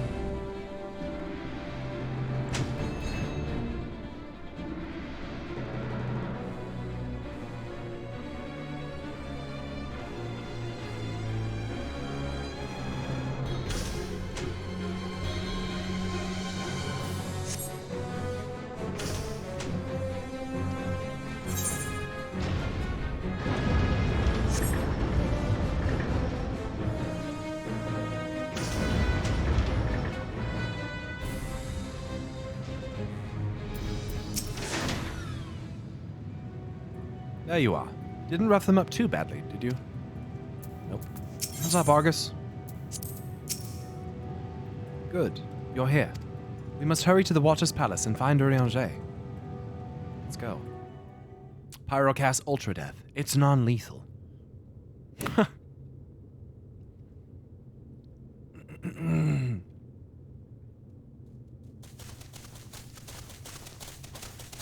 And what, pray tell, do we seek at the Watcher's Palace?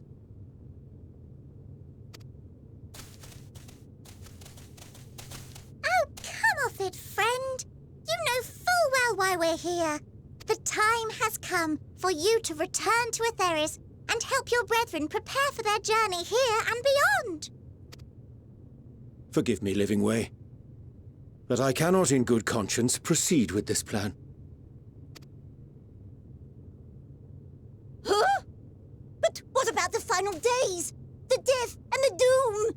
Oh, we have to hurry before it's too late!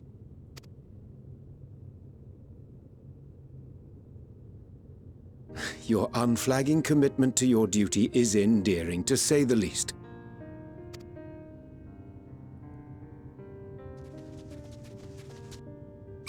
Oh, bugger! Caught in 4K.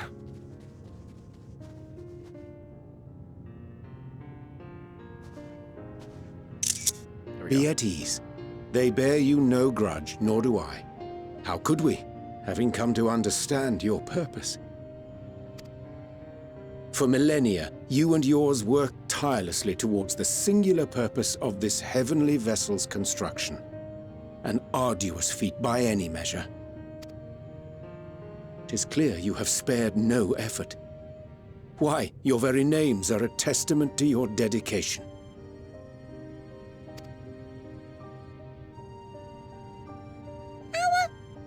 Our names? I'm not sure I understand what you're getting at. Names are an expression of the self, a declaration of one's hopes and aspirations.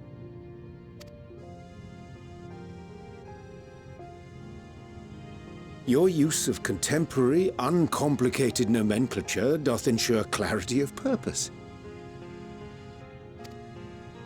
There can be no doubt that your love for the people of Aetheris is boundless and pure.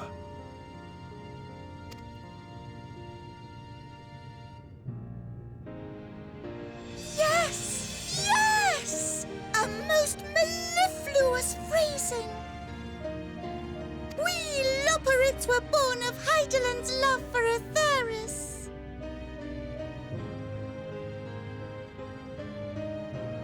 Big Cess, thanks for subbing for 19 months, brother. That is a long one. Thank you, dude.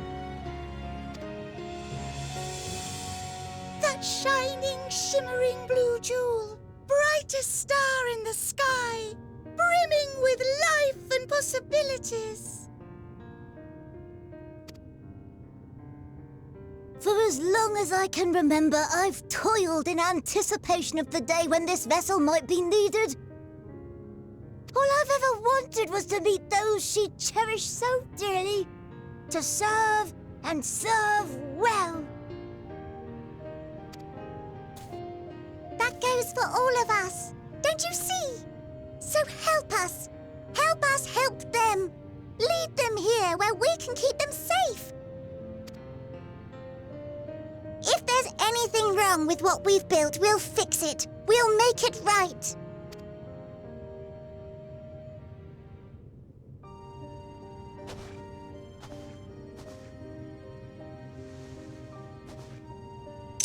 Your works want not for repair. Yet there remaineth much for you to learn of men, and your own kin besides. Singing Way, thy name bespeaketh more than the simple marriage of rhythm and rhyme.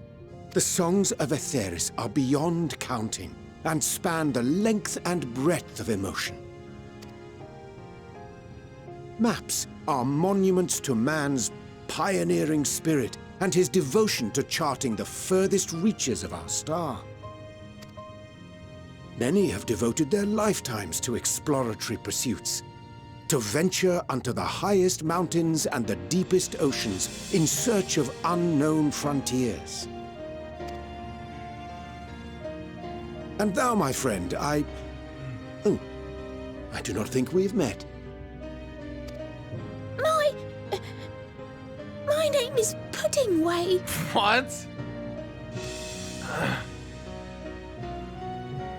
Pudding Way? Yes, indeed. A name of deep and abiding significance, I'm sure, but one perhaps better communicated through delicious deeds than tasteless words. A judicious application of fey magics at a later juncture may be appropriate.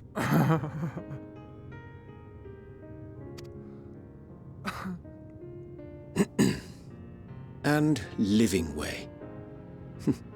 'Tis no easy feat to convey the significance of thy moniker. When I was a bookish boy, a dear friend of mine was fond of peppering me with questions as I read, to my occasional annoyance. One day, I posed to her a question of mine own. What doth it mean to live? Don't, chat. Don't. Yes, we know who he's talking about. Don't. After much contemplation, she proffered this answer. The anticipation of a half-read story's conclusion. The hope today's mistake may serve as tomorrow's lesson.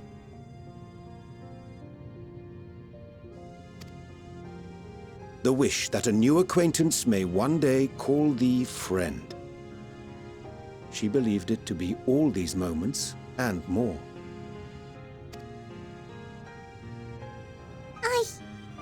I want to understand, but... I, too, still labor to find mine own answer. 'Twould be my pleasure to assist you and yours in embarking on a journey of self-discovery and enlightenment.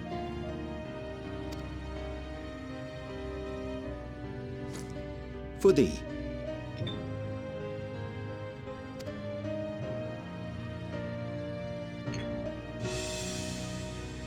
Ink as blue as the waters of Aetheris. Made in haste, though I assure thee, the quality has not suffered for it. The people need not be persuaded by honeyed words. Nay, I have faith they shall do what is right in due course. Until they do, I beg your patience, friends. And with that ink, let us fill the empty pages of Living Way's compendium. An open exchange of ideas will surely afford you all a better understanding of modern man, and with it, ideas for improvements and renovations. But more importantly, it shall empower us to together find a way forward.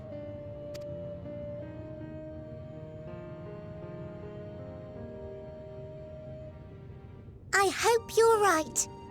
Thank you for this lovely gift.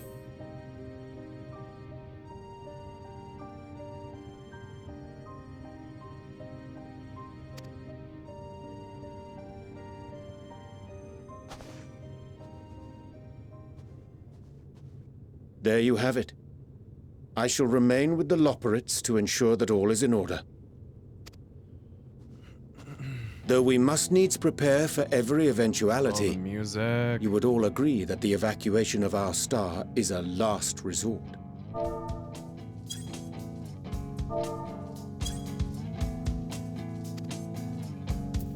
To accept failure is to accept the demise not only of our star, but that of Reen's, of all reflections, and the souls that call them home.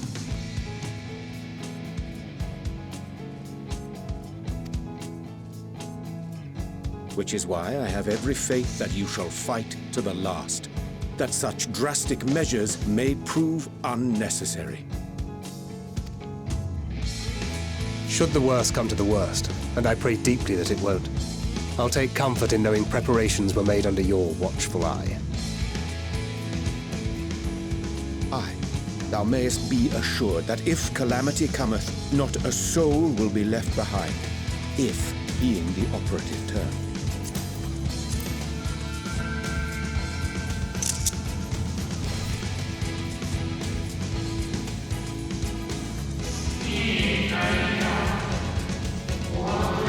Flower.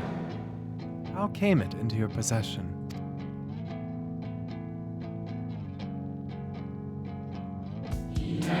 How very like her.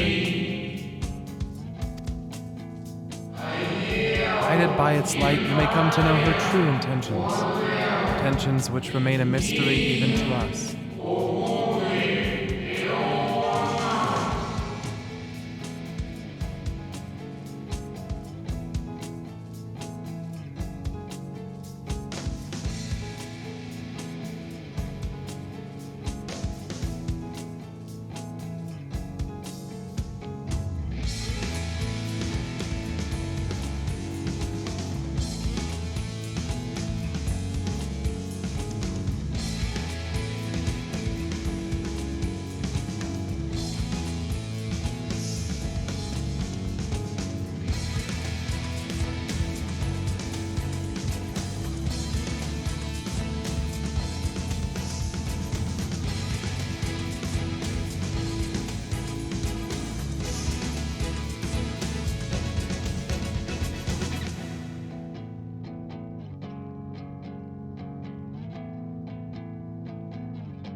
our time, we called it Elpis. You do well to remember the name.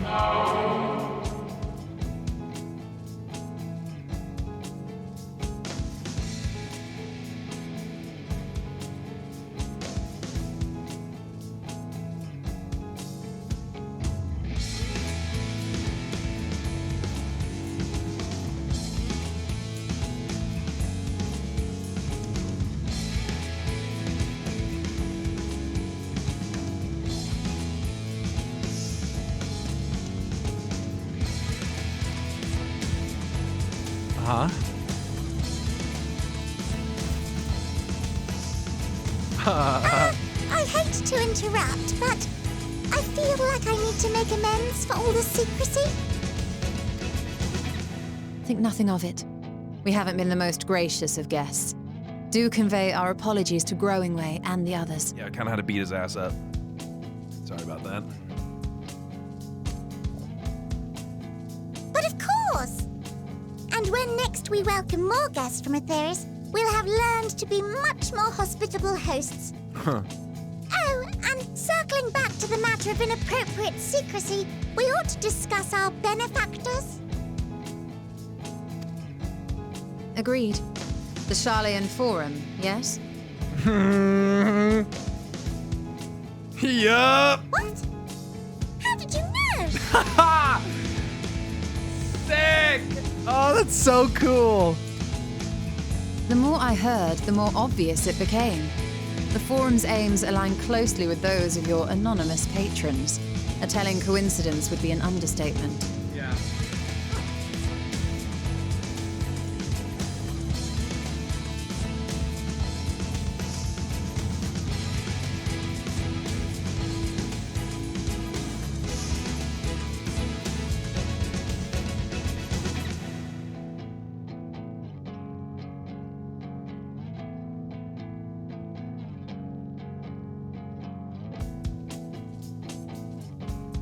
Dude, the delivery in this game is just so fucking good. It's so good. Like, the way that they time shit and give you the little cliffhangers and the words here and there, dude, is so fucking good.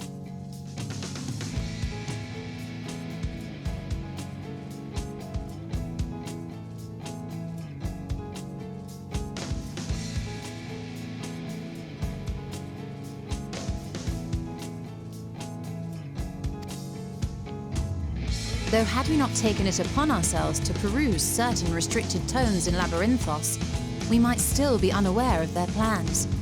But let us continue this discussion upon our return. I dare say we have kept Alphino and the others waiting long enough.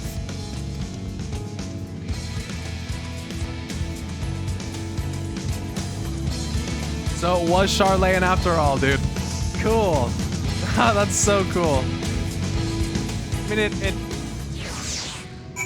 pretty much to me the most logical option.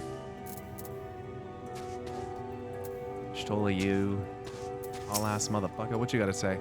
I chanced to spy you crossing the chasm and feared something was amiss. But all is well, and more importantly, I've been given the opportunity to behold a wonderful sight. Keep the Elpis close, and its light will be your guide. A declaration of hopes and aspirations. I hadn't thought of it that way before. The operates may be in good hands now, but that doesn't change the fact that their plan is a last resort I'd rather not employ. Let's see it doesn't come to that, or the first in all other reflections. The Loprids think so highly of the people of Aetheris, that it seems this evacuation plan is the only way they know how to express their adoration. If we had been more clear in our intentions from the start, mayhap we could have avoided this wrinkle. Something to keep in mind in future. The others will be so happy to hear Urianger is going to stay and teach us all about Aetheris. We'll have to be We'll have to be careful not to get too distracted by his lessons. There's still maintenance to carry out after all. Nice to meet you. Name's Puddingway. Sorry again for all the trouble. We'll promise to do better, honest. Well, that was all rather embarrassing, wasn't it? At least we're on the same page now. People and Aetheris. We'll save both, or at least give it a good try.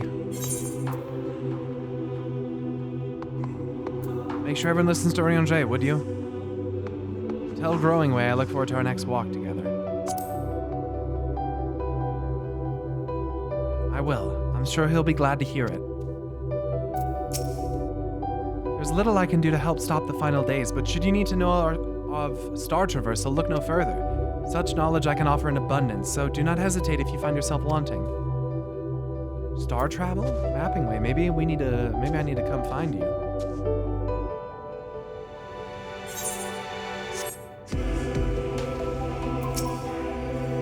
It was a relief to see Living Way was pleased with my gift of ink. To serve and serve well. Though their knowledge may be lacking, their boundless love is a blessing without peer. It will be no easy task to prepare them for what must needs be done. But gladly do I embrace this duty, even if it doth necessitate that we part ways for a time. Forgive me my absence, but I have the utmost faith in you, and all our fellow scions. When next I return to Aetheris, I pray I find you all in good health and good spirits.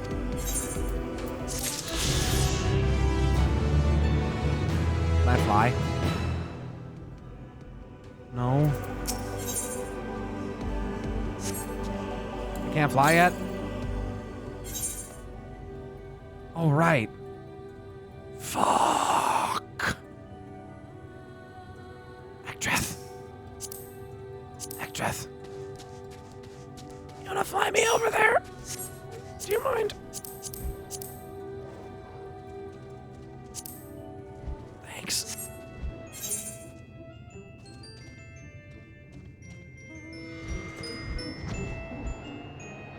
Which direction? Just to the Allig spaceship. The Sinus Torment.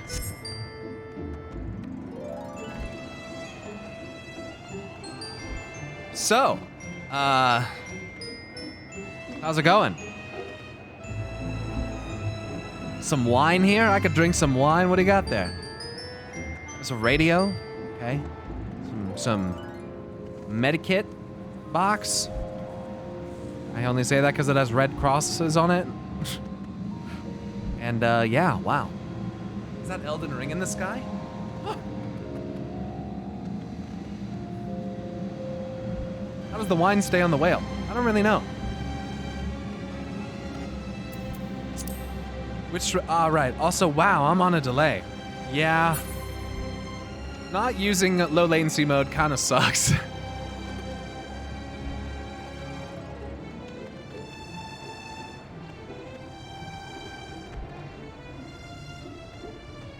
I wonder.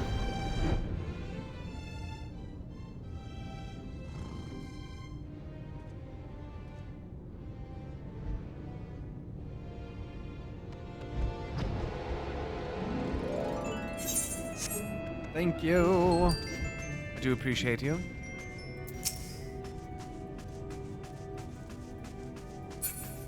Rusk Loprit. Well, that's fucking... Oh, shit!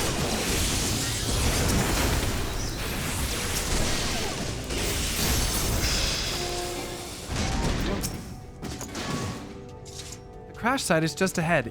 If you find anything that may prove useful, I'd be grateful if you could retrieve it for me. Onward then. After you. Toggling low latency will reset how far Twitch is behind on audio. Yeah, it's fucked up. I don't get it.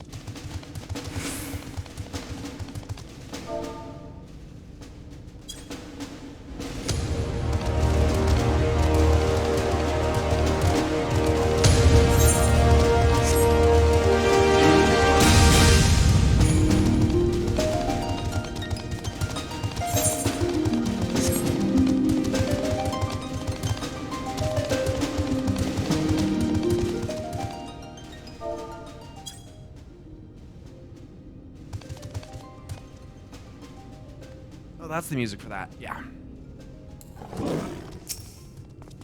Fascinating remnants. A bit of Allagon technology is certainly fascinating. A shame it's too bulky to carry back. Fucking worthless. Fucking worthless. Absolute fucking trash. Let's go this way. There's nothing over here. Let's not go that way. Oh.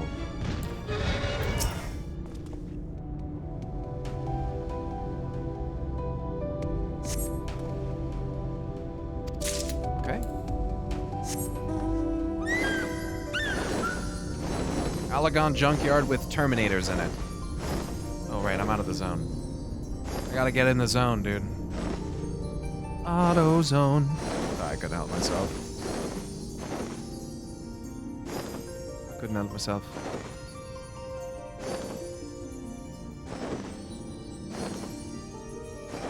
Oh, there it is. Oh, O'Reilly's Auto Park. Fuck me up, dude.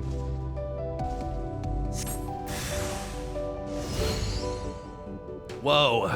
Sick emotes, bro. Oh, hey, what's up?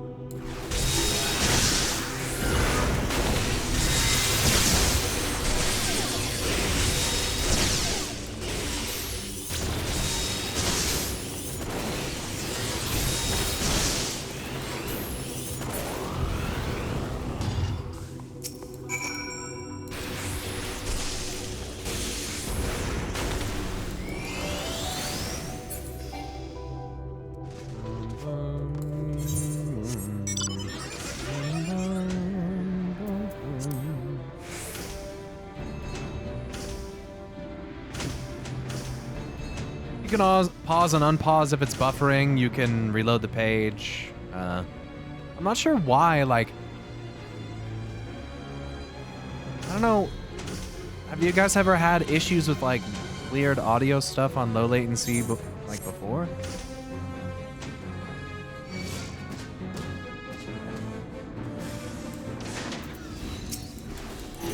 By the way, my Twitch account manager basically confirmed with me that having an ad blocker definitely can have an adverse effect, even if you're a sub, depending on what you're using. He doesn't know like the little intricacies of like what, you know, on the back end is exactly happening, but an adverse effect. Yeah, he basically was like, yeah, that's definitely been a thing before.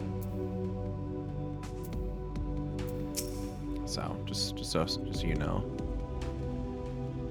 It just depends, though. Some people don't have problems, some people do, so. But that was just something that I talked to him about, and was like, hey, I don't know if you actually know anything about this. He's like, well, I know a little bit, but I have some understanding of why it happens. He was kind of saying, like, sometimes there's, like, a weird interaction with, like, through the ad blocker where it doesn't recognize that you're a sub, and it basically just drops ads on you anyway. Basically do a whitelist filter for the channel. Exactly. If you whitelist the channel and you're a sub, then you and you get ads, then you should. I mean, once you whitelist it, you should not get them anymore. If you just whitelist it on an ad blocker, if you're using one. But yeah, not using an ad blocker does support me if you're not a sub. So, but yeah. Anyway, a moment longer and that drone would have alerted more. Now, did you find anything of interest? I found this fucking little thing. No, you're right. Must wait until we get back. Now let's not look at it here. True, Sasha. Yep, true. I just was like, it was more of like I had heard things about it, but I never heard someone from Twitch confirm anything. So for me, it's just more like a validation that it's not just like a rumor from, you know.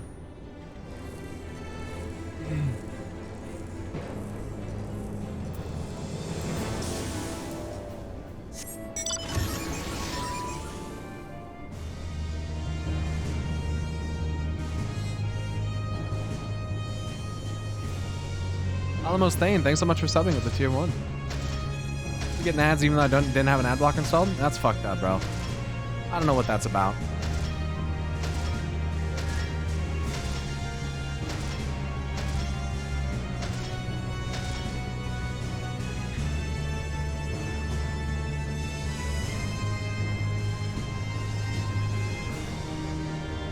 This music is unique to this mount.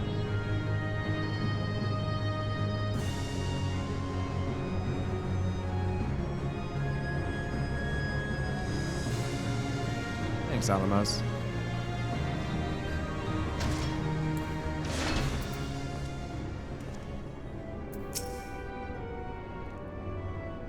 Safe at last. Now show me what you found.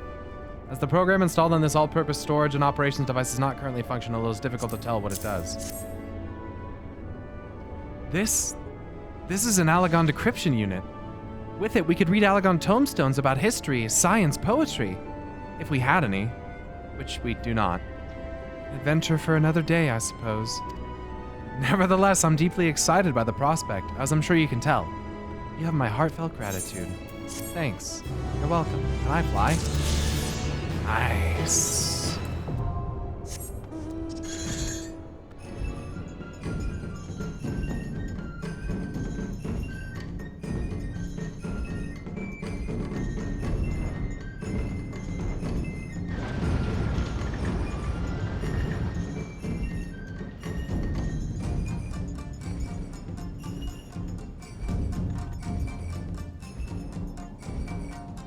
Can't open the play guide. I'm literally just burning points.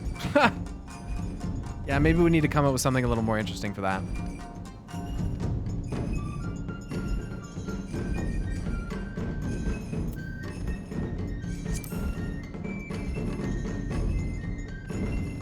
Rejoice!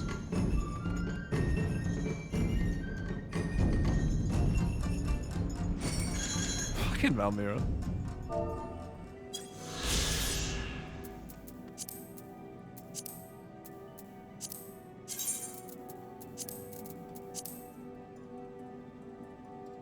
The lifelike face of enormous scale appears to peek out from the surface of Mare Lamentorum. Obviously no natural formation, it is nevertheless unknown who carved this piece, or indeed whose features it is meant to resemble. One thing is certain, the model would not find the depiction particularly flattering. What the fuck? There's literally a man in the moon. Is that an Ascian?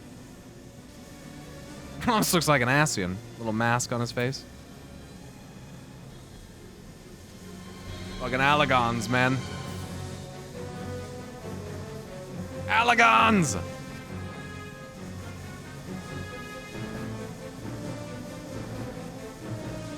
Okay, something about flying too high up is kind of freaking me out. I don't know, dude. The sheer emptiness of space and the vastness of that object in the sky, dude. They do scale really nicely in this game.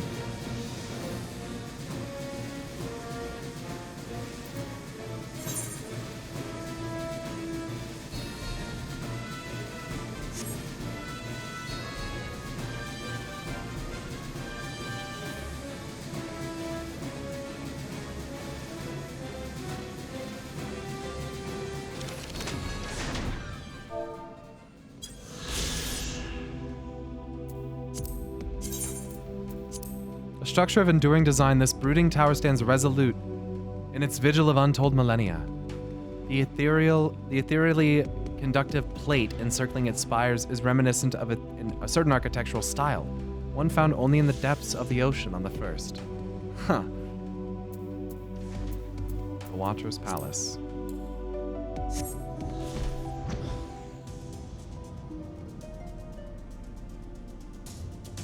Hardly even reminiscent of Amarod.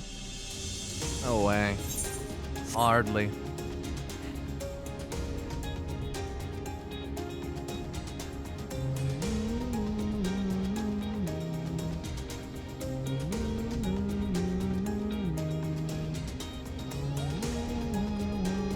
Coco Janie, thanks so much for the 6-month sub. Congrats on the new sub badge. But.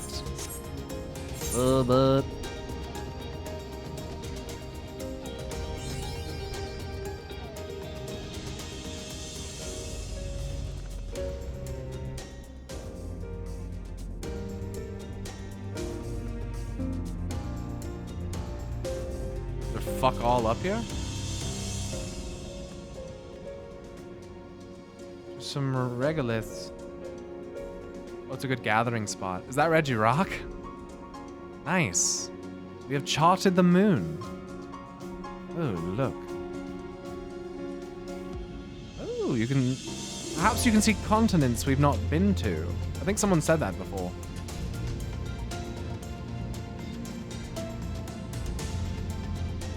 Map is friend-shaped. Map is shaped like Zodiac. Huh.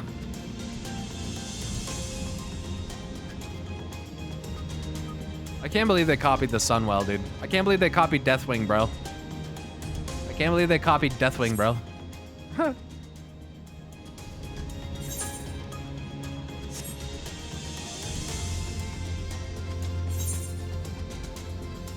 You can see Mericidia? Really? Sick. Azeroth's Runes Champion. There's always the dumbest fucking conversations in World of Warcraft about the backside of Azeroth. Oh, the side we haven't seen.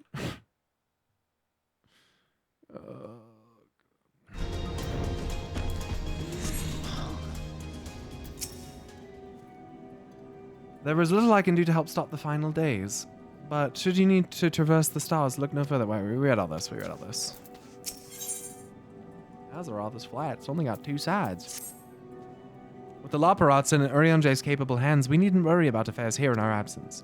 Knowing now the face of their earthly collaborators, there is much to discuss with Alphino and the others. Let us return to the Tower of Babel. Our battle for the star will soon begin in earnest, and we must be prepared. Our battle for the star will be galactically happening soon. Speak to Thancred at the other side of the nether gate.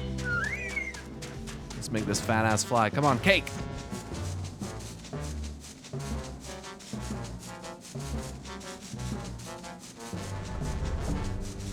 Coming down. No, we're not. I don't think we're descending at all.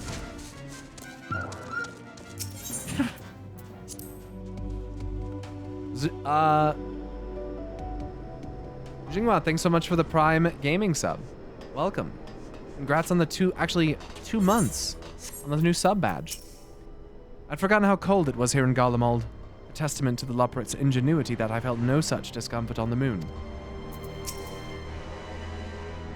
Gods, I can scarcely believe we went to the moon and back. We'll have time to reflect on that later. Right now, we need to head back at... We're done with the moon. We're basically done with the moon at level 84, bro. That's fucking bonkers. What? But we'll have time to reflect on that later. Right now, we need to head back to Camp Broken Glass and deliver a thoroughly detailed report to Lucia. I'd like very much to know how everyone is getting on here as well.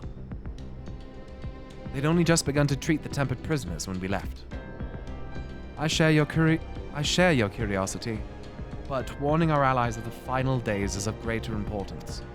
I speak not only of the contingent, of course. The heads of state of every nation must know what we have learned. We know not when or where or in what manner the final days will begin to manifest, and so we must see that everyone is prepared. Thanks, Unknoweth. Agreed. We may wish to stress the importance of discretion, lest the public be sent into a panic. Not that anyone in a position of responsibility should need to be told as much, but it bears repeating. Anyway, first things first. Camp Broken Glass.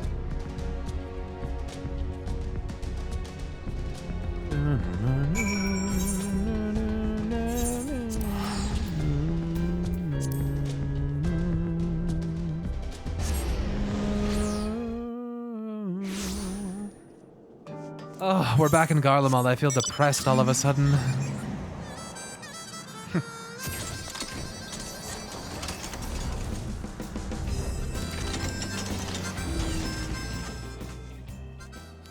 Yo, Ranarlol, thank you for gifting 5 tier 3 subs. Yo, thank you. Thank you. Congrats to all the tier 3 subs. Welcome, welcome. Pyro, at last, you're returned. Yeah, some crazy shit happened, guys. You're not gonna believe this shit. It's good to see you all again. No worse for your lunar adventure, I hope. Thea, thanks so much for subbing for 6 months. Congrats on the new sub badge. Ah! We've done what we can for now, and believe me, we intend to tell you all about it. Before we do, might you tell us what's become of Garlemald in our absence? We succeeded in subduing the Tempered inside the Tower of Babel. We took many alive, but combined with those who were already in our custody, the number requiring care has grown exponentially. The inclement conditions have also made it difficult, if not impossible, to treat them all here, and so we've petitioned the aid of the allied nations. Some are, understandably, hesitant to proffer assistance, particularly those that were but recently subject to imperial occupation. That said, several others have agreed to grant them refuge for treatment. With the assistance of your fellow scions, we endeavor to see them safely transported and subsequently cured of their tempering. Will all the Tempered be relocated? Not all, no. We have sufficient shelter to attend to those whose treatment has begun, and enough healers have volunteered to remain until their patients have recovered. Ulyss is one such patient, though he is not yet fit to receive visitors. Truth be told, it was a miracle he and those in his company were not harmed in the chaos. If not for Alphino and Alice's timely assistance, I dare say none of them would be with us today.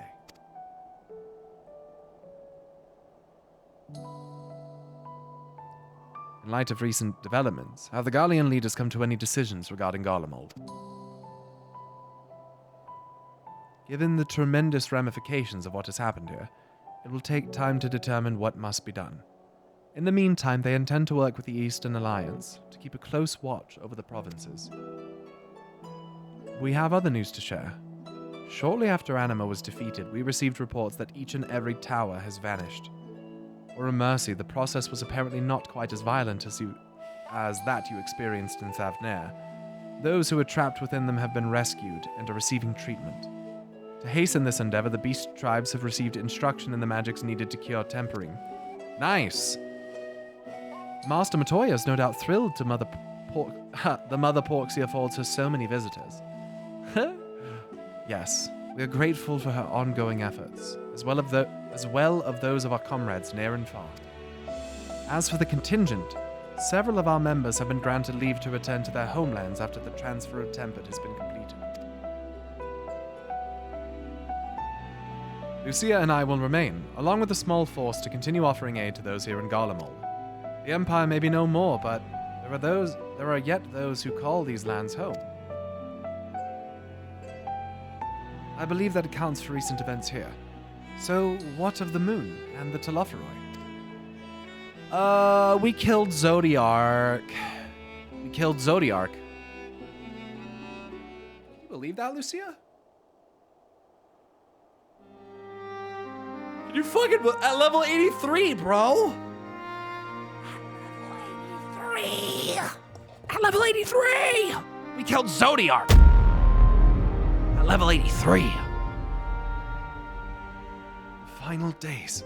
Gods, I prayed your victory would mark the end of our troubles.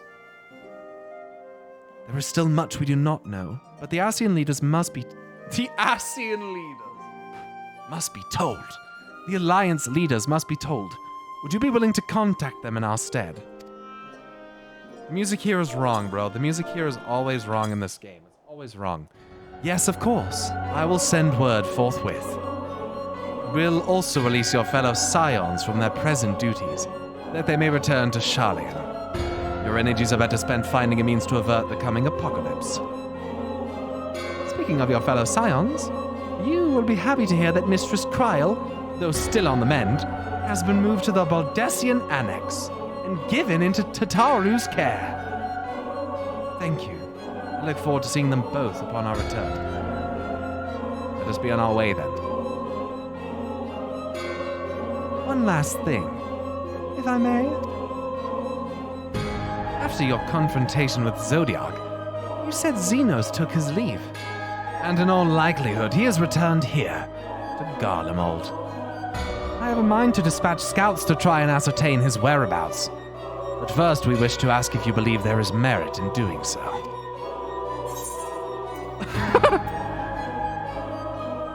If you're expecting a trail of destruction to follow, you won't find one. If they found him, they would not likely live to tell the tale.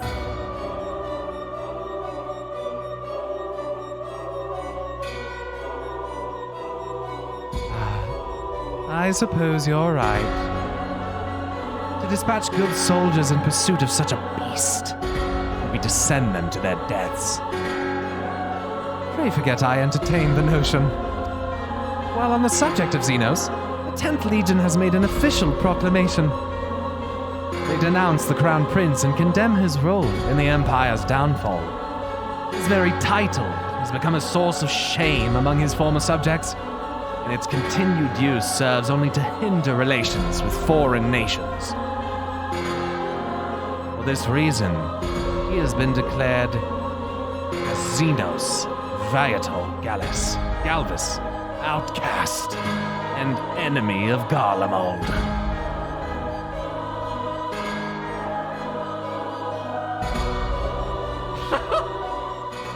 Van Daniel is no more, and now his own people turn against him. It seems he's not but his bloodlust to keep him company.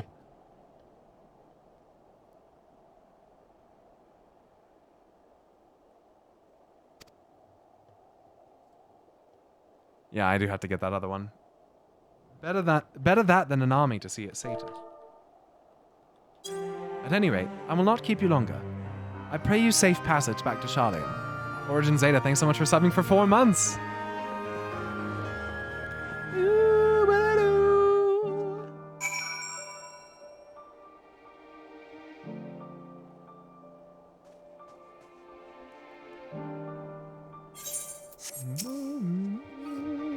Your findings will be relayed to the Alliance leaders word for word, and should we spy anything out of the ordinary here in Garlemald, all shall be informed at once.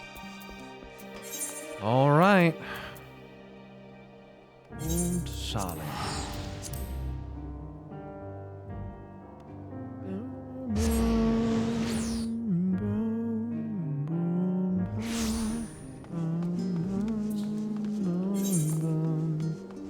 Am I coming up on a good stopping point here? Or is the Charlian stuff like... I feel like I'm about to open a big can of worms here. What do we think? What do we think, mods? This is a good final quest? Okay.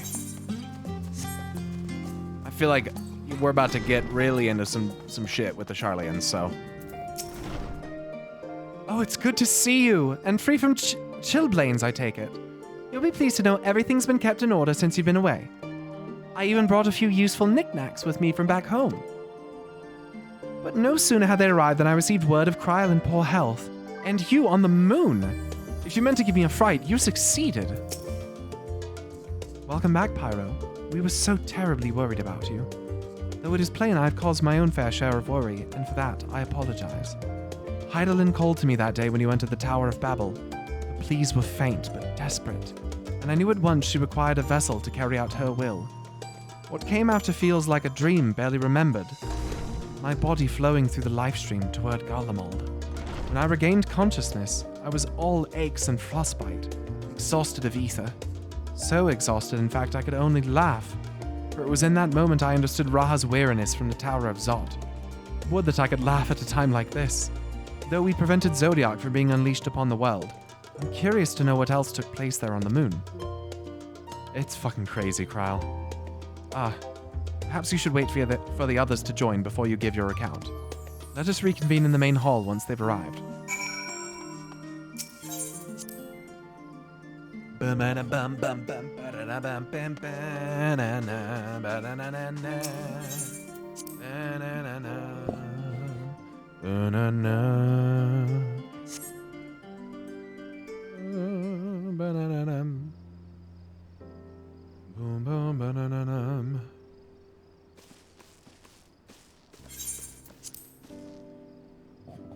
Sorry to have kept you all waiting. Not at all. We understand you've been quite busy. Will Urianger be joining us?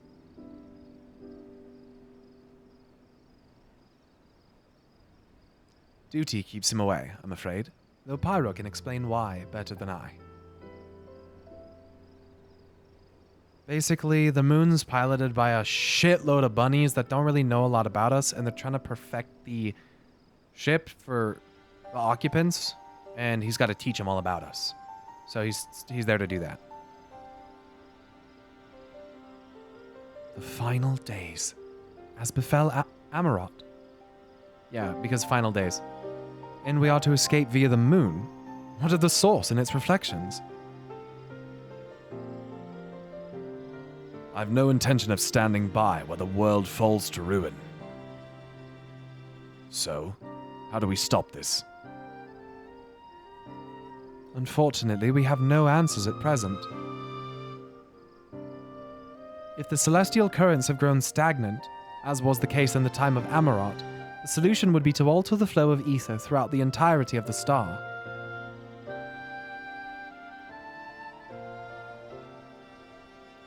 The ancients accomplished this by summoning Zodiac, sacrificing half of the star's population in the doing, but it should go without saying that such a sacrifice must not, cannot, be repeated.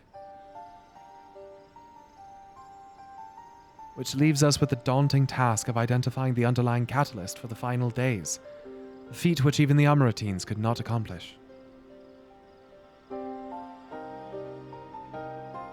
Unfortunately, we found no clues in Mare Lamentorum. There is still much we do not know about the catastrophe itself, let alone what may have caused it. The final days were marked by the corruption of the Amaratines' creation magics, but we command no such power, which invites the question, what havoc is in store for us?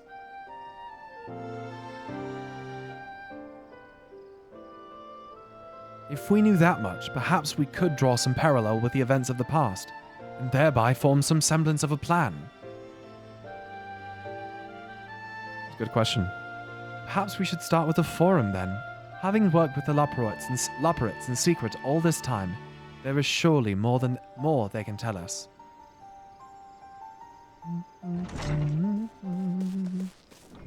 Forgive the interruption, but I've urgent news. What? The forum is holding a public assembly in the plaza outside. Some sort of announcement. What is Father up to now? There's only one way to find out.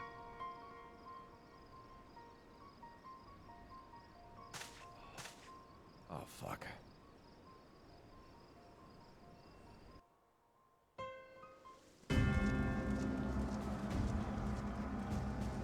This is not the music you want to hear.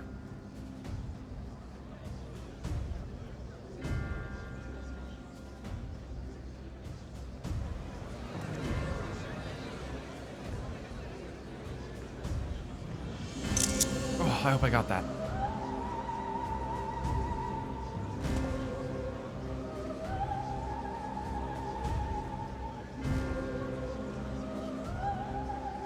What's that book right there? Oh, hey, that's the book.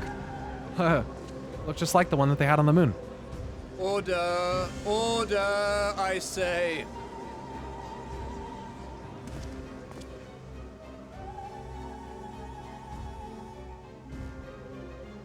I thank you all for gathering here on such short notice. This day we must speak of grave affairs and their implications for the future of Sharlayan, nay, of this very star. Said affairs concern all citizens, and so we have called for a public assembly.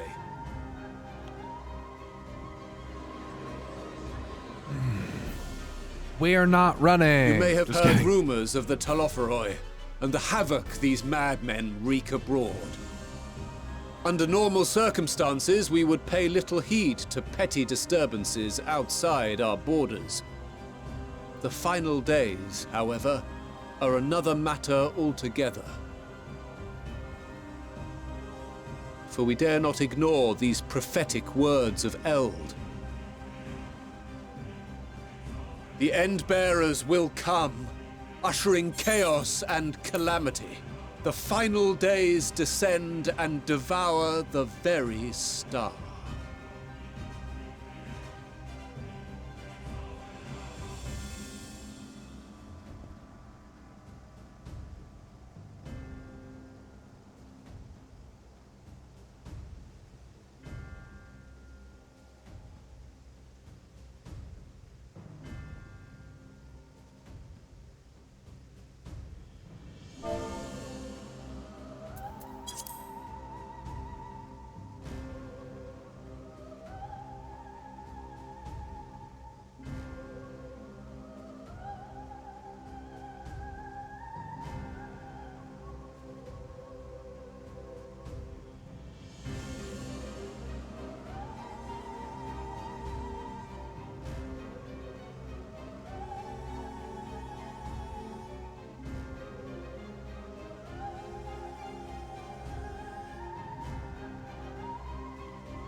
I've never heard this prophecy. Is it true? Will all that really happen? Calm yourselves. The time has come to speak of the Forum's most sacred duties. But first...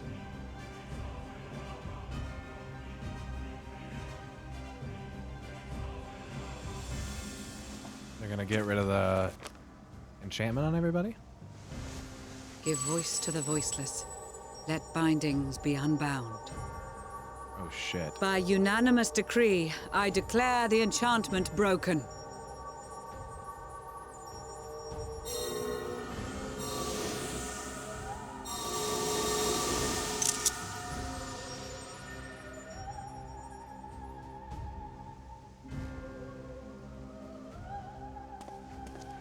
Master Lv84, if you would. Very well.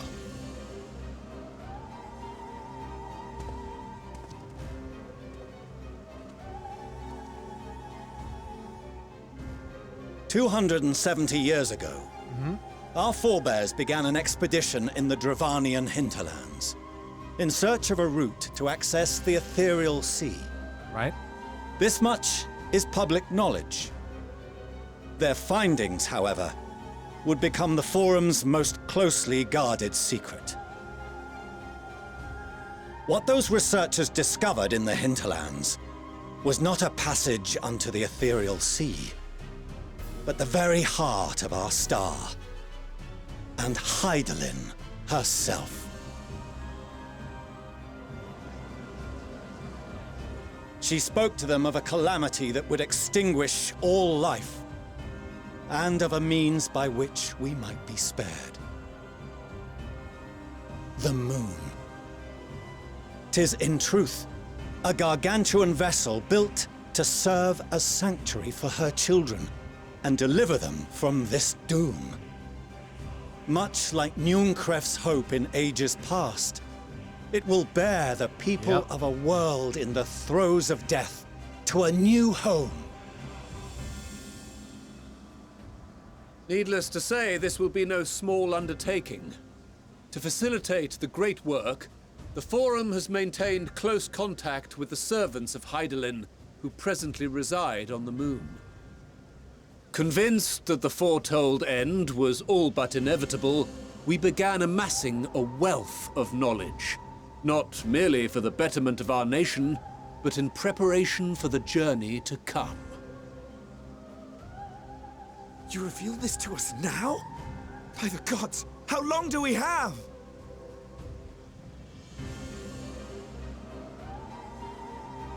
While we cannot say with certainty, we believe the hour to be nigh. We received a transmission from the moon suggesting as much not long ago. Which is why we must in earnest begin preparations for the great exodus. For his impressive contributions and the leadership he demonstrated during our withdrawal from Dravania, we have elected Master Lv84 to oversee this initiative.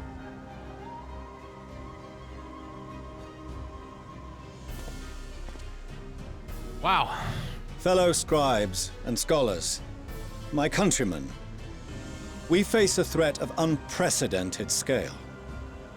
We must challenge the trials before us with composure and conviction if we are to find salvation.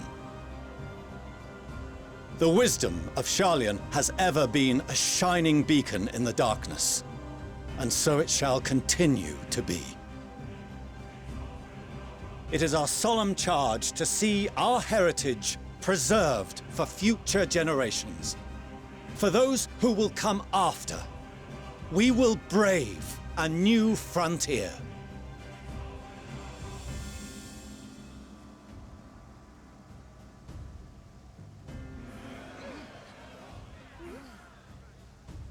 Administrative edicts will be relayed to all major institutions ere long. In the meantime, carry on with your duties. With that, I hereby call this assembly to a close.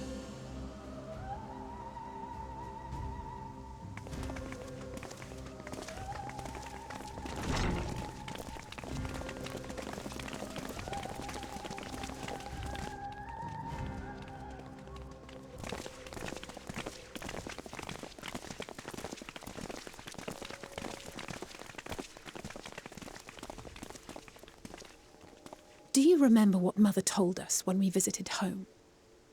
That it wasn't until after we were born that Father seemed to lose himself in his work. Oh no, here it comes. If that great work of his was the evacuation of this star, then... Yes. It wasn't for his benefit.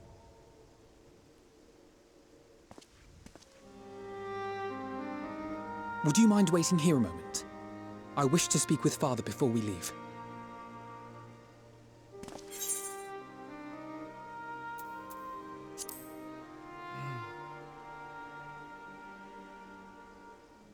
Thank you. I shan't be long. If it's all the same to you, I have a few choice words to share with Father as well.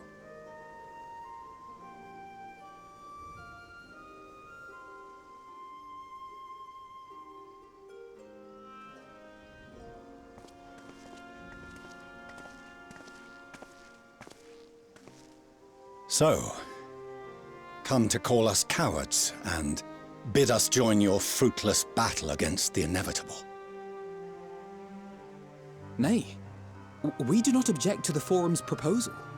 On the contrary, those who wish to flee have every right to do so. Urianger is cooperating with your associates on the moon to ensure that all is ready should evacuation be our only recourse. Then whatever your business, I suggest you be brief. Though we cannot boast the boundless wisdom of Charlian, we have first-hand knowledge of foreign cultures and have conversed with no small number of peoples. These experiences have taught us fundamental truths that cannot be recorded in any tome nor charted on any map. The beating heart of this planet is its people, many of whom would give anything, even their lives, to protect the lands they love. Many may choose to join you in the end. But what of those unwilling or unable, for whom escape will never be an option? What would you have them do? To ignore the plight of those one might conceivably save is not wisdom, There it Father. is. It is indolence. Oh my god, such a good ass line. Thank This you. is why we choose to fight. We'll not ask for your understanding, Father. Only that you don't turn a blind eye to the good we have done. That we can still do. We're not children in need of protection. Hold fast to your principles and let the world burn if it please. But we believe there is still another way. And if there is, we will find it. You see if we don't.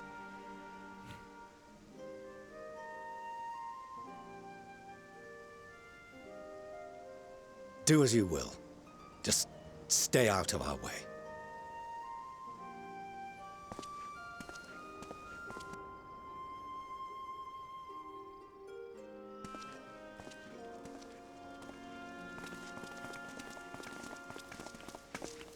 Were he not so consumed with self-righteousness, he might tell you how proud he is of you both.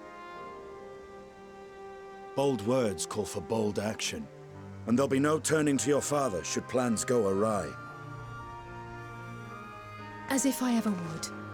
So long as there are those who wish to stay and fight for this star, we have to do what we can to help them.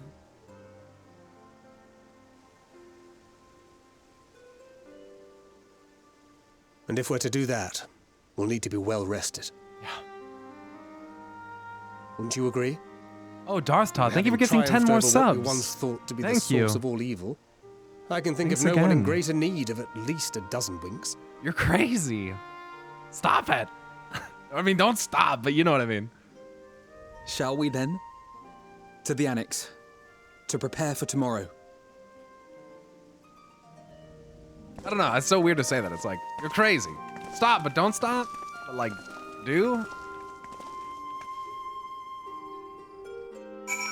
Having triumphed over what we would once thought to be the source of all evil, I can think of no one in greater need of... Okay, yeah. I'm gonna go sleep.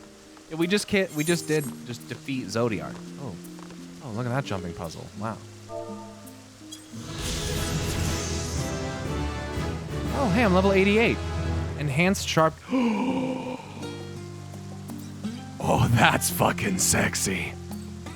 Oh, that's fucking sexy right there, dude. Mm-hmm.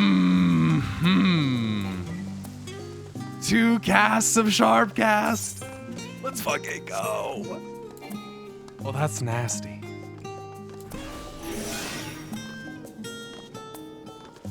Enjoy, you'll be losing it in the next few dungeons. Suck my balls. Darth Top! Thanks! IHOP delivery? What do you got? Fluffy pancakes and lemon waffles. Fuck yeah, dude. Oh, I could eat the fuck out of some pancakes right now.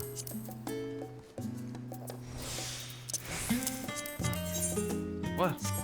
Fluffy pancake, you can't eat it? A 2-tiered treat served with butter, powdered sugar. Cannot be retrieved once used, can be used up to 10 times. What the fuck? Oh, it's a tabletop item. Oh, thanks.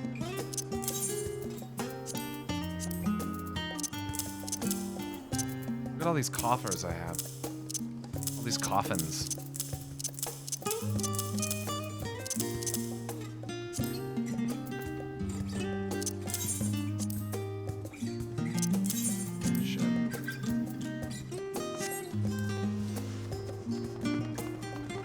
You have to eat it off a table?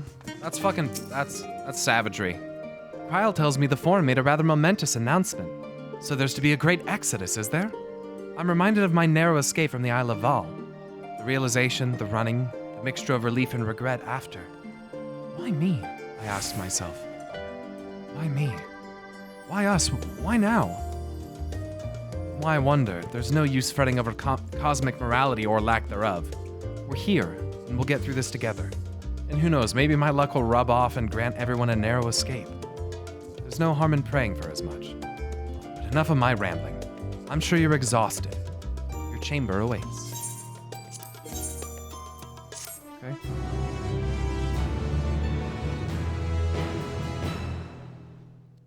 Can you send someone to bring some pizza up?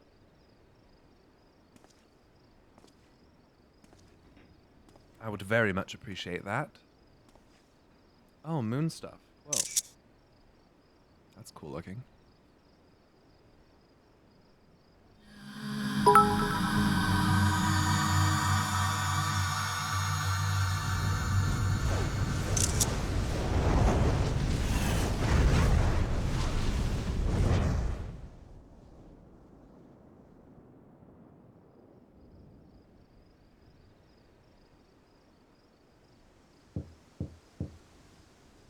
That must be the pizza. Whoever could it be?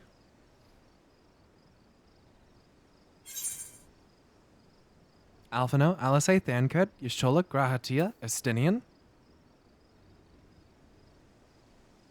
Grahatia?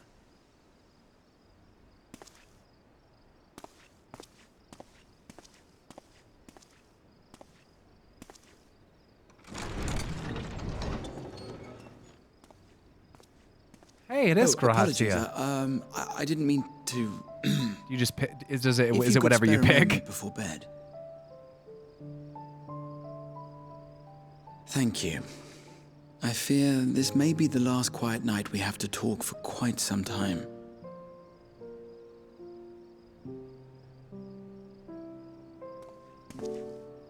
He has a habit of doing this, so. I am troubled of late. Unwarranted concerns, perhaps. I hope. Nevertheless, I feel compelled to share them with you. Please. Though you have bested your enemies thus far, Xenos and even Zodiac, your victories have come at a considerable cost to yourself. No one is without their limits, and you are no exception. I worry the added weight of the final days will prove more than you can bear. It is surely too much for any one man. But you needn't bear it alone. Let me share your burden. My, carrying capacity pales in comparison to yours, but I could still help. Shoulder the occasional satchel from your ever-growing mountain of, baggage. You have already done so much to help relieve me of mine own encumbrances. 'Tis only fair that I repay you in kind. Of course, it needn't be only troubles we share. Moments of joy may seem few and far between now, but there will come a time when we look back fondly on this journey. The inquiry at the Forum, our march through the snows of Garlemald, our impromptu dinner in this very room. All of it. And that is to say nothing of the journeys yet to come, to the ends of the world and beyond.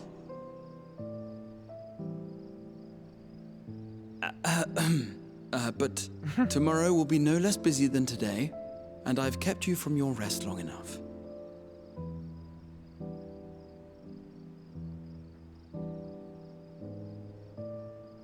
Sleep well, my friend.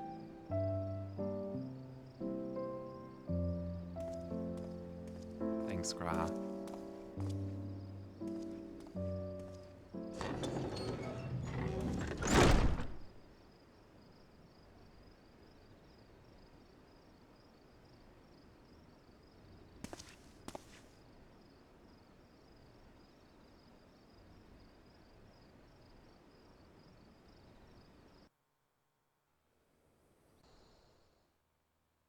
A short while earlier in the Alamegan Quarter.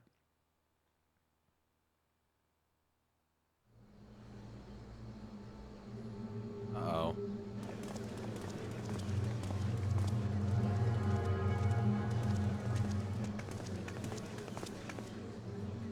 Thank the gods that tower is gone. The sight of it was enough to make me sick. Thank the Ilsebar contingent, more like. Word is, they fought their way into Garlemald and toppled the bloody thing themselves. Not just the one, neither. All the towers have up and vanished. Aye, I heard the same. Commander Aldin and his troops helped keep casualties to a minimum, too.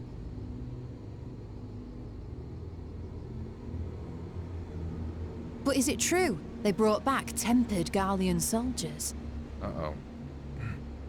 As Commander Aldin tells it, they've a treatment for that now. But don't you worry. Cured or not, they've no plans to bring them into the city proper. I see. Well, that's a relief then. Oh, this is gonna go well. I know we've brothers and sisters among the lot, but I can't say I'm eager to welcome them home.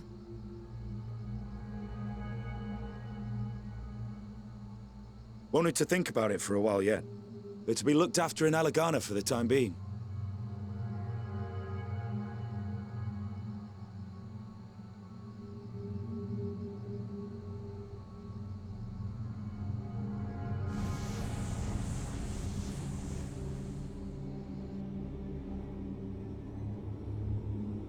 Meanwhile, in Ishgard.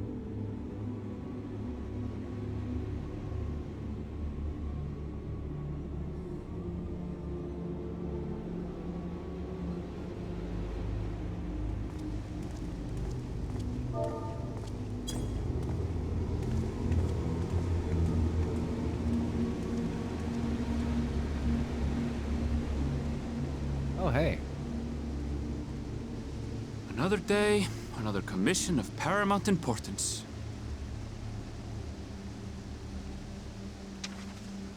Well, what have we here?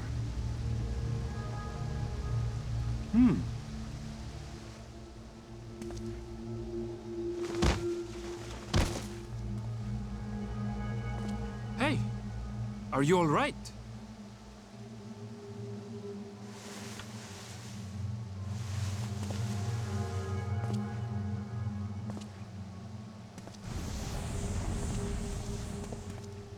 Was that? No. The shadows play tricks, nothing more.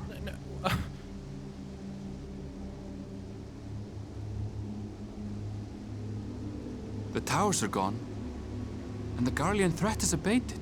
Yet, why does it feel as though it's about to get much, much worse. Oh, no.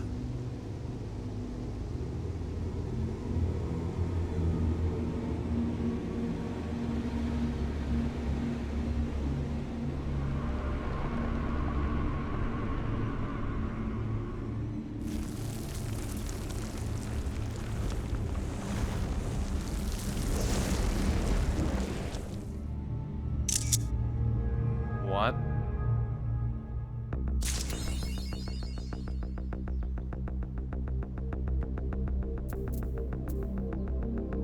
Uh-oh. Oh, fuck. Of course they gotta hit me with that.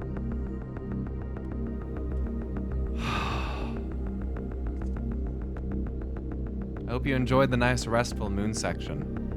Rest time is over.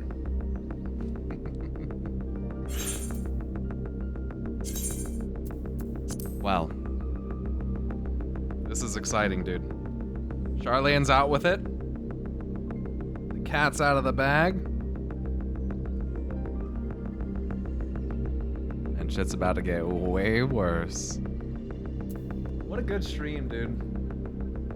What a good stream. I really appreciate it, everybody, but guess what? My little brother is playing Shadowbringers. This is what we're gonna do. We're gonna raid him, but Oh before god, that... Pyro's ending stream, that's why. Huh. Oh, that's so funny. So funny and predictable. Anyway.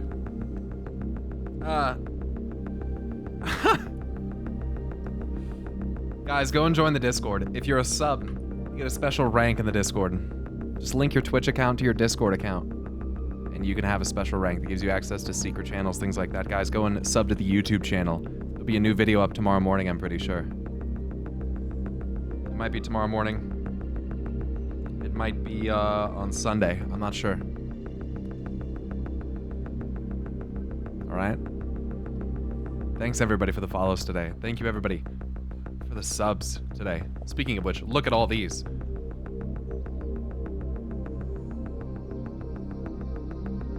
Look at all those. Rannerlol went off today on gifted subs, but so did many others. And so I do certainly appreciate it. Rannerlol, Darthtoth, sorry. That's what I meant to say. Darthtoth and Rannerlol. Darthtoth was insane. Literally just constant. So congrats to all the new subs. And I really do appreciate the support. It makes a tremendous difference. The fact that we've been able to kind of like chill out around 7K, 6K subs is fucking nuts. You've literally changed my life and the way that I'm able to live, and I cannot thank you enough for that. Thank you all so much for the support. I stream Tuesday, Wednesday, Friday, so the next stream is on Friday, right? Next stream, fucking hell. Next stream is on Tuesday. Next stream's on Tuesday. That is what I meant to say. Tuesday. I know what I meant. I know what I said. My bad. Yeah, I'm not asking you to follow, but if you would follow my brother, that'd be fucking sick. He's actually hilarious. He's fucking hilarious. If you think I'm funny, you might think he's funny.